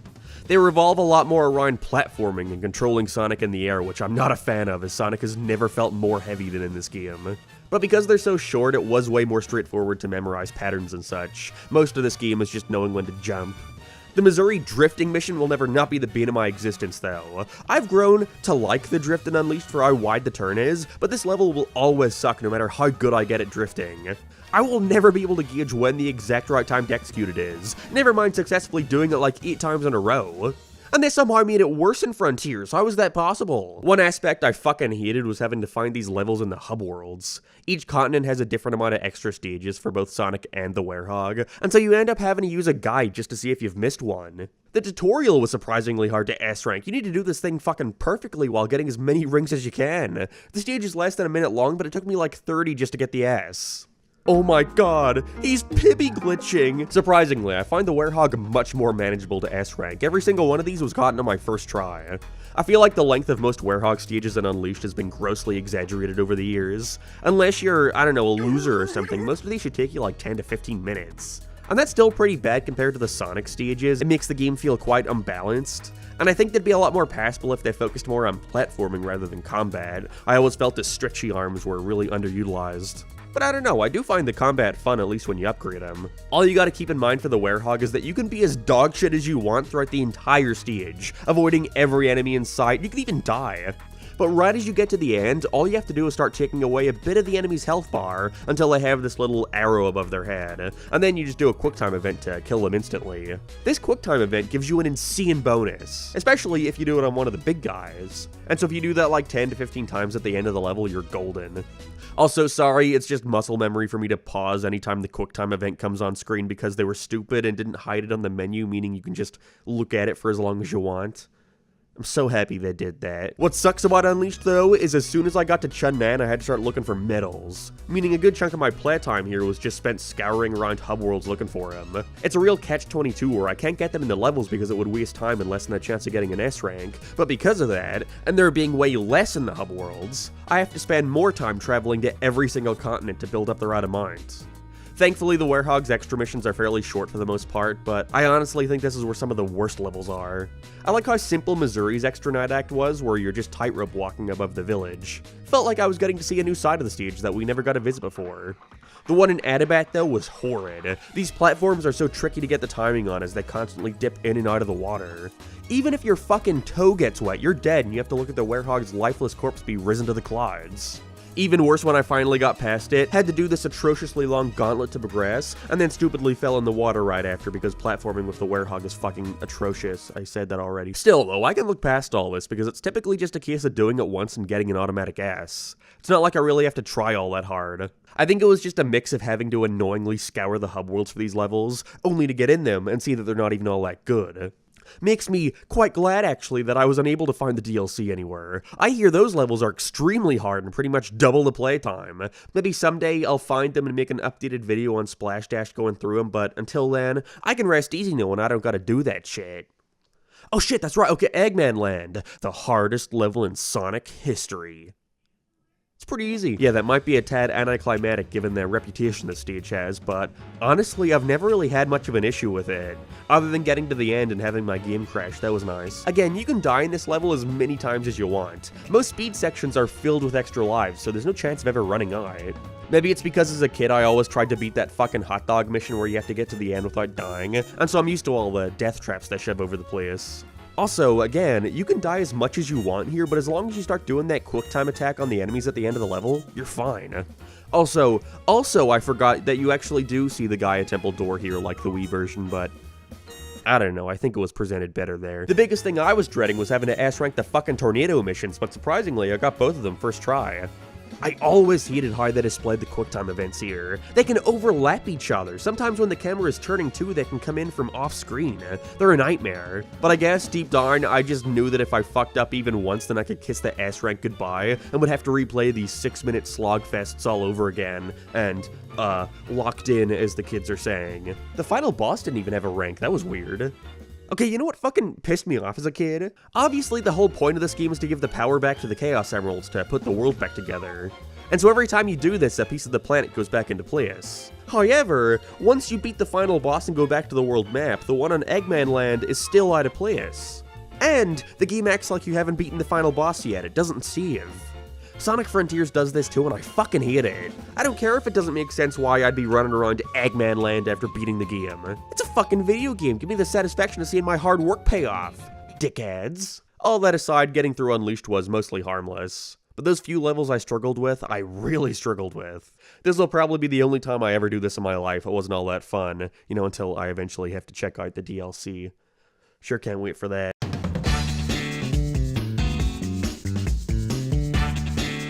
Sonic Colors, spelt with a U, it's the correct version, was one of the first Sonic games I remember ever beating. on the Wii. I'd never really experienced the DS version aside from a very brief moment at a friend's house. It's weird, despite just how many Sonic games they made for this thing, it was rare to actually meet someone who owned one of them. Again, I loved Sonic, and not even I wanted them badly enough to give up a spot on my Christmas list. I think it's because, just in general, Sonic games are a lot harder to pick up and play, unlike, New Super Mario Bros., which everybody and their dog owned. Sonic games can be a lot more infuriating and unfair if you don't know what to expect. A lot more focused on trial and error, which I'm sure turns most average people off. Not me, though. I'm a gamer, and gamers don't die, they respawn. Seriously, though, these DS Sonic games just never appealed to me as a kid. Mostly because I was very bad at them. I didn't understand how boosting worked, it was moving too fast for me. Rush especially had so many bottomless pits that I couldn't get past Zone 2. They're tough games for a stupid kid, and so I have to imagine that's why the games started to become more and more babyfied from here on out. But before then, we have to look at the send-off to Sonic's adventures on the DS with Sonic Colors. I guess Rush Adventure sold really poorly or something, and so Sega decided it would be easier to unify their console and handheld games. Rush Adventure was actually the last unique Sonic game made exclusively for handheld consoles. Wait, did Rivals? I always forget about Rivals. I imagine it's just easier to have a marketing campaign for one game and just sticking a for Nintendo Wii and DS at the end rather than having to create campaigns for 2 releases every year. Either way, don't let the title confuse you, because for all intents and purposes, Sonic Colors on the DS is basically Rush 3, just with less Bleez and more Wisps. That's not the only difference, however. I was actually pretty surprised to see just how many new moves Sonic's got here, all of them being pulled from his boost games. We've now got a proper homing attack with a reticle and everything. There's a slide, which is used at least 3 times. We've also got a stomp and a wall jump. I'm happy to see these get pulled in, as they offer a lot more gameplay variety in these stages. However, I don't understand why we had to sacrifice the trick system for all this. I guess it's to emphasize collecting white wisps for boost. So much so that you don't even have the boost in the first stage, you have to unlock it. And while I did get used to this change eventually, especially as more wisps got unlocked, it was hard getting used to this after spending so much time on Rush and Rush Adventure. But no, yeah, you don't have access to all your wisps from the get-go, meaning getting an S rank on your first attempt is near impossible. It took me until the final boss fight on Sweet Mountain to get my first one aside from the special stages. Oh yeah, that's something this game has over the console version, special stages. You're given the option of earning them if you finish a level with 50 rings. They're just a clone of the ones from Rush, which in and of itself was a clone of the one from Sonic 2. But they shake it up a tad by having multicolored orbs to collect. You do 3 laps, first is red, next is blue, and then yellow, with your main objective being to try and dodge any color that you're not currently on, as in turn it lessens the amount you can collect on the next lap. Now, I wouldn't even bother bringing these up, but like I said before, you're now ranked on these, I think for the first time in the series' history. But it's honestly no sweat, they're all fairly easy and don't require much effort. The wisps are really what makes Colors DS stand out compared to the previous 2, however, with each stage having at least 2 you can use to access shortcuts. The wisps here are necessary in order to get an S rank, so your best bet is to honestly just go through the game normally until you unlock them all, and then go back to S rank every stage. Saying that though, I somehow managed to S rank all of Aquarium Park on my first try, I don't know how that happened. There are much less wisps here compared to the console version, and because of that, its stages are allowed to be much more focused on catering level design strictly towards them. See, as we're gonna soon see in the Wii game, for the most part they treat wisps as something optional. Many stages are able to be beaten just as Sonic. The DS version, on the other hand, makes most of these levels require wisp usage a few times throughout, especially since it kinda takes away from this giving you the same thrill that Rush and Rush Adventure did. But I don't really mind. The wisps work a lot better in 2D than they do in 3D anyways. We got Laser, Drill, and Rocket, along with 2 wisps exclusive to this version, being Burst and Void. Burst letting you hold on the jump button to skyrocket upwards while insta-killing anything on screen, and Void letting you float around for a while, sucking in objects and enemies, even stuff stuck within walls. They all keep the movement up and never slow you down if you know how to use them. The main one that took a bit of getting used to was Void in Asteroid Coaster. There's all this insta-kill ooze that you have to get dangerously close to, and for some reason they would always just lower into it with no rhyme or reason. I think the worst one here, though, would have to be Drill. Planet Wisp is almost exclusively designed around it, and was the zone that took me the longest to S-rank, mainly because of its controls. In the Wii version, you have full 8-directional movement, but here it's down to 4. You can only go up, down, left, and right. So when they do ask you to travel diagonally against spikes and whatnot, you need to awkwardly switch between 2 directions, making sure not to overshoot it. You're on a time limit too, so the more you fumble around trying to get through a tube or something, the more you increase your chance of Sonic getting buried alive. RIP. The turn is also just way too wide, and made being precise a nightmare. Because of this focus on the wisps, however, it makes the S ranks a lot more straightforward to get. Just find the most optimal path, generally the top one, and make sure to stay there while collecting as many rings as possible. And most importantly, using as many wisps as possible, as you're given a bonus at the end based on how much you used them. Again though, most wisps are on the upper pathways, and so it's vital to know the layouts of these stages as best you can. That's not to say these were easy to manage, but generally I was able to get most within around 20 minutes worth of retries, which probably equated to like 10 or so playthroughs. The more I think about it, actually, the more I think this might be my favorite out of the Rush trilogy. There were way less moments in this game where I felt slighted due to not being able to see what's ahead of me. Even the bosses weren't as much of a challenge. They all basically work the same way, and none of them were anywhere near as long and tedious as previous Rush games. Usually they'll just open their weak spot after attacking, you attack them to get some boost, and the part that took me a second to realize is that you're then meant to boost into them, not only to deal more damage, but to also obtain a wisp, which you can then use to basically finish them off super quickly, getting an automatic S. Gone are the days of needing to collect and maintain every single fucking ring in a fight. Now the bosses are actually fun to S rank. Well, okay, not all of them. See, to get the last Chaos Emerald, you have to go to Gameland, play a single level where you race against a CPU, and then if you get 50 rings by the end, you can access the final special stage, in which completing it unlocks you the final boss against the Nega Mother Wisp. A wisp that's never even seen in the console version, but given how close the rest of this was to the Wii game, I have to assume it was planned at some point but then scrapped. I was excited to finally play this, but the smile immediately faded as I realized how slow and boring this fight is. Basically, you just charge your attack and hit 2 rocks at the hands, but this takes so long that there's a good chance it's already moved on by that point, and so you gotta wait again. Then you're put into a segment similar to Dark Gaia from Unleashed, where you're dashing towards it and dodging laser attacks. It's also shooting like this purple stuff that slows you down. If you get like 3 stuck to you, then you're not dodging that attack and get sent back a bit. After getting close enough, you can then press the boost button to dash into them, but there's a good chance that when doing this, the reticle will move. You'll attack nothing, and then get sent all the way back to do the entire thing again. This thing is a slog too, despite only having to do it 3 times. And so anytime I fucked up the process more than once, I just restarted. Did not want to risk finally getting to the end of this and not getting the S. But either way, with that, Sonic Colors DS was over and done. Oh wait, oh fucking hell. I completely forgot. Every level has 2 additional acts to play that also have a rank.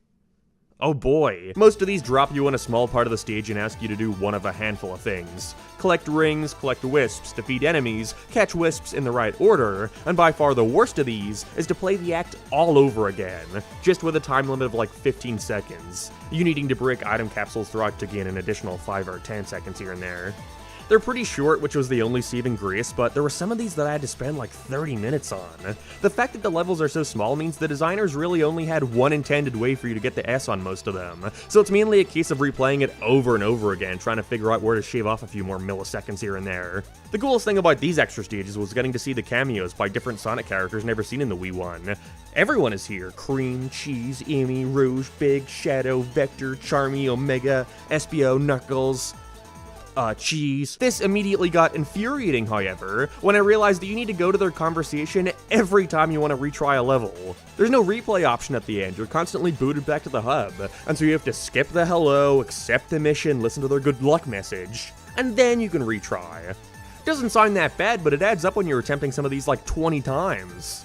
It gets even worse too when I finally S-ranked both of them and saw a new extra mission opening up. Yep, there's actually 3 per zone. Perfect!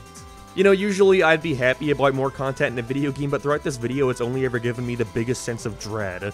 I'm exaggerating though, most of them weren't bad at all.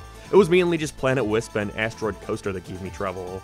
Other than that, this was a fun little 4-hour romp through another Sonic game that I'd barely ever played, that probably also will never be ported to future consoles. Which sucks, because this was easily one of the most consistently solid Sonic games out there, even if it only does that by sacrificing a lot of what people like about Sonic by making things a little less fast and a little more traditional. But who cares? It's fun and good, and I liked it, and Sonic Colors, SD, I guess, was recently remastered for modern consoles and PC, and so I figured I would just play Ultimate since I already have it on the Epic Games Store. Yeah, I was one of those guys. This actually timed up perfectly, as a mod recently came out to pretty much remaster the remaster, given the less than ideal state it launched in. However, it was just my luck that when I needed to get it on Google Drive, the download had reached its capacity, meaning I'm stuck with the original. Well hey, at least I got my cool Sonic movie aura and gold shoes. Yeah, it's just as good. Sonic Colors, I think, was the first Sonic game I ever attempted to get all the S ranks on. Not that I actually succeeded, but I would play this game religiously and have quite the soft spot for it, despite, you know, being by far the least Sonic-y boost game. Focusing a lot more on the new Wisp powers that allow you to tackle certain sections of the level completely differently, like drilling through the grind or blowing through enemies as a laser. It's because of this, and it also being the least 3D Sonic game out there, that it's gotten a bit of a bad rap over the years, but I don't know, I like it. Again, I could never S-rank it as a kid though, I find it so confusing. Sometimes I felt like I could beat a stage as fast as possible, but it would only end up getting me a C or B rank. See, more than any other, Sonic Colors' ranking system puts a major focus on score. Sure, you need to beat it quickly and collect as many rings as possible, but if sacrificing a better time or a higher ring count means spending more time in the stage to rack up your score, then you gotta take it. You'll actually notice on the right side of the screen you get notified anytime you do a special action that gives you points. And by special action, I mean doing anything. Rings give you score, attacking enemies gives you score, doing tricks on ramps, going through rainbow rings, hell, even just staying on a grind rail for long enough or the mere act of quick-stepping gives you score. This makes it sound incredibly easy, right? Just grind back and forth for long enough or keep quick-stepping to build it up and then finish the level, right? Who cares how long it takes you? And that would be true. But eventually, after doing one of these context-sensitive actions for long enough, you'll see the score in the top right refuse to go up any further. The game never tells you any of this, by the way, you're just meant to notice and realize that these abilities have a cap on them, I guess. But the most important thing to consider here are the Wisps. You get a shit ton of points for using them. They really encourage you to try them all out. You can see in the corner here that while using Drill or Spike, I'm just constantly racking up points by not even doing anything. Now this is a problem at first because pretty quickly into your playthrough, and by quickly I mean level 1, you're gonna notice these colored Wisp capsules that you just can't activate.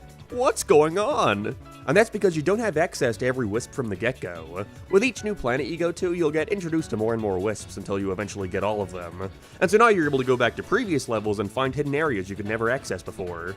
I always find that to be a cool aspect of this game that made the levels super replayable. Despite the more Mario-esque approach to its levels, I definitely think Colors has some great and clever design that gets you thinking. Well, thinking as much as a 3+ game can make you. Again though, none of this is conveyed to you, which is made even worse through the fact that not every Wisp gives you points in the same way, so let's go over them. Laser gives you no points for activating it. You only get points for hitting stuff while using it, but the main thing you want to keep an eye out for here are these giant diamond things as they give you an insane point bonus. Drill, Spike, Hover, and Frenzy all work the exact same, and then all you gotta do is activate the power in order to start getting points. These are by far the easiest to use. Rocket is one of the weaker Wisps in the game when it comes to getting points as you only get a short burst of them during the launch, that's it.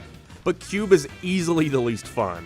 Not only do you have to stop in place for like 3 seconds every time you want to use its power, but you also don't get any points for using it. You instead get them from collecting these blue rings scattered throughout the sections. So it's more of a case of going back and forth to collect as many as you can before it runs out. Oh yeah, and Colors Ultimate also added this lame new Ghost Wisp that doesn't really do anything all that useful. They had to hastily add awkward new bits of level design into the stages to accommodate for them, but they just again give you points for using it. Eventually, the points you get with one of the Wisps that gives you them continuously will cap, but it takes a long ass time for that to happen. This sounds simple though, right? Just jump in a level, use the Wisps left and right, and then jump out. Easy ass rank. Yeah, mostly. See, Sonic Colors was originally going to have a structure way more in line with the classic Sonic games, 2 acts and a boss. And similarly to Unleashed, it would then have a series of bonus acts you could try out for fun that would reuse parts of the larger stages to create a new challenge. But at some point during development, Sonic Team must have realized that their game would only be like an hour long if they structured it like that, and so instead decided they would force you to play through those other 4 bonus acts, totaling to a whopping 6 acts per zone. There's an argument to be made here about quality over quantity and all, but if I'm being honest, I think this decision were made for the better. These extracts tend to put a much larger focus on basic puzzle solving, asking you to use the Wisps in a small portion of the stage lifted from the larger act. I know a lot of folks out there hate most of these levels for how slow they can be, but I don't know, I find it makes the Wisps a lot more memorable, rather than if they were exclusively optional like how they usually are in the main acts. I'm also one of those weirdos who doesn't really mind if a Sonic game isn't 100% fast all the time. As long as it's fun, I'm down to climb in Colors. It's pretty fun. Getting the S ranks was probably the quickest and easiest experience I've had so far. It's not that they're all easy to get, but once you understand what the game is asking from you, it becomes fairly straightforward, aside from a couple annoyances here and there. In the bigger acts, you know, you treat it like a regular Sonic game. Get to the goal as quick as you can, collect some rings, defeat some enemies, use Wisps when you can, you're golden. Pretty quickly though, that method is gonna stop working.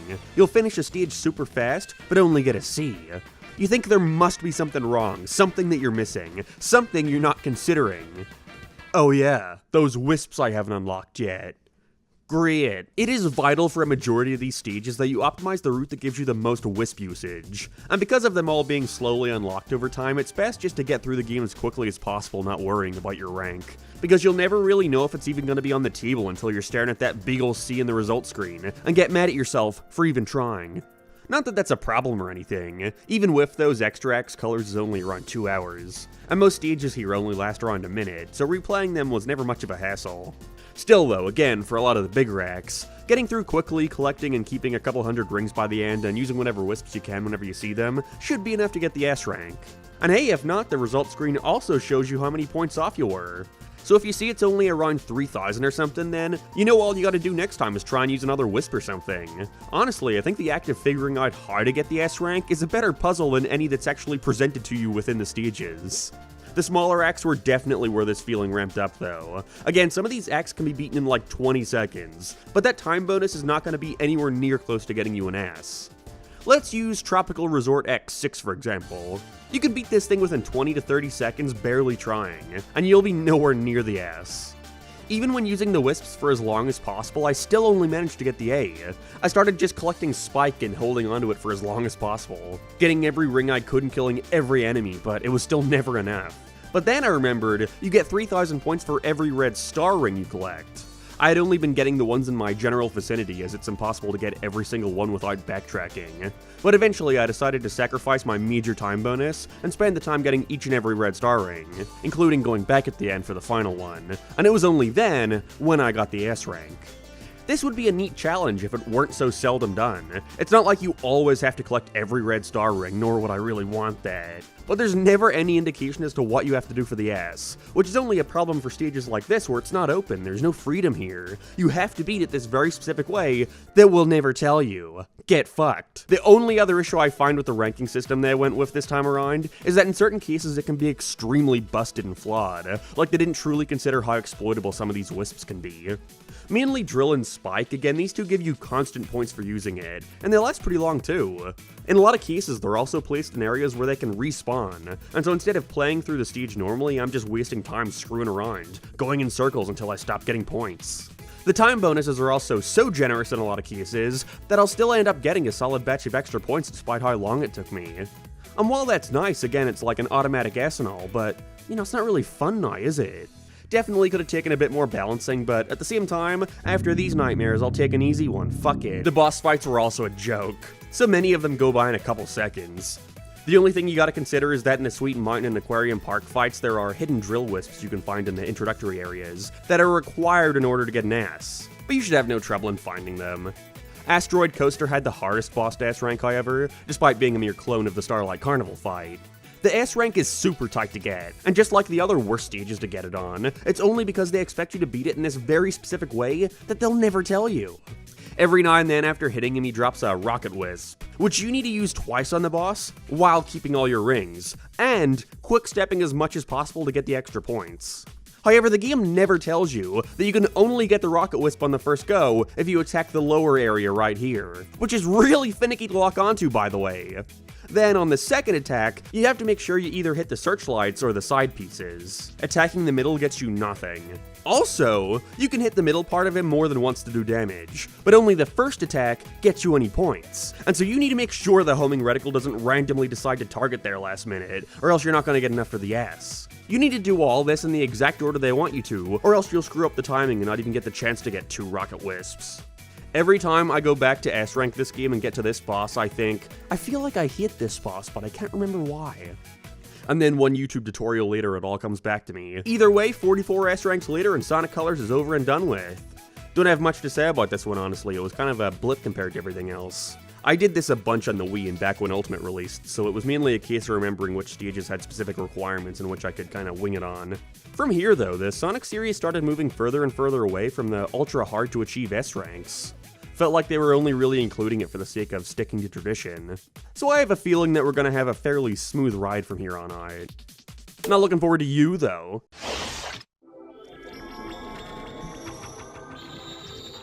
You know, sometimes I forget this game even came out in the 3DS. That's right, here we have Sonic Generations for handhelds. The game designed to celebrate the Hedgehog's 20th anniversary with you playing as both modern and classic Sonic traveling through iconic locations.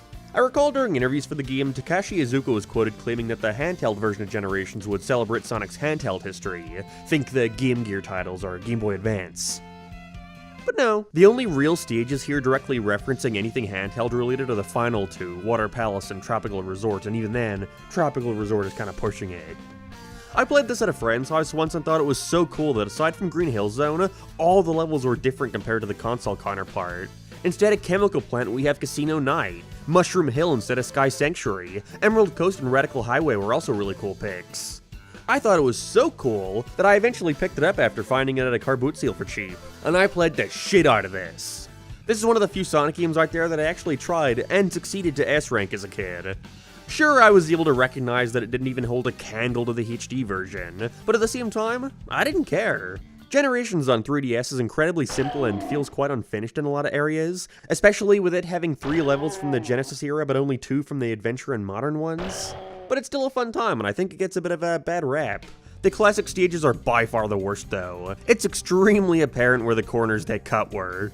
Which sucks because I actually think classic Sonic controls better here than in the console version. It's a lot closer to how he was in the classics anyway. Although I guess that was pretty necessary when the first 3 zones are directly ripped from them. Something the console version did was actually, adapt every stage. They took the most iconic set pieces and tried to see how they could remix it into a new level. It was familiar, but a different experience overall. On the other hand, we have the 3DS version where every classic stage is a one-to-one rip from the original game. Green Hill, Casino Night, and Mushroom Hill are all copied to a T. They're almost too exact because now you have moments like the end of Mushroom Hill where you reach a checkpoint only for the level to immediately end. I was wondering why the hell they did this, only to remember that in the original Sonic & Knuckles, this is where you'd be brought into the boss fight. Why not just remove it then? Still though, I take these 3 zones over what they did during the Adventure era, which easily gets it the worst. Instead of, again, trying to do something new, we instead see them trying their best to copy the original stage as close as they can, just restricted within a 2D plane. In some cases, this is kind of cool, sort of like you're able to follow along with the original act. Everything is in reference to that one. But in cases like Radical Highway, it results in all these moments where you're just running in straight lines, not doing anything engaging. Obviously, because in the original Radical Highway, you could, grind up the bridge or float around on these. Well, there's not even anything there, actually. Just because they did it there doesn't mean you have to replicate it so closely here. Not everything's gonna translate well. I actually think Classic Radical Highway might be one of the most poorly designed levels in all of Classic Sonic. It is abysmal. And if you're wondering how they even managed to copy the level design so directly since Sonic has a homing attack in those games, well, you'd be surprised to find out that after beating the first boss in the game, Classic Sonic is given the homing attack. What's the fucking point then? You could unlock the homing attack for Classic Sonic in the console generations too, but at the very least that required you to collect every red star ring. It's not just given to you after the Death Egg robot. It's so lazy and way worse than Moderns, and so now for the rest of the game you're pretty much just playing as Sonic, and an infinitely worse Sonic. Perfect. Thankfully, getting the S ranks was not as much of a problem. The biggest one I struggled with here was probably Radical Highway, but that was more so because the entire level just revolves around remembering when to jump.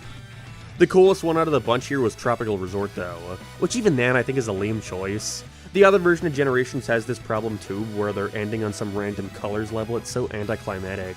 I really think Generations needed time for one final stage. Maybe an original one that combines elements from every single level you've played so far, like the timeline is collapsing or something, and all the Sonic games are merging into one.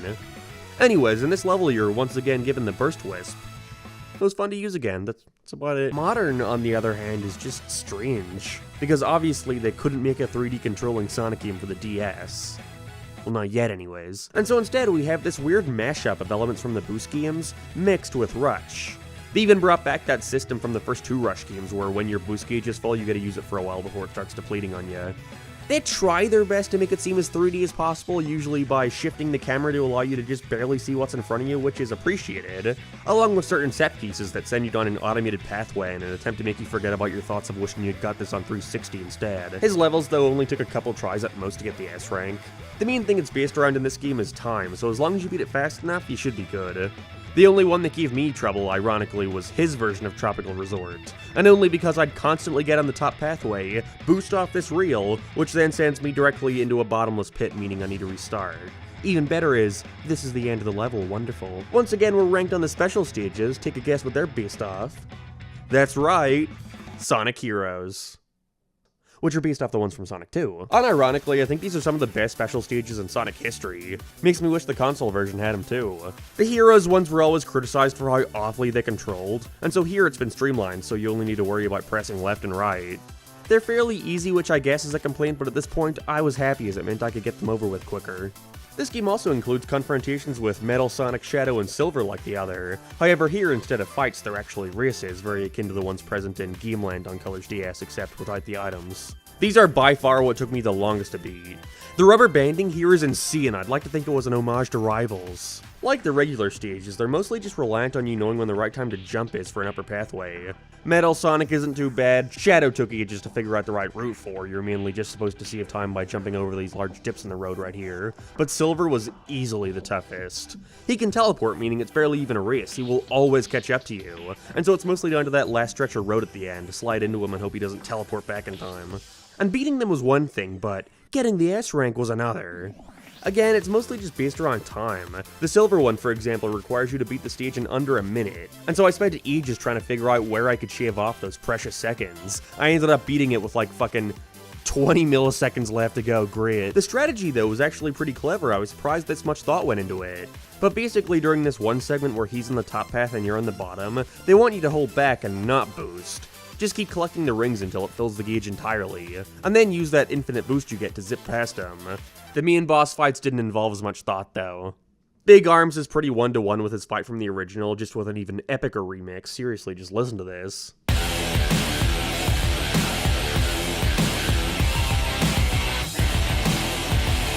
I was incredibly annoyed though to find out why I was doing this as fast as physically possible, yet still not getting the S rank, and it's because you're meant to know that there's a very brief window at the start of the fight where you can jump and attack him, great.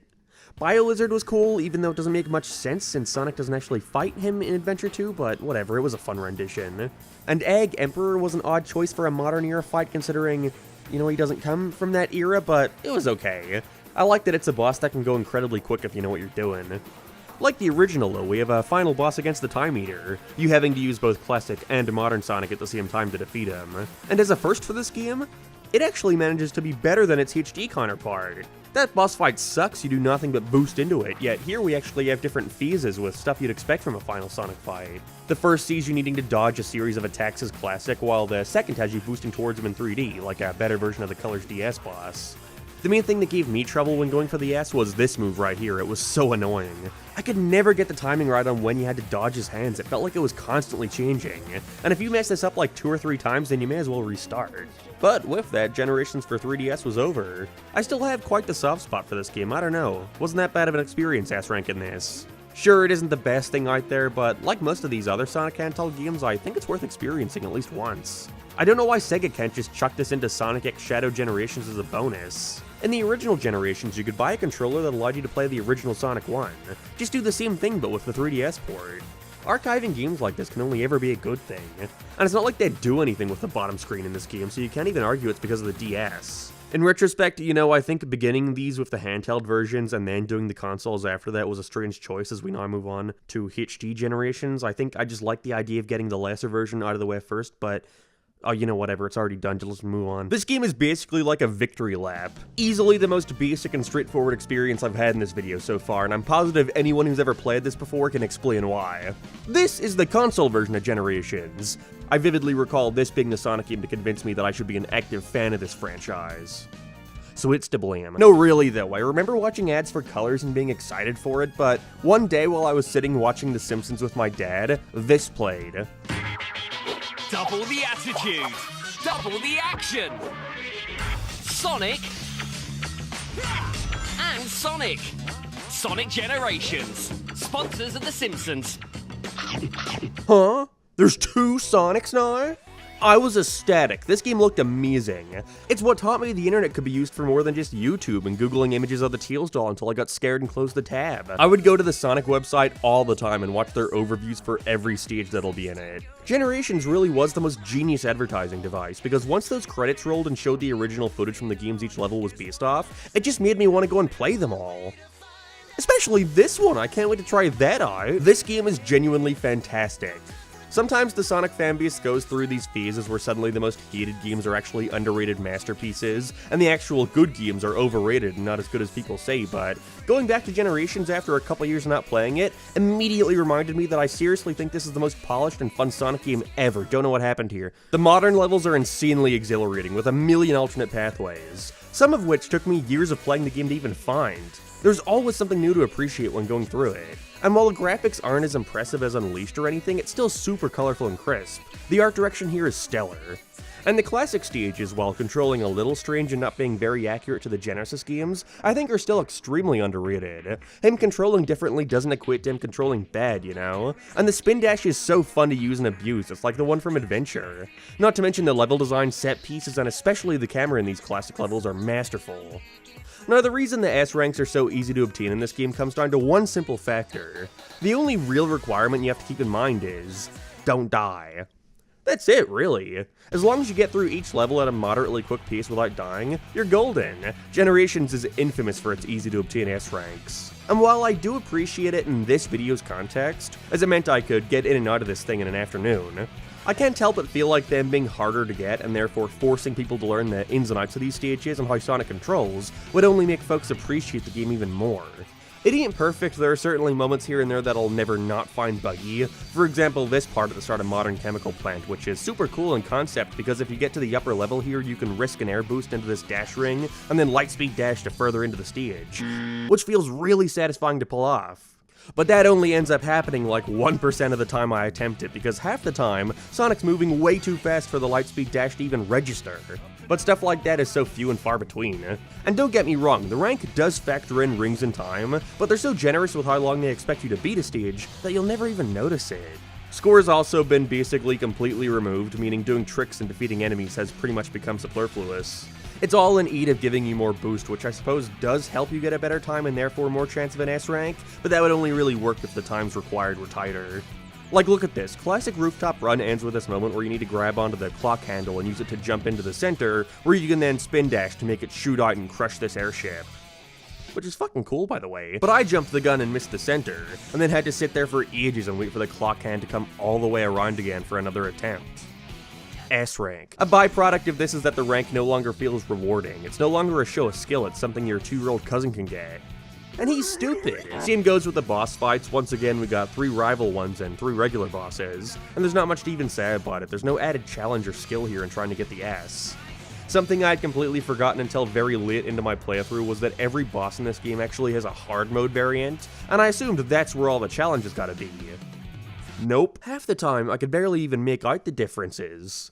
Metal Sonic is a little more intense with his last move, I guess. Death Egg Robot takes a couple more hits for his first phase. With Shadow, you have to collect 3 orbs instead of 2 to get your power up.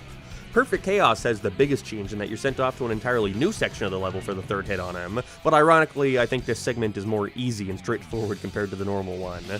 Silver sends out an extra box to crush you while running from the big ball of debris. Egg Dragoon, once again, takes a couple more hits. And finally, the Time Eater might be a tad faster, but honestly, I couldn't really tell. This fight sucks either way. So, that's it, right? Straight and to the point. Wonderful, onto this train wreck. Well, not exactly. See, Sonic Generations has one more game mode apart from the main levels and boss fights. A mode that most people out there have barely bothered playing. And that is the missions. To extend playtime in the game, once you finish each era, you have to collect 3 keys to access the boss. These are unlocked through playing the missions scattered above the regular levels. And there are a ton of these, 5 for every level for Classic and Modern Sonic, totaling to 45 each and 90 altogether. To unlock the key, the game only asks you to play one of these missions, meaning by the end you will only have played a tenth of what they have to offer here. And because you can pick them in any order you want, and from various Let's Plays I've seen of the game, it appears that most people get to Sky Sanctuary, play the Modern Knuckles treasure hunting mission because it's closest, see it sucks, and then write all of them off as a result. But as someone who frequently goes out of his way to beat all of these, I have to say, most of them are great. They're usually focusing on a single gimmick, which I think some find cheaper or lame, but I personally think it's really smart. Most Sonic games aren't like traditional platformers where they establish a gimmick in a stage, and they continue expanding upon that throughout before moving on to the next. Usually they're a lot more focused on set pieces, and oftentimes gimmicks appear once, maybe 2 times, before being thrown out for something else. Think modern Seaside Hill, where you have segments like driving in the car which only appears for a brief moment before moving on to the next gimmick. A good Sonic stage, in my opinion, should feel like a playground of ideas, all of which offer something fun and new to do with Sonic's moveset. Because of that, it results in there being a lot of wasted assets in these games, features that pop up once and never again. In turn, I think having smaller missions that focus on a single one of these is a brilliant idea. Allows you to reuse assets and expand more on gimmicks without slowing down the pace of the regular levels. And the only factor for an S rank in these missions is the time, which you can constantly be reminded of in the top right corner. And because of that, I find a majority of them to be a fun and quick challenge. Strangely enough, I find myself really enjoying the classic Sonic ones more often than not. Green Hill has cool ideas like making all the badniks giant. Chemical Plant has one where you can summon Teals to help you fly around like in Sonic 3. And they get a ton of mileage out of the elemental shields here, which aren't even seen in the regular stages. Here we have the first time in the entire series where they were able to create level design and challenge specifically around using their abilities. Actually, it's weird, I find the classic ones get worse over time compared to the modern ones, which I think get better. The worst easily are the ones that involve Sonic's friends, probably didn't help the growing complaints towards them at the time. Seaside Hill has this horrible classic mission with Espio where you have to use them to grapple these things and swing yourself. I could just never figure out the controls of this one, it's horrid. This one in classic Rooftop Run always screws me up despite seeming fairly straightforward, where you have to grab onto these balloons. And it's only the last segment where these guys are shooting at you. His jump is so delayed and the time is so tight that I could never manage to dodge them. Something I really appreciate about these missions is that they play around a lot with the lighting, making certain ones feel visually distinct from something as simple as showing Green Hill at sunset or Speed Highway during the daytime. Planet Wisp has this gorgeous one where it's got this cool purple sky. Makes me wish this was an option you could toggle through when playing the regular levels as well. Moderns are a lot more straightforward, typically just quick boosting challenges. Rooftop Run has this incredibly fun one where you're playing through a section of the level on the board from City Escape. And that's for the better, honestly, is when they stray away from the boosting, you really get a feel for how awfully Sonic controls when not moving at high speeds. This one in Crisis City is atrocious where you're just hitting switches. The Vector one where you're hitting music notes back at him is lame and takes way too long.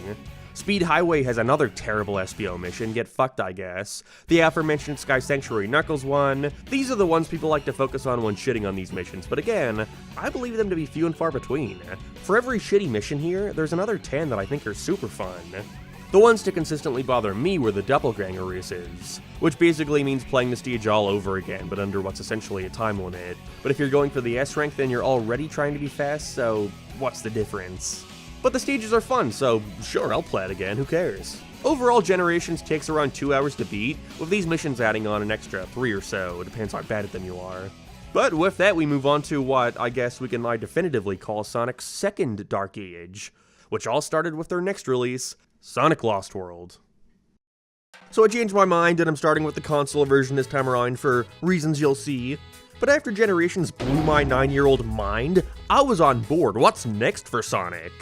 It's kind of funny, honestly, how time would seemingly move so slowly as a kid. I recall sitting in school with the only other kid who liked Sonic predicting when the next game would come out, and I was genuinely worried that Sega would stop making them after Generations. Generations seemed so concrete to me, and the ending where Eggman jokes about going back and getting his teaching degree, while written as nothing more than a stupid joke, genuinely made me think that Sonic was over. This is it.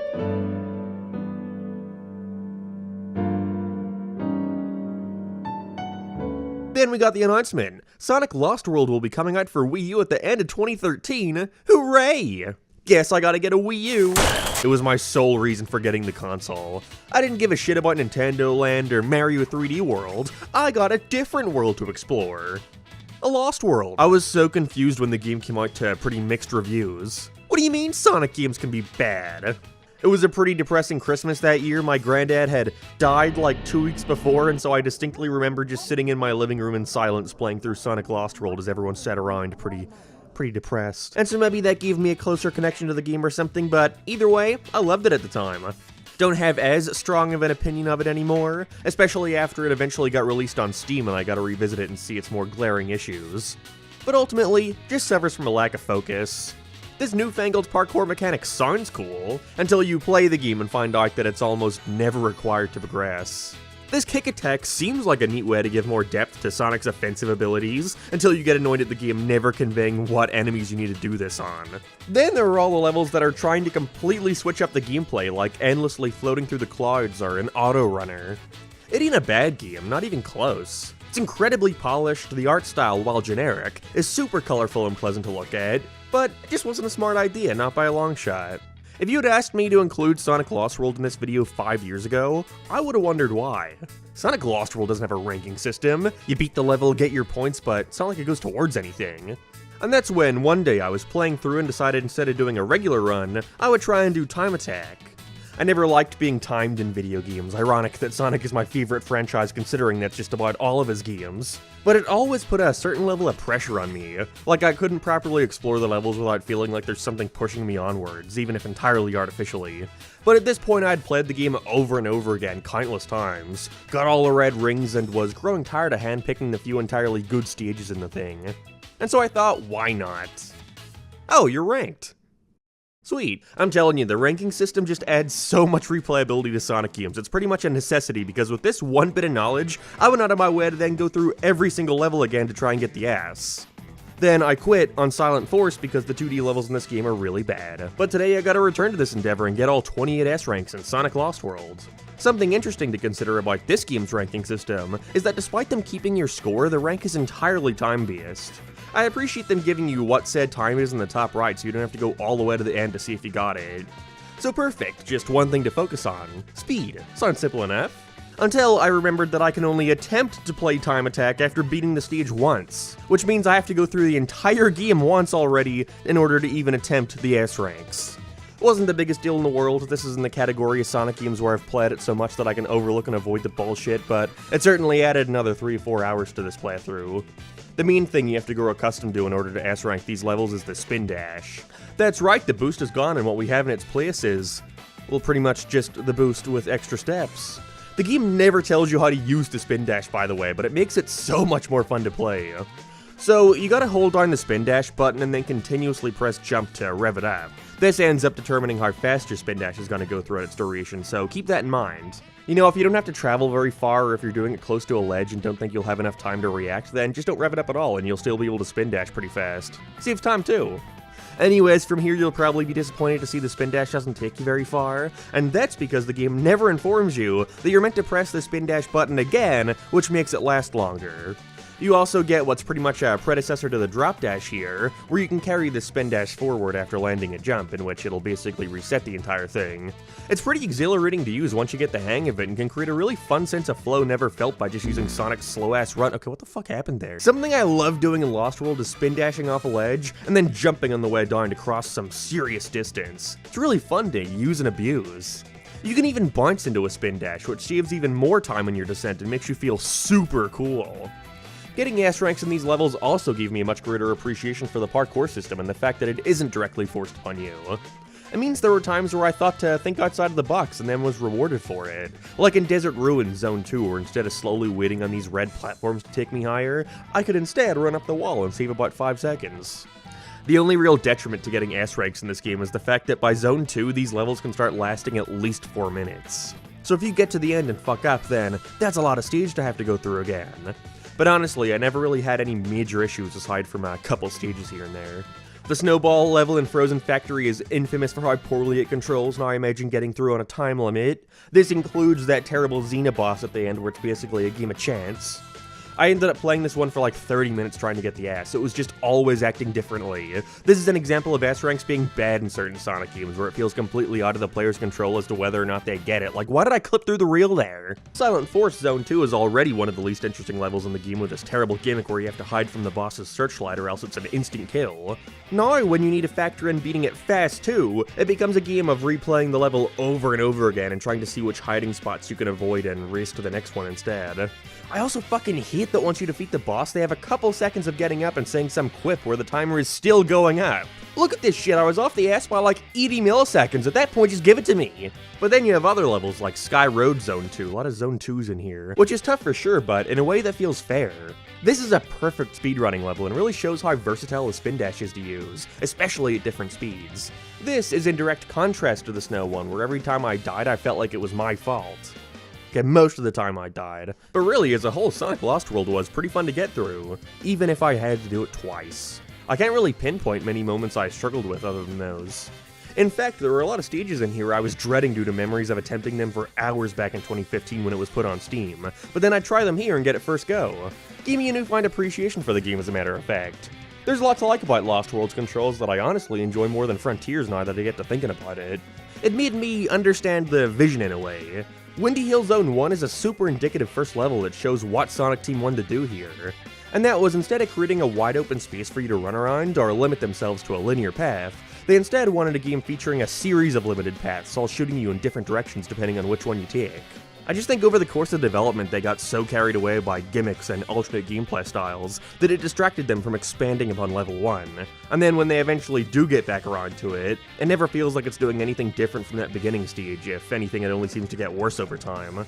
Desert Ruins Zone 1 is a level that I think expands upon Windy Hill in a cool way, but there's dash panels and ramps that for the first time in a long while had you rely on your momentum to get further. But that momentum only ever comes into play when you're using the spin dash, something the game is too distracted to ever tell you how to use. Still though, I had a lot of fun with this one. Sonic Lost World in my mind is bumped from a 6 to a solid 7.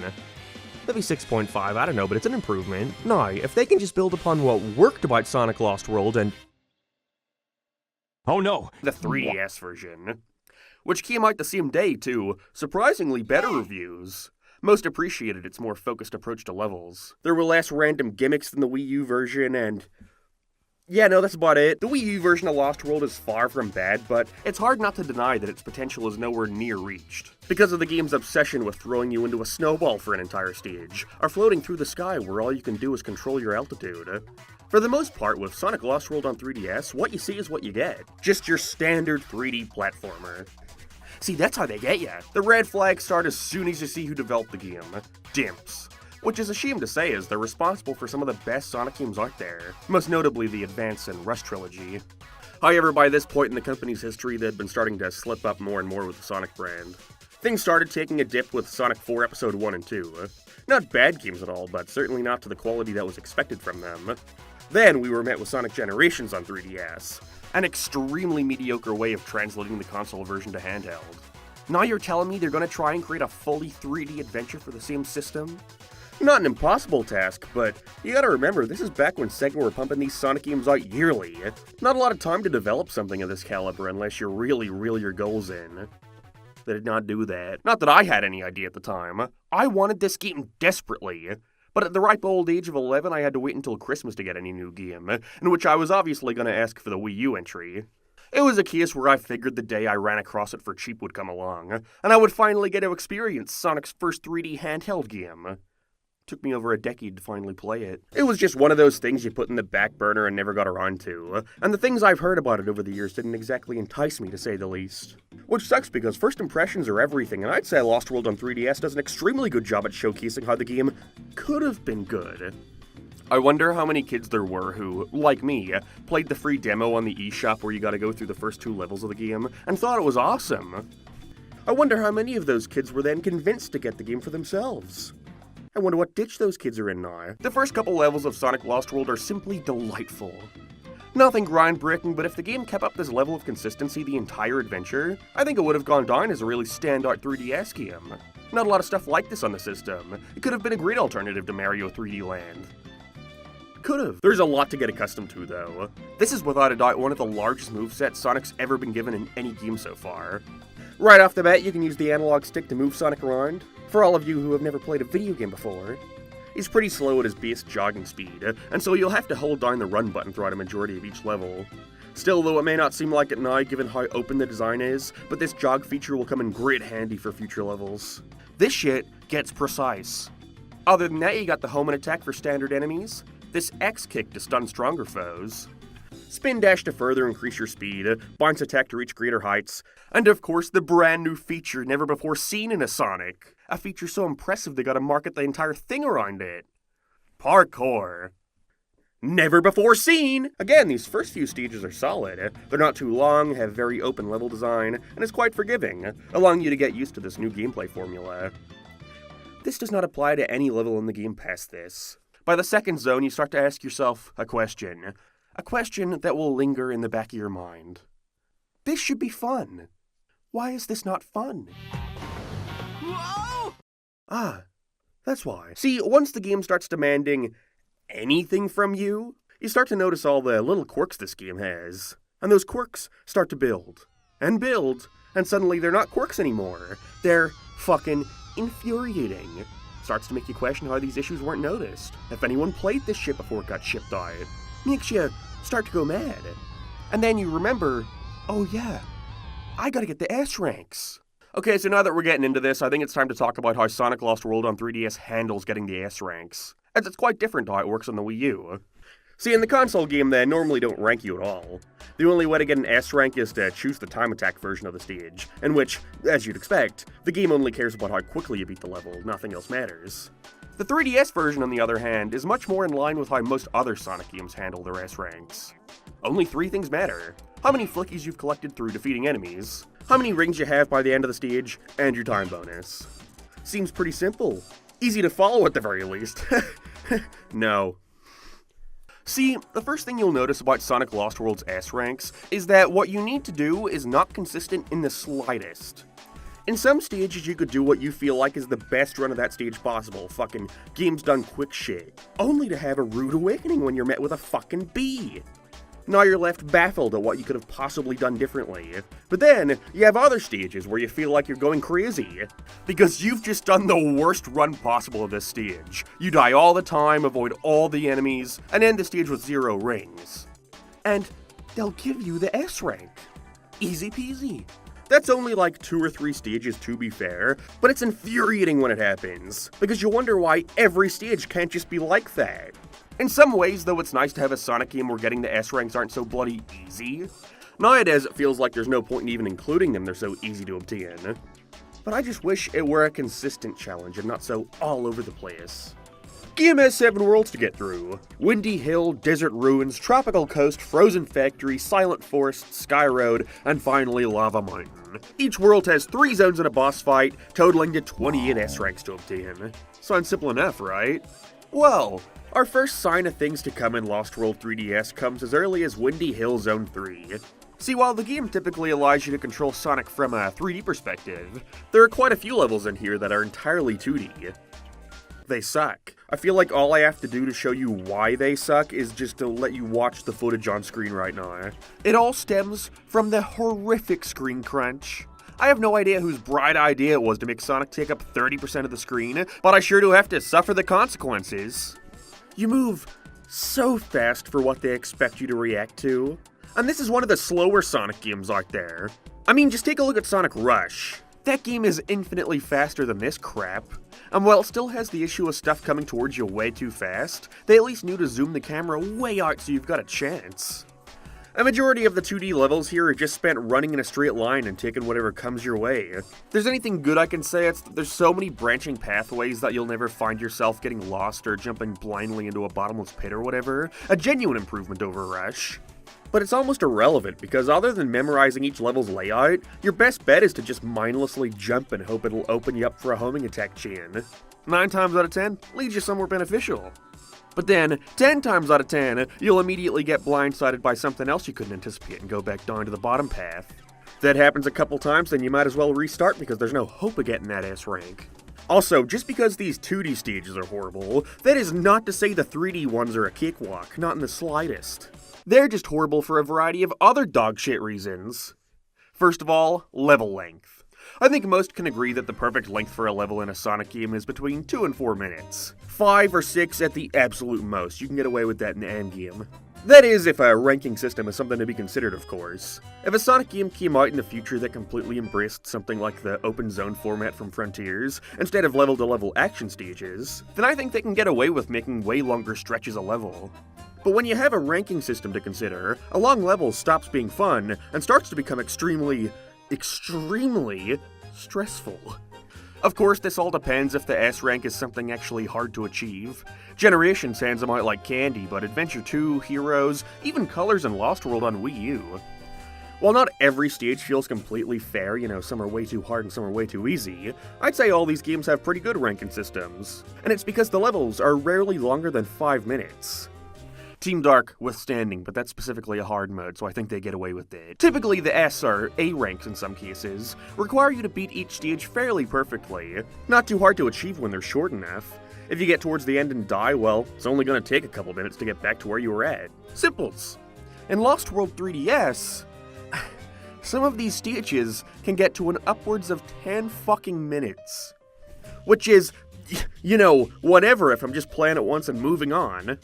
But when I'm then expected to play at peak performance for those 10 minutes without feel, any modicum of fun I could have with that stage is removed entirely, because the whole time I'm sweating at the fact that any second I could slip off the side of the stage and have to start that shit all over again. I know I'm whining a lot, and can you believe I haven't even talked about any specific level yet? But I want to at least make something clear. The issue here is not that the game is challenging me, not at all. If anything, like I said before, it's actually kinda nice having a Sonic game where it takes more than 2 tries to get an S. The ranking system is a fantastic way of artificially extending the playtime for their games, which is greatly needed given how most of them can be beaten in 3 hours. But when you can get most of them first try, it's a bit pointless to even have them there. So in a lot of ways I can appreciate Lost World 3DS trying to make them harder to obtain. I just have, 2 notes on how they could have been made more manageable. 1. Balance them better. Again, in some stages you can get the S rank first try, yet in others it would literally take me an hour of trial and error for a single stage. And it's not as if I'm playing any differently, they just didn't consider the bonuses and how much they differ between stages. Like in some levels the time bonus counts more, whereas in others it'll be the ring bonus. How can you tell which to focus on in each instance? Just gotta play it a couple dozen times and figure it out for yourself. And 2. Each level needs to have as little bullshit as possible. Look, I get it. Making video games is hard. A game is gonna have bugs. I'd rather it didn't, but what are you gonna do? With budgets and deadlines to consider, no game is gonna be perfect. But that's the thing about Sonic Lost World on Wii U and 3DS. For the most part, they're relatively polished, compared to most other Sonic games at the very least.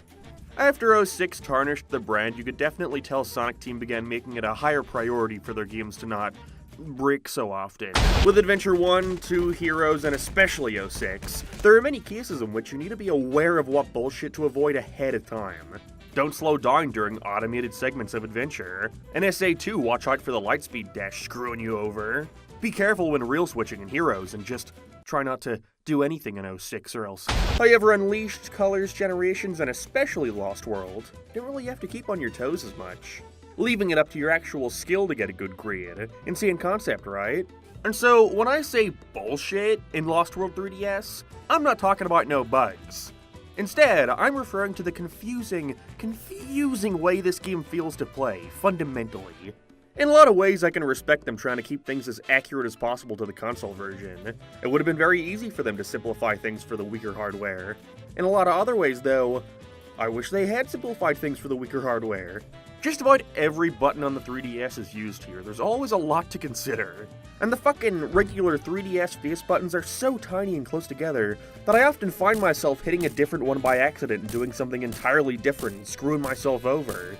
So I switched to an emulator. But even if you disagree, I tend to think back to Yuji Naka's old philosophy of creating games with as simple controls as possible. And while he certainly went overboard with that in later games, like mapping everything to the fucking B button in SA2, like at that point it's necessary to spread things out a bit. In Lost World 3DS, it's hard not to think they could have just ditched a couple things, like Sonic's lame-ass X-kick move. I mean, you can't even make the argument that it was to stay true to the console game because it works completely differently there. So for those unaware, Sonic Lost World decided to completely change how the homing attack worked for the first time since, well, Sonic Adventure, really. Instead of chaining together your homing attacks with a button press for each enemy, Lost World instead has everything within your vicinity get locked onto with a reticle at the same time. Then you do your homing attack and watch as Sonic shoots off to destroy them all. Cool idea in theory, but it results in many scenarios where the reticle will change what it's targeting as you're jumping, which 9 times out of 10 is nothing more than a minor inconvenience. But that one time, that 1 out of 10, it is fucking maddening. Because, as the game progresses, there are many action chains to execute above bottomless pits, and the range in which an enemy can be targeted is so massive that you'll wind up somewhere else entirely from where you started. Now you gotta catch your bearings in the 1.5 seconds it takes to land.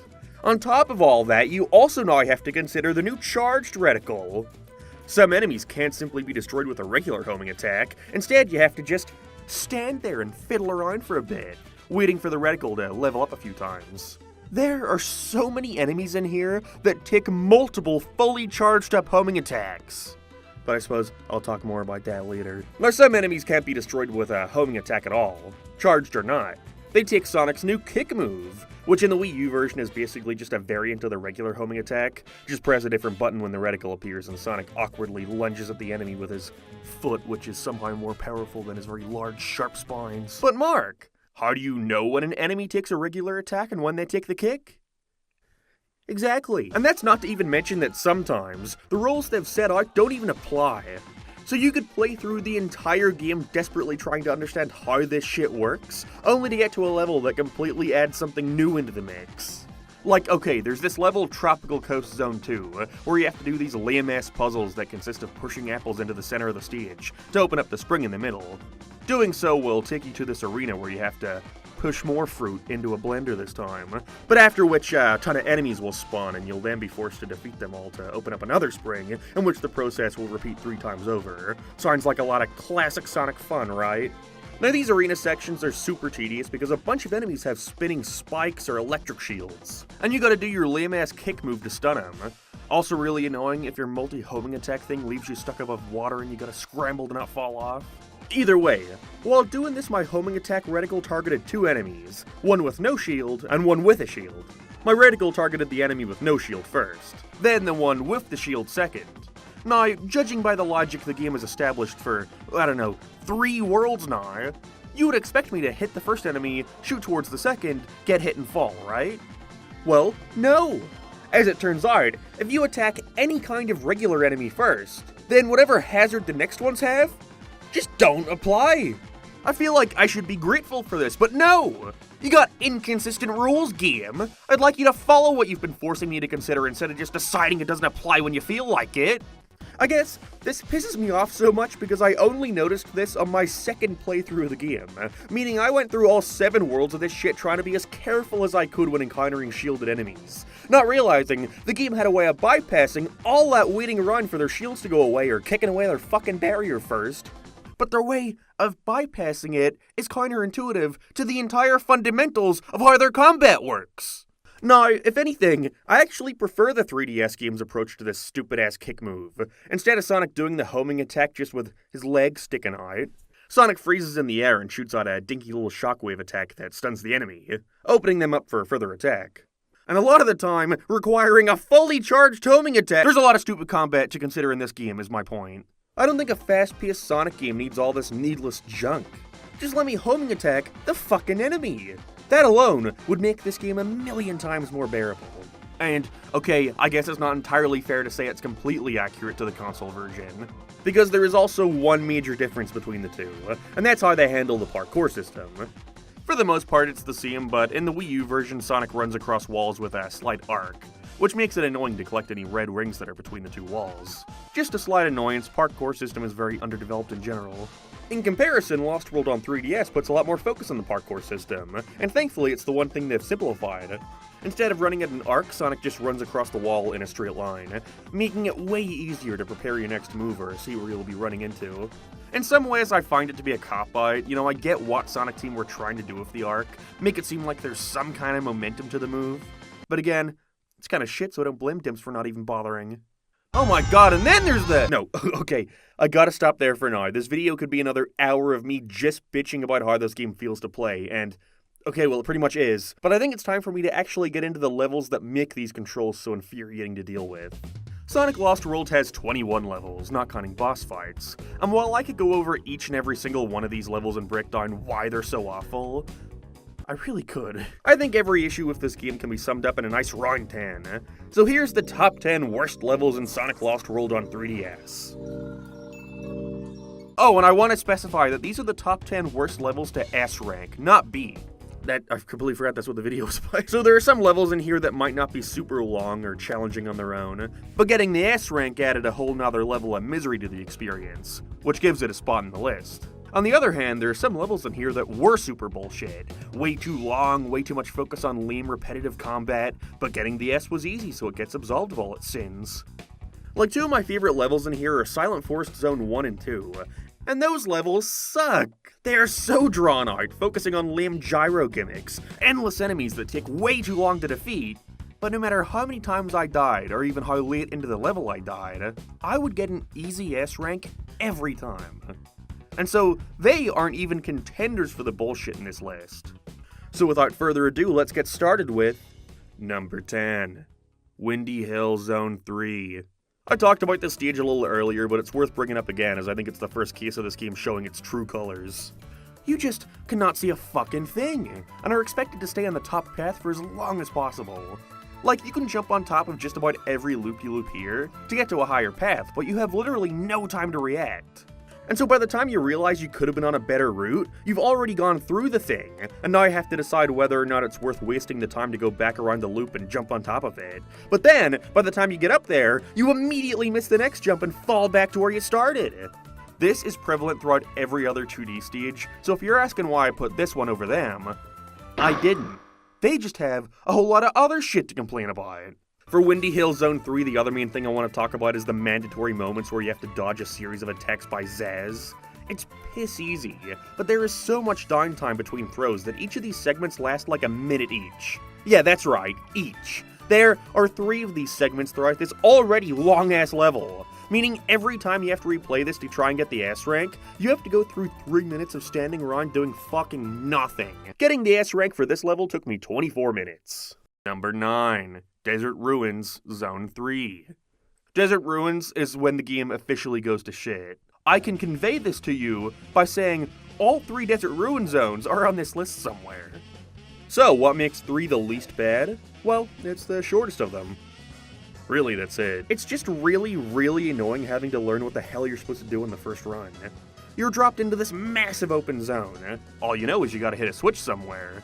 Then, hawk to it! There's constant platforms pushing you back to where you came from, meaning you have to constantly be jumping across them over the biggest bottomless pit, until you eventually find this arena full of enemies, which, in retrospect, I don't even think you had to beat these guys to progress. But like, they're there and you're looking for a switch, so you're like, oh, fucking of course. But then, when you go way further, you find this ball that reveals the actual switch. Again, after the first playthrough and you know where to go, this segment is not hard at all on future attempts. But that initial run is so painful. This is where I see most people quit the game. Especially because defeating these worm enemies is a nightmare. You have to wait for them to come from the ground and then X-kick them. Once they're stunned, you then gotta wait for your reticle to charge up fully, and then you have to make sure you homing attack them before they're no longer stunned. Get ready to do that 3 times on a tiny planet. Also, can I just add, the game never tells you that's how you're meant to defeat this guy. You have to learn yourself. And sometimes, you could be doing things perfectly, and then the game will pull some shit like this. Like, look at that, why did I get hit there? Again, once you get past that initial playthrough, it's not the worst thing in the world, but it's still very annoying, especially the first time around. Getting the S rank for this level took me 6 minutes. But that was only because I knew exactly what to do after playing it for that original Sonic ranking video. Number 8. Sky Road Zone 2. Sky Road Zone 2 is one of the many levels in Sonic Lost World that focuses entirely on the usage of one of the Wisps. These levels suck. I'll talk about the most annoying ones once their levels undoubtedly show up on this list. But for now, let's talk about Asteroid. Now, all things considered, Asteroid is one of the most inoffensive wisps to use, mainly because they give you these large areas to roam around. Once you activate it, you have a fairly long period of time to absorb anything in your path. The more you absorb, the bigger the asteroid gets, giving you a greater range to grab stuff as well as a higher jump. Sky Road Zone 2 expects you to keep this asteroid as large as possible throughout 99% of the level, There is no need to be Sonic whatsoever after getting past the grueling opening, where you have to defeat a series of giant bird badniks, all of which take 2 fully charged homing attacks to defeat. Then you fucking lock on to 50 other things in the process. The main reason this level is so annoying is, 1, its length, and 2, if you run out of Asteroid Wisp and get turned back into Sonic, it takes so long to grab a new one and absorb as many things as you can to get big enough to progress any further. If you lose your Asteroid Wisp even once in this level, kiss the S rank goodbye. They expect you to keep that shit the whole way through. It is so stressful. I actually don't mind the parts where you're just floating around bottomless pits. It's actually kind of fun. It's all these tiny arenas that stick you in, where you have to make sure you find the exit route as quick as possible, or else you're at risk of messing up the entire run. Again, once you know what to do, it's not so bad, but it's another stage where that first run is a nightmare. Getting the S rank for this level took me 11 minutes. But again, I had already S ranked it previously in that other Sonic ranking video, so you know. Number 7. Frozen Factory, Zone 1. Frozen Factory is another world where every stage has ended up on this list, and here we have by far one of the lengthiest stages in the game. It's got these dreadful snowboarding segments where you have the slippiest controls and countless bottomless pits. Everything stops you in your tracks on these, and to get the S rank, you have to hold down the acceleration button to speed up, making it infinitely harder to control. Once you're past this, you're introduced to the Lightning Wisp, one of the cooler wisps, in theory. In execution, it's the most fucking finicky shit of all time. You can roam around, home in on enemies, which wipes out a ton at once, as well as you having the ability to target these little battery rod things. Your character then spins around in them and you can jump off to target another. These are usually needed to get to alternate paths, which gives you a better time bonus, kinda mandatory for the S. There is such a weird delay on when you can use the move after jumping off a rod. It is so unpredictable. Sometimes it's super slow, and other times, it's like, how the fuck was I meant to react to that? This stage is way too long. There's way too many bullshit deaths.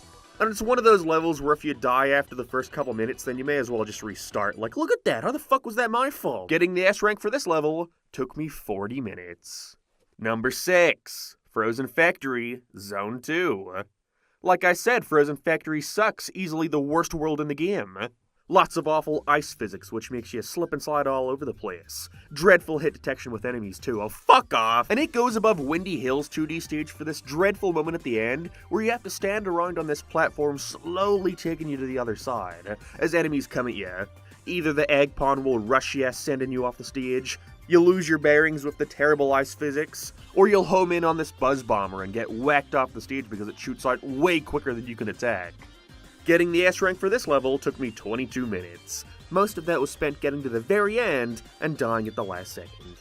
Fun. Number 5. Desert Ruins, Zone 2. This level is so enclosed, being one of the few stages in the game where you're trapped in a room the entire time. And by God, this Sonic was not meant to be controlled in tight spaces. It is so easy to accidentally get locked running up a wall even when you don't want to, which at best wastes some time, and at worst sends you running into a badnik and losing all your rings. You have to constantly stop these balls in place to activate switches, lure them over to switches, lure them away from switches, none of which would be the end of the world if you didn't have to do such a perfect run of this level to get the S rank. I think the first time I played this level for the original Sonic ranking video, I spent literally 2 hours replaying this stage over and over again, something new getting in the way of me and my S rank every single time. What's even more annoying is that I later replayed this level after beating the game for reasons, and I find out that this level actually has a Drill Wisp segment, which allows you to beeline directly towards the goal and get such a massive time bonus because of that the S rank is pretty much guaranteed. That was fun to learn. Getting the S rank for this level took me 5 minutes on this run. But again, like a lot of these, that's only because of those 2 hours from last year. I wonder what precious memories my brain gave up to retain this fucking level layout. Number 4. Desert Ruins, Zone 1. This zone being so high on the list is a shame because on its own, it's quite fun. There's a large amount of space to roam around, the asteroid is fun to use for the most part, and it's not too long, all things considered. But that fucking S rank, it seems so doable. Again, it's a simple fun stage. It's easy to get to that last segment with hundreds of rings. But that last area is so fucked, I hate it. I want this segment to die. So you're getting chased by a worm while in asteroid form, easy enough. Then you have to climb this wall while avoiding it sticking out and eating you. Again, easy. But at the end, you're met with this curving terrain and a series of enemies. The captive spring is so tiny that you can't tell how many enemies you have to defeat to unlock it, so you spend your time going around the whole arena sucking in all the moto bugs you can find, but nothing happens. Well, again, the screen's pretty zoomed out, so maybe I missed one. Guess I'll check again. And then, the worm will shoot from the ground and attack you in a split second. You lose all your rings, as well as the S rank. It did not matter how quickly I beat this stage. I needed to keep all my rings to get the S rank. Eventually, you realize you only have to defeat one enemy for the spring to open. The worm. So, you have to wait until it shoots out at you, then immediately turn around and suck it up. But, you also need to make sure your asteroid is big enough to do this. So you also need to make sure you keep coming back to the start of the area to keep it going longer, or else you're going to go back to normal Sonic, have to turn into asteroid again, and waste like a minute getting big enough to attack him. Kiss your time bonus goodbye! If you don't lose your rings first, it is a nightmare. No matter how fast I was going, it would always easily hit me. And when it shoots out at you, you have so little time to attack that by the time you turn around, it's already back in the ground. And before you can pick up your speed again, it now decides to come back and kill you. This one segment that, in theory, can be beaten in 10 seconds, ruins the entire stage. Fuck it. Getting the S rank for this level took me 1 hour. Just from the ending alone. Number 3. Tropical Coast Zone 3. I think this is the only 3D underwater level in Sonic history. And it's horrible.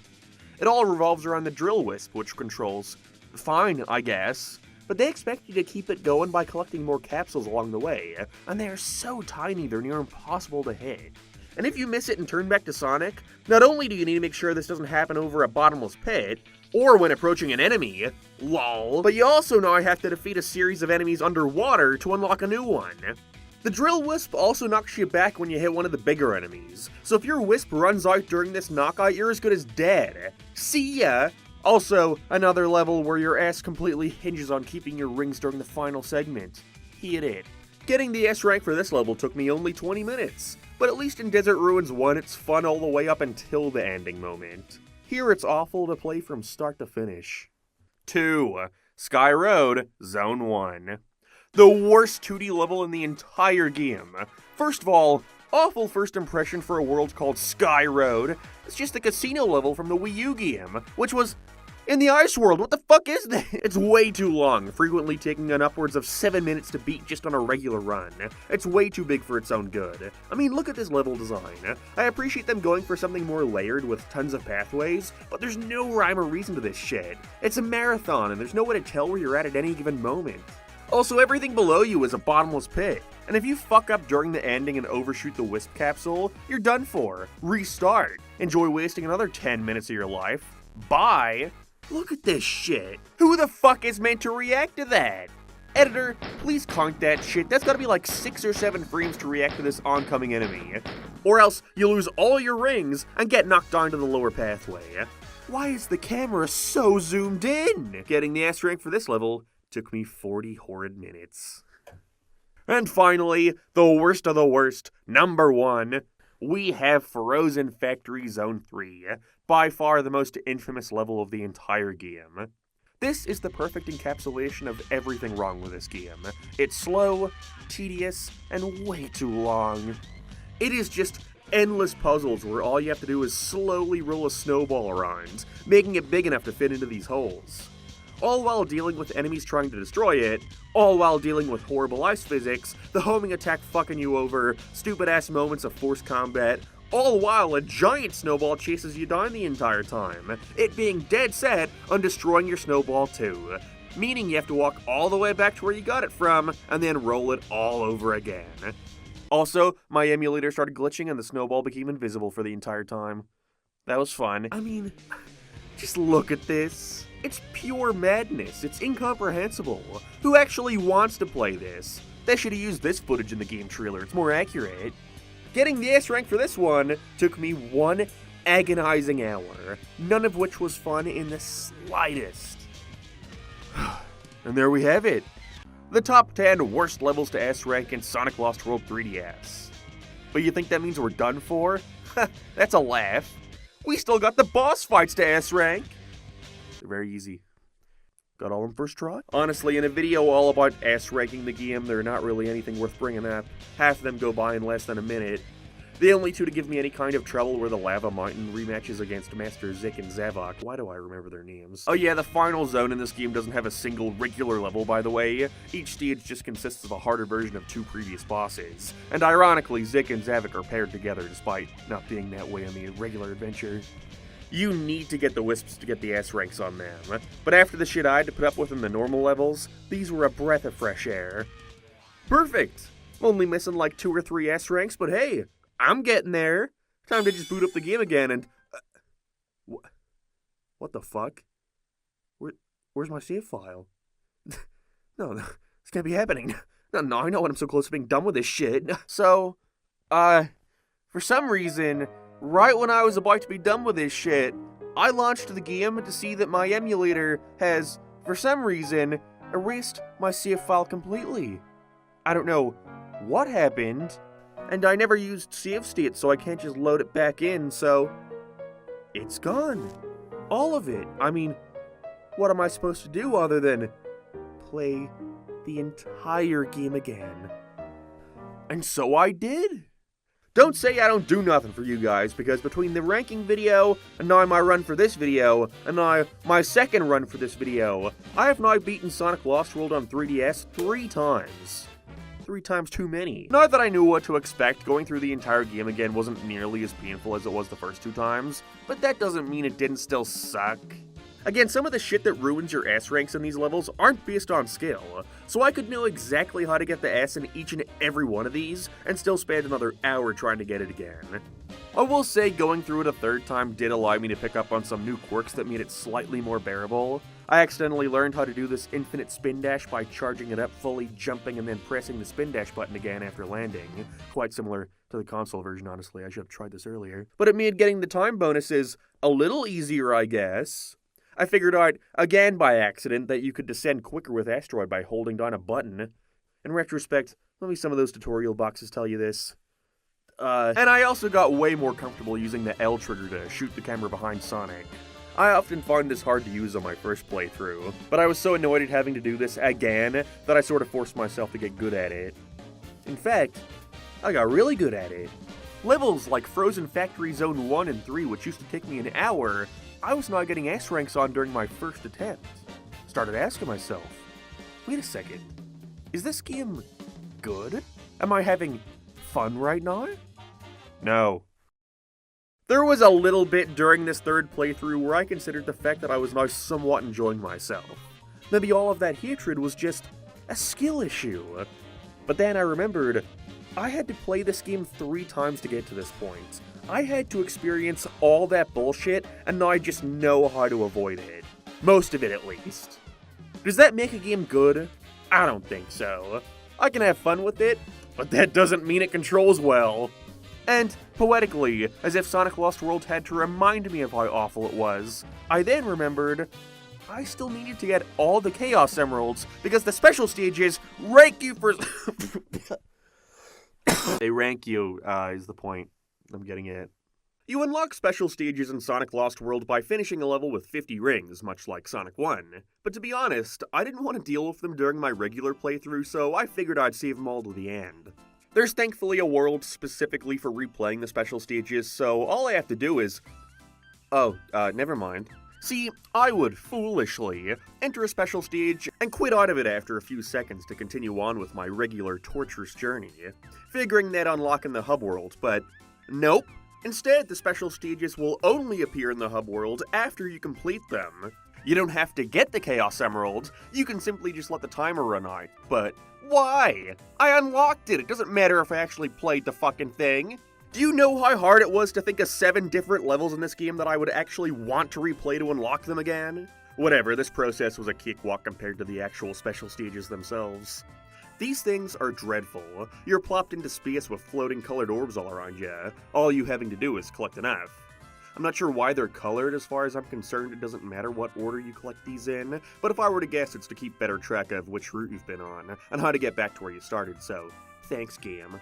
Sounds easy enough until you realize that these special stages force you to use the 3DS gyro controls. And unlike the Quick Wisp, where you only have to worry about moving left and right, here you got all 360 degrees to consider. Like I've stated before, I'm not using a real 3DS for this. Instead, I'm using a PlayStation 5 controller with my laptop.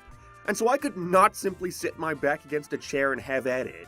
Instead, I had to stand up, ugh, I know, right? And rotate my body 360 degrees to follow along with how fucking massive these maps get. Except because my screen isn't on the controller like an actual 3DS, I had to make sure I was moving my body all around while locking my neck in the direction of my laptop.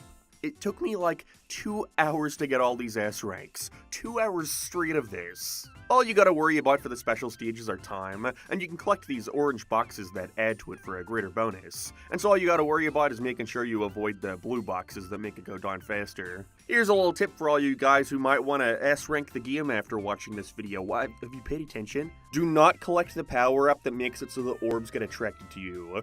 It also works on the blue boxes that fuck up your time, so it's just not worth it. Again, why are you playing that? After getting the hang of them, I actually find these stages to be a little fun to speedrun, but I still have no idea who thought putting ranks on a special stage was a good idea, you madman. Well, great! All 7 special stages complete with 7 S ranks, making for a nice round 35 S ranks total. That's funny, the editor put 63 on my screen by mistake. It's alright, you can just change that. So, after finishing every level in Sonic Lost World on 3DS, the game then informs you that you have now unlocked the hard mode variant of every level. Time for playthrough number 4. And of course these stages have ranks. Are you crazy? You think they'd show some restraint? How do dimps have the time to make this many levels, all of this content, and none of it is fun? Again, the final world for this stage doesn't even have a single regular stage. How did you have time to make a more difficult variant of all of them? At the very least, they went through the effort of changing up the aesthetics to make them visually seem different, even if they are just purple overlays for the most part. The Lava Mountain now has green goop instead of lava. That's neat. You know, now that I think about it, Sonic Lost World kinda had the drop dash and encore mode before Mania. Get fucked! For the most part, the hard mode versions consist of a very similar layout to the original, just with more enemies and spikes and junk. Sometimes it feels completely superfluous, but other times it can add painful minutes onto already long levels. Like Sky Road Zone 2 now forcing you to defeat 7 of those giant bird enemies to progress. Major differences when it comes to the hard versions are in how they handle getting S ranks. See, in most Sonic games, a stage being harder comes down to one thing, getting less rings. And so with hard mode, there are plenty of levels where you can barely even get past 10, so say goodbye to your ring bonus. And half the time defeating enemies in this game is completely mandatory, and if they're not, then they're time wasters. And so the S rank really comes down completely to your time. You gotta speedrun this shit. It makes levels, which have virtually the same designs as their main game counterparts, feel completely different in how you approach them. It's kinda cool, actually. Can you imagine if a good Sonic game had a feature like this? The worst part about hard mode is that the game borders on being fun. But that's mostly because you're kinda forced into getting really good at Sonic Lost World on 3DS. And as someone who unfortunately now is really good at Sonic Lost World on 3DS, let me tell ya, this game fucking sucks. I cannot stress that enough, for my own sake really, because while doing these hard mode versions, I started asking myself, am I gonna have to come into this video apologizing to Sonic Lost World for everything I said about it? No. The argument I often see brought up in circumstances like this is that Sonic is all about trial and error. Calling this game bad because you had to play it more to get better at it is like saying, well, any game is bad, just because you had to get more used to it. And that's why I want to continue to make it clear this is no skill issue to be it. Take it from someone who's doing everything there is to do in this game. It has fundamental issues with level design, controls, and mechanics. Horrible hit detection on enemies, terribly conveyed moves, levels that are way too long, repeating the same tired gimmicks for minutes on end. Most levels are just flat out bad, whether it be Frozen Factory 1 and 3 or all the 2D levels. Sonic Lost World on 3DS isn't bad because it's hard, it's bad because it's bad. But I digress. When speedrunning these levels for the S ranks, it started to make me realize why Sonic felt so hard to control in these stages, and it all comes down to the jump. See, in most Sonic games, when jumping, you can feel Sonic get an insane amount of air drag, meaning he starts to slow down after you jump. Has the unfortunate consequence of breaking the player's flow a bit, but helps in giving them greater control over such an unwieldy character. In Lost World 3DS, there is no such air drag. Sonic will always shoot off in the air just as fast as he's running, making him way more uncontrollable. Now that's not to say every Sonic game benefits from having such insane air drag. Frontiers was so awful for it that they literally had to update the game with an option to have Sonic maintain his speed when jumping. And as far as I remember, Lost World on Wii U also had very little air drag on Sonic. But because the camera was always so zoomed out, or gave you more of a bird's eye view at times, it's obviously going to be way easier to judge how far your jump will take you and where you're landing. But in Lost World 3DS, things always feel so claustrophobic, and the camera is positioned so low to the ground that it becomes extremely difficult to trust whether or not you're going to land on a platform or fall in a pit. And on hard mode, a single death means having to restart. Sure, there may be 1 or 2 levels with more lenient time bonuses, but do you really want to get all the way to the end to find out? I don't. In a lot of cases, you just gotta have faith in your jumps, but when that shit fucks you over, you feel like the biggest wiener for trusting the game for even a second. So when I say this version of Sonic controls poorly, it's mainly in relation to how he controls within the levels they've designed for him. And while you certainly can get used to it, even grow to appreciate it for letting you go so fast, I can only point out how much shit you gotta put up with to get to that point. Hard mode was a different beast entirely. At minimum, a level would take me 30 minutes to beat, and at most, 2 hours per level. Even the boss fights this time around were tougher. It took me ages to get the ass on Lava Mountain's rematch against Zomom. I could not figure out for the life of me what made the asteroid wisp appear. But whatever, one rematch against the final boss, this time Green, and I've officially, finally, once and for all, achieved my goal of getting every S rank in Sonic Lost World. All 63 of— oh, for Christ's sake! 70? How could there possibly be 7 more levels to S rank? I mean, I've done everything. The regular run, the hard mode run, the special stages. I've done fucking everything in this game aside from get the red rings, but— Oh, come on, you gotta be joking me. So, the red rings have become a staple in Sonic games ever since Colors, and I personally think they've been a great addition. In games where the ranking system is piss easy, at least you're now encouraged to go explore more of these stages, to find the 5 hidden red rings, collecting which typically gives you some kind of reward. In Colors it was Supersonic, in Generations it was concept art, music, and new power-ups, and in Lost World Wii U, it was also Supersonic. But the 3DS version has special stages for those, so I don't know what they could possibly— god damn it. That's right, because apparently Dimps had all the time in the world to develop this game.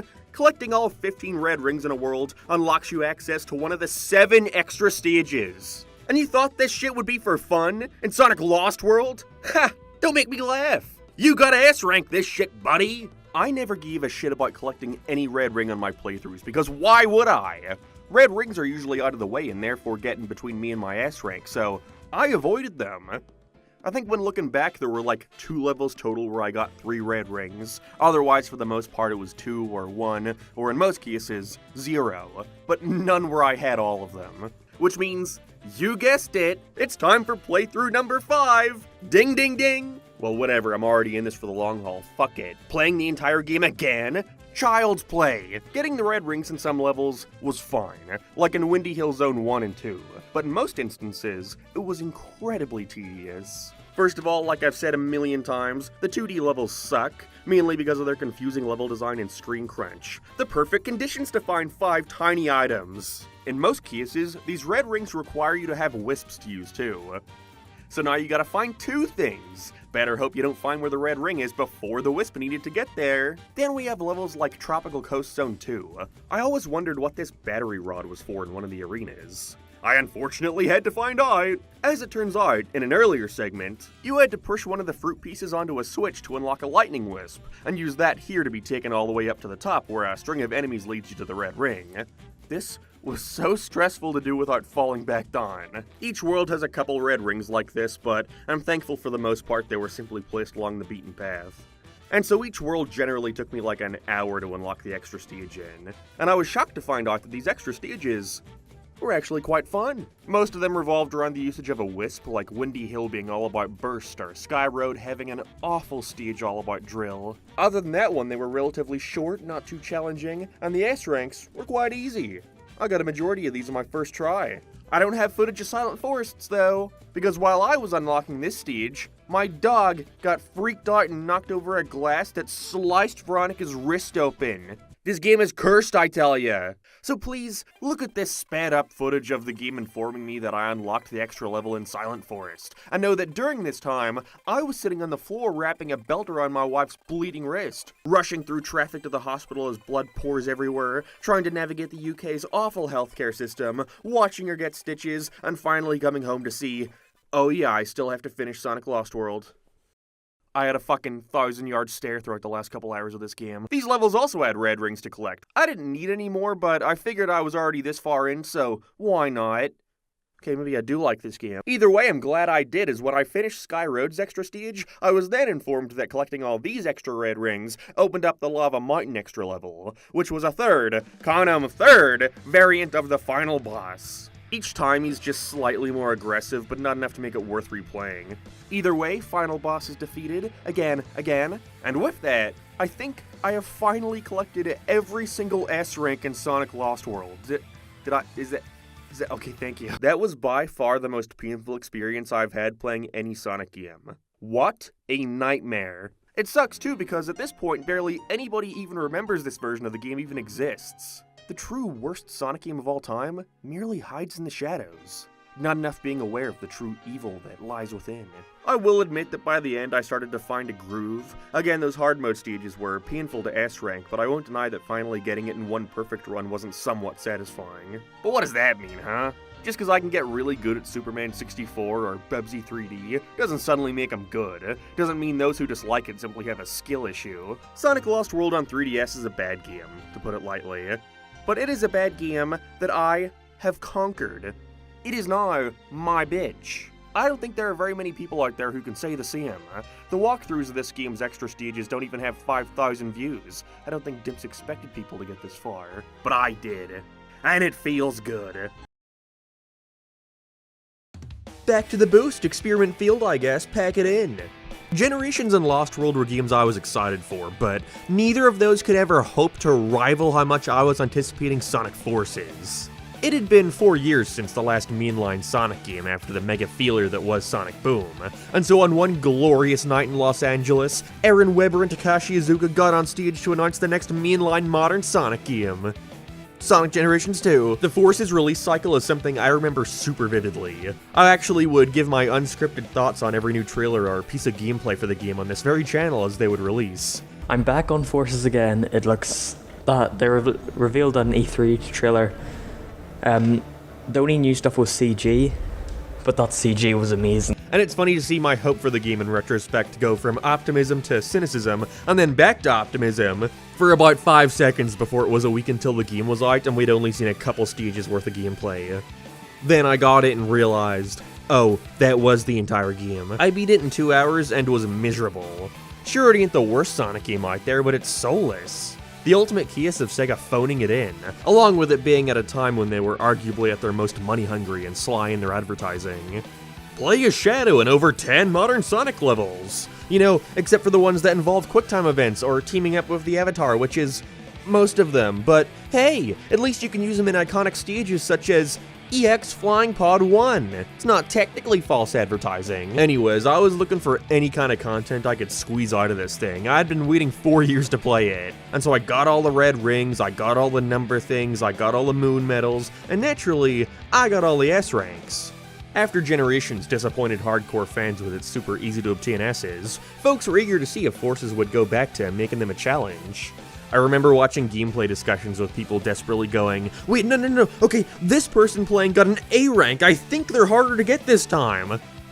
Nope. I can't imagine I'll be spending as long talking about this one compared to the others because it was pretty much just a case of playing through the entire game normally. There were maybe 4 I missed on my first try. I guess we gotta split this up into 4 categories: Classic, Modern, Avatar, and Tag Team. We'll get Classic out of the way first, the poor guy only has 5 stages in the entire thing. Not sure what happened here, but his controls are now atrocious. It's not like Generations where they're simply not like the Genesis games. No, it's just bad.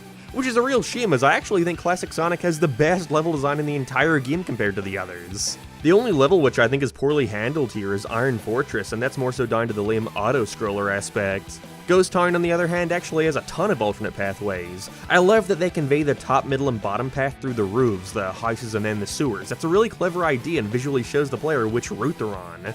It peaks here, unfortunately. I think simply looking at Green Hill and Generations compared to this gives you a good idea of how big of a downgrade it really is. But they're all fairly straightforward. If you beat them fast enough, you're golden. Modern Sonic's levels are nothing. Blink and you'll miss it. There are some that border on being fun, but by the time they pick up, it's already ending. Egg Gate has some neat moments, but it completely falls flat due to its many 2D segments, which just come off like a less colorful Starlight Carnival. Metropolitan Highway looks gorgeous and is quite possibly the only level ever made with the Hedgehog Engine 2 to rival Sonic Unleashed. It's really all in the lighting. His final stage is ugly and lame, Lost Valley's too easy, forgot Luminous Forest even existed. And once again, as long as you beat it fairly quickly and keep your rings, you'll be fine. The Avatar stages are easily when the game is at its best, but that's not really saying much. I think I like the slower pace of these levels compared to modern Sonic, focusing a lot more on little bits of platforming and mowing down enemies. It may sound weird to prefer the slower levels, but when all I'm doing as Sonic is dashing through everything like a maniac, then dashing through everything like a maniac quickly loses its impact. It's like they're attempting to give you constant dopamine and spectacle, which fails to understand why spectacle works in Sonic. It's because I got myself there. I reached that part of the level, I didn't just sprint down a hallway. See, this moment in Modern Cityscape comes to mind, where if you stay to the left side of the screen during the gun truck chase, Sonic will start running on this nearby billboard before landing back on the floor as the truck completely annihilates it. That little bit of context sensitivity gives me so much more dopamine than watching a boring cutscene of Sonic riding a ship or getting eaten by a snake, because I took part in getting Sonic to do that. Anyways, what was I talking about? The stupid Avatar? Sure, whatever. I stuck with the regular Burst Wisp-On throughout my entire playthrough aside from one level, and it's because it's insanely overpowered. It was so painful sitting through the marketing for this game as when they'd show this, everyone went, well, wait, what's stopping me from just using this the entire level? Finally, the tag team stages, which I think the game should have entirely revolved around. If we had like 30 stages of this, I'm sure I'd be able to buy Sonic's Bond with the Avatar a lot more. The first tag team stage is the only time I had to change my Wisp Bond to the Lightning one, and it's because the S rank is pretty reliant on your ring count by the end. And since you can just use this thing endlessly throughout the entire second half of the level, you end it with like 800 rings, it's a joke. Also, I did a daily mission by mistake, and so a bunch of levels ended up multiplying my score by 1.2, which made getting the S even easier to accomplish. Like Generations, as you go through this game, you unlock bonus missions. These being exclusive to either Modern or the Avatar. Get fucked, Classic Sonic, sorry. Although whereas Generations gave you 90 missions that all had a certain level of care put into them, Forces instead gives you about 7. So few that it makes me question why they're even here. They're all about 30 seconds to a minute long and focus on shoving as many assets as they can around the place. Here's a mission where you have to avoid fire. Here's a mission where you have to stand on disappearing blocks. Here's a mission where you have to avoid bombs. Here's a mission where you have to brick yellow boxes. Here's a mission where you need to avoid wait a second, this is all just shit from Sonic Colors. There's also 2 flying pod levels. I feel like if there's only 2, you don't need to number them. And which you just need to avoid the spike balls coming out of the pod from Sonic Colors. Episode Shadows, something that gave many fans, including me, some much needed excitement towards the game. A free prequel to the main story where you play as Shadow through 3 levels, all of which are slightly altered takes on levels from the main game. Second 2 honestly gave me the most trouble to S rank. The water one had such a specific route needed to build score, that shit was not intuitive at all. And the second required you to constantly be attacking these rows of Buzz Bomber enemies to shoot yourself forward. But for some reason the hit detection would constantly fuck me over, it took ages.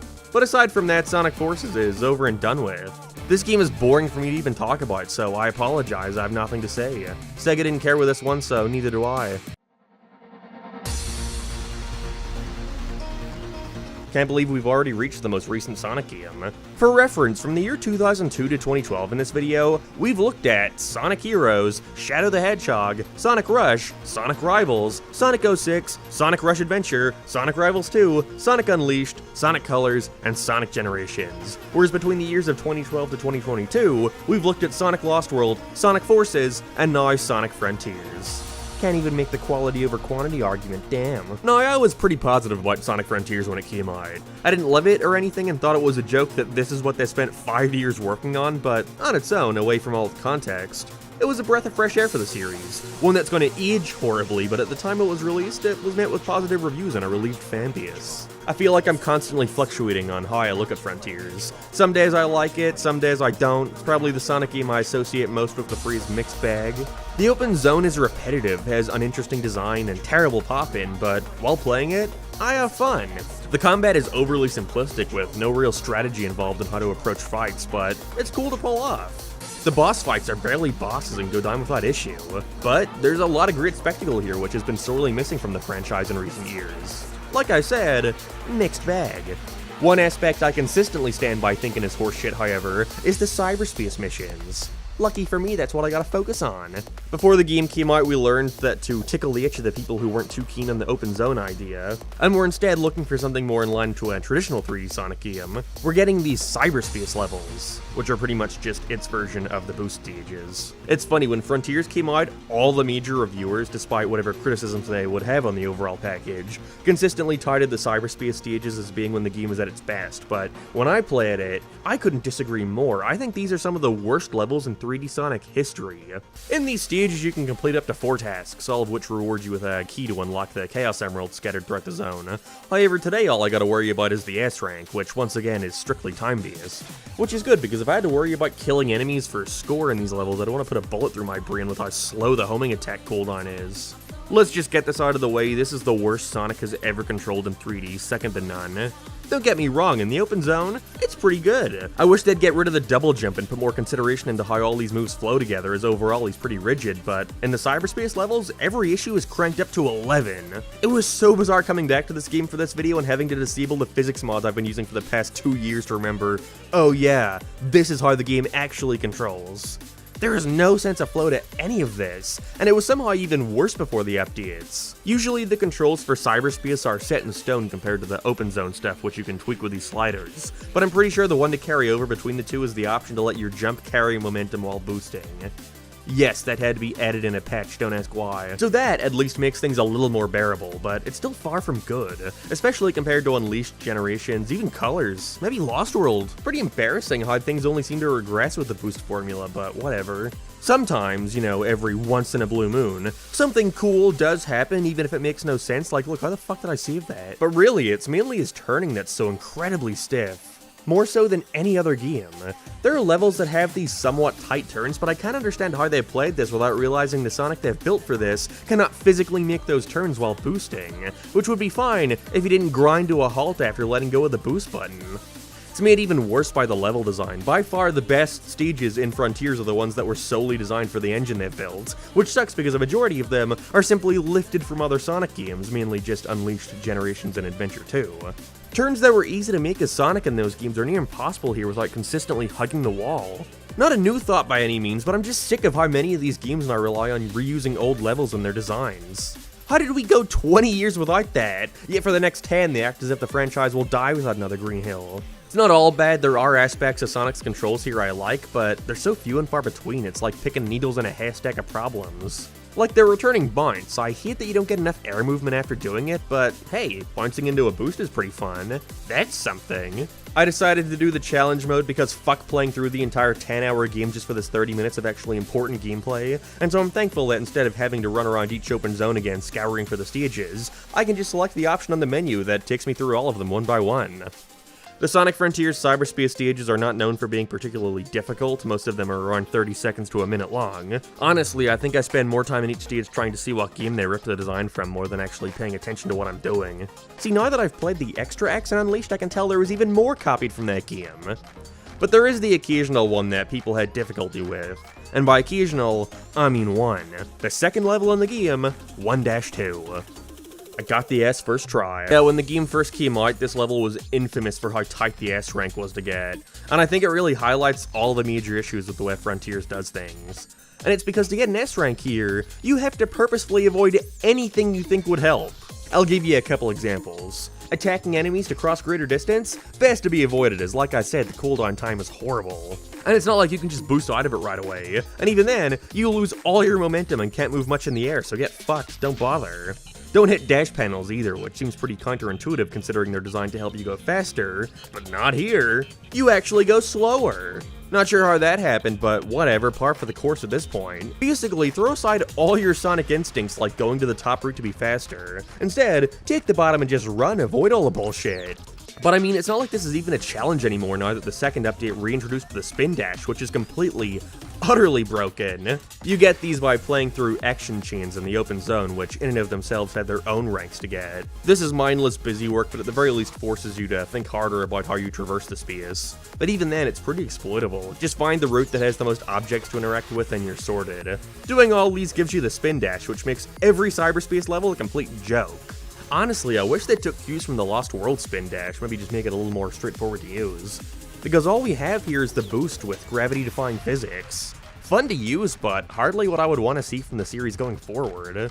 It's like Minecraft creative mode. Sure, I like flying around, but after a while it gets boring. This is then further reflected in the added cyberspace levels, which you can find in the Update 3 open zone. When I first played this update, I thought these acts were great, insanely fun and offered so much more freedom than we're used to. But upon revisiting them, I oftentimes find myself hating them, and I couldn't really understand why. Then it hit me. I'm now playing this after going through almost every 3D Sonic game, trying to learn the ins and outs of these stages and perform at peak efficiency. So now, after all that, we're just left with a game where you can pretty much just fly over everything. Seems so lame in comparison. I really hope they don't take the wrong lessons from people enjoying the Spin Dash's inclusion in Frontiers, because I really think they went too far in the opposite direction. It's like when people thought the game was too easy, and so they went out of their way to make the third update as furiously difficult as humanly possible. Going too far in the opposite direction is still an issue. There has to be some kind of middle ground here. Sorry, I know I'm not talking about how it was getting the S ranks a lot here, but that's just because there really was no challenge. Again, the Spin Dash busts every single one of these in half, and that makes me more mad than anything. Also, I hate that they didn't include these extra acts in the cyberspace challenge on the menu, meaning I did have to walk around the hub world for ages trying to find them all. These updates had some good ideas, but at the end of the day, the overall package still feels like one step forward, 2 steps back. And so I'm really hoping the next game tries harder to not use openness and freedom as a crutch for actually designing engaging levels. Anyways. May seem like a weird one to include on the outside, considering Sonic Origins is a mere collection of 4 classic Sonic games, but no, it does indeed have ranks in the never-discussed mission mode. Most saw this as nothing more than a meaningless bonus, a collection of bite-sized objectives that feel thrown together. A reminder of nothing more than the shit they shoved into Forces for the illusion of extra content, not helped by the terrible-looking box sprites scattered all over the place. I thought the same way. When I first got Origins, I beat every game multiple times, but barely touched this. I think I got near the end of the Sonic 1 missions, got frustrated by one of them, and then gave up. But upon returning to them for this video, it's actually pretty fucking cool and much more in line with the missions we saw in Sonic Generations. After you get past Sonic 1. Because of how much more limited the gimmicks are in that game, a majority of the missions simply rely on sticking you in a small arena and asking you to defeat as many enemies as possible. Do it fast enough and you get the S. I eventually got stuck on this one where I had to specifically spin dash into a ton of enemies in like 25 seconds. You basically need to perform it perfectly, which sounds tough, but again, at most you'll be spending 25 seconds on this, so replaying it isn't much of a time sink. Sonic CD has a lot of fun ones too, with some super challenging ones by the end, like having everything move at twice the speed. You needing to take this shortcut and avoid the enemy to get to the end in time. Sonic 2 is where things get super fun though. I love the variety of missions shown here. We play as Knuckles in Aquatic Ruin as you need to collect rings while avoiding those arrows shooting out of the Eggman faces. You gotta use the bumper physics to get higher in the stage, rack up as many points as possible in Casino Night, make sure Tails doesn't get hit by anything as your partner, and Sky Chase having one where you need to make sure you collect as many rings as you can to raise the rank.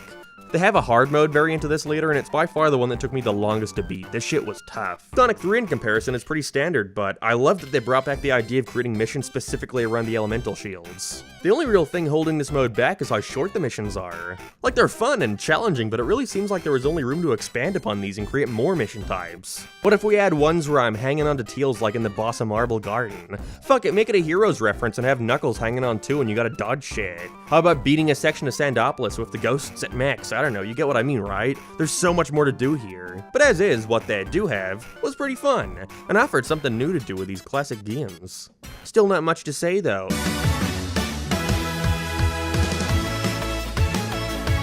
And finally, I wanted to give a quick little segment highlighting Sonic Dream Team. I actually bought Apple Arcade to play it a while back, but eventually canceled my subscription because that's quite literally all I wanted to play on the service. But apparently since then, the game has gotten that cavalcade of updates like new levels, extra abilities for each character, and most importantly for this video, ranks. Guess I gotta get Apple Arcade again. These are seemingly only available on the extra missions and boss fights, not in the main levels. And the reason I don't have much to say here is because these extra stages are bite-sized. Them hitting even a minute long is rare. And it's because of that, and Dream Team being surprisingly polished for a phone game, that I beat it fairly easily. Didn't take long at all. There are only 4 zones, every zone has 3 acts, and every act has 4 missions, with you eventually unlocking an added 2 over the course of playing the game, totaling to about 18 S ranks per zone, and 76 S's total after counting the bosses. That's a lot of S's for such a small game, but at the same time, when a majority of them only require about 30 seconds of playtime, it goes by in a breeze. The main level I struggled with was the final one of Dream Factory Act 1, and that was mostly due to its more maze-like design. Even more maze-like than the actual maze level. But the rest was a breeze, not much to say. The game is good, I hope it gets ported to Switch or something. And, I guess that's it. When I started this video, I didn't think I'd be ending on a port of the Genesis games on a fucking phone game, but here we are. That's every S rank in Sonic history. This was always such a pipe dream of mine. Some kids wanted to be a doctor, some astronauts. I just wanted to get all the S ranks in Sonic Colors, and now that I've done it for every game, I guess it just feels kinda underwhelming. I wonder if this has something to do with how much the ranking system in general has regressed over time. You know, if this video ended after 06, I would have been like, phew, fucking, that was a challenge, you know? In SA2, Heroes, Shadow, 06, up to Colors really, the S ranks felt like a true achievement to get, a real show of feat. Something you show to your friends and say, yep, I did it, I wasted my time this much. Yet from generations onwards, they got simplified more and more to the point where a majority of these just felt like I was playing the game normally and not really trying all that hard. I suppose on Sega's part, this was to make the games feel more gratifying. Like I said at the start of the video, there was nothing more crushing than finally getting to the end of a really hard stage in Heroes, only to then be reminded that I beat the level as badly as I possibly could have. But that summer I spent trying to get all those A ranks, no matter how much of a struggle or time sink it was, really did make it all the more satisfying once I'd finally done it. It allowed me to become a bigger fan of the game and the series as a whole, forcing myself to learn the ins and outs of it. I suppose to Sega it isn't seen as all that big of a deal. Funnily enough, the timing on this is gonna make the video immediately outdated, as in just a couple weeks, Shadow Generations comes out, with the S ranks in that looking to be just as easy to get. But even then, I think that's more so a reflection of how mechanically simple Sonic games have gotten in the past 10 years. Instead of these fun, exhilarating arcadey score attacks, the ranking system has been boiled down to just going fast. Less complicated for sure, but also less fun to master as a result. With Open Zone being the way to go forward, it doesn't seem like that's going to change anytime soon. But now with the series having a bigger budget due to the success of the movies and Frontiers, I can only hope we see Sega attempt to make smaller, more arcade-like Sonic adventures in between the bigger budget games. Their lack of budget really forced them to try and make Sonic games that had something for everyone.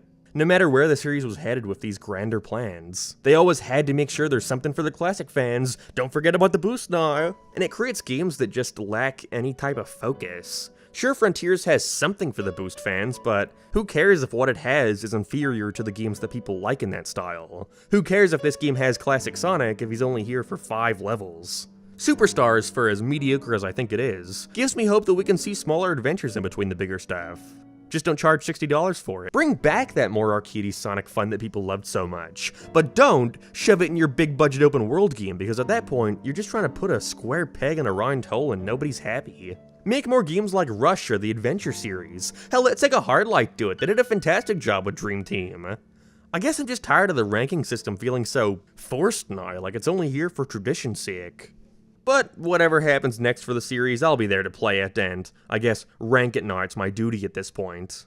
But for now, with this 5-month-long endeavor finally over and done with, I'm glad to be taking a break with Sonic for a couple weeks.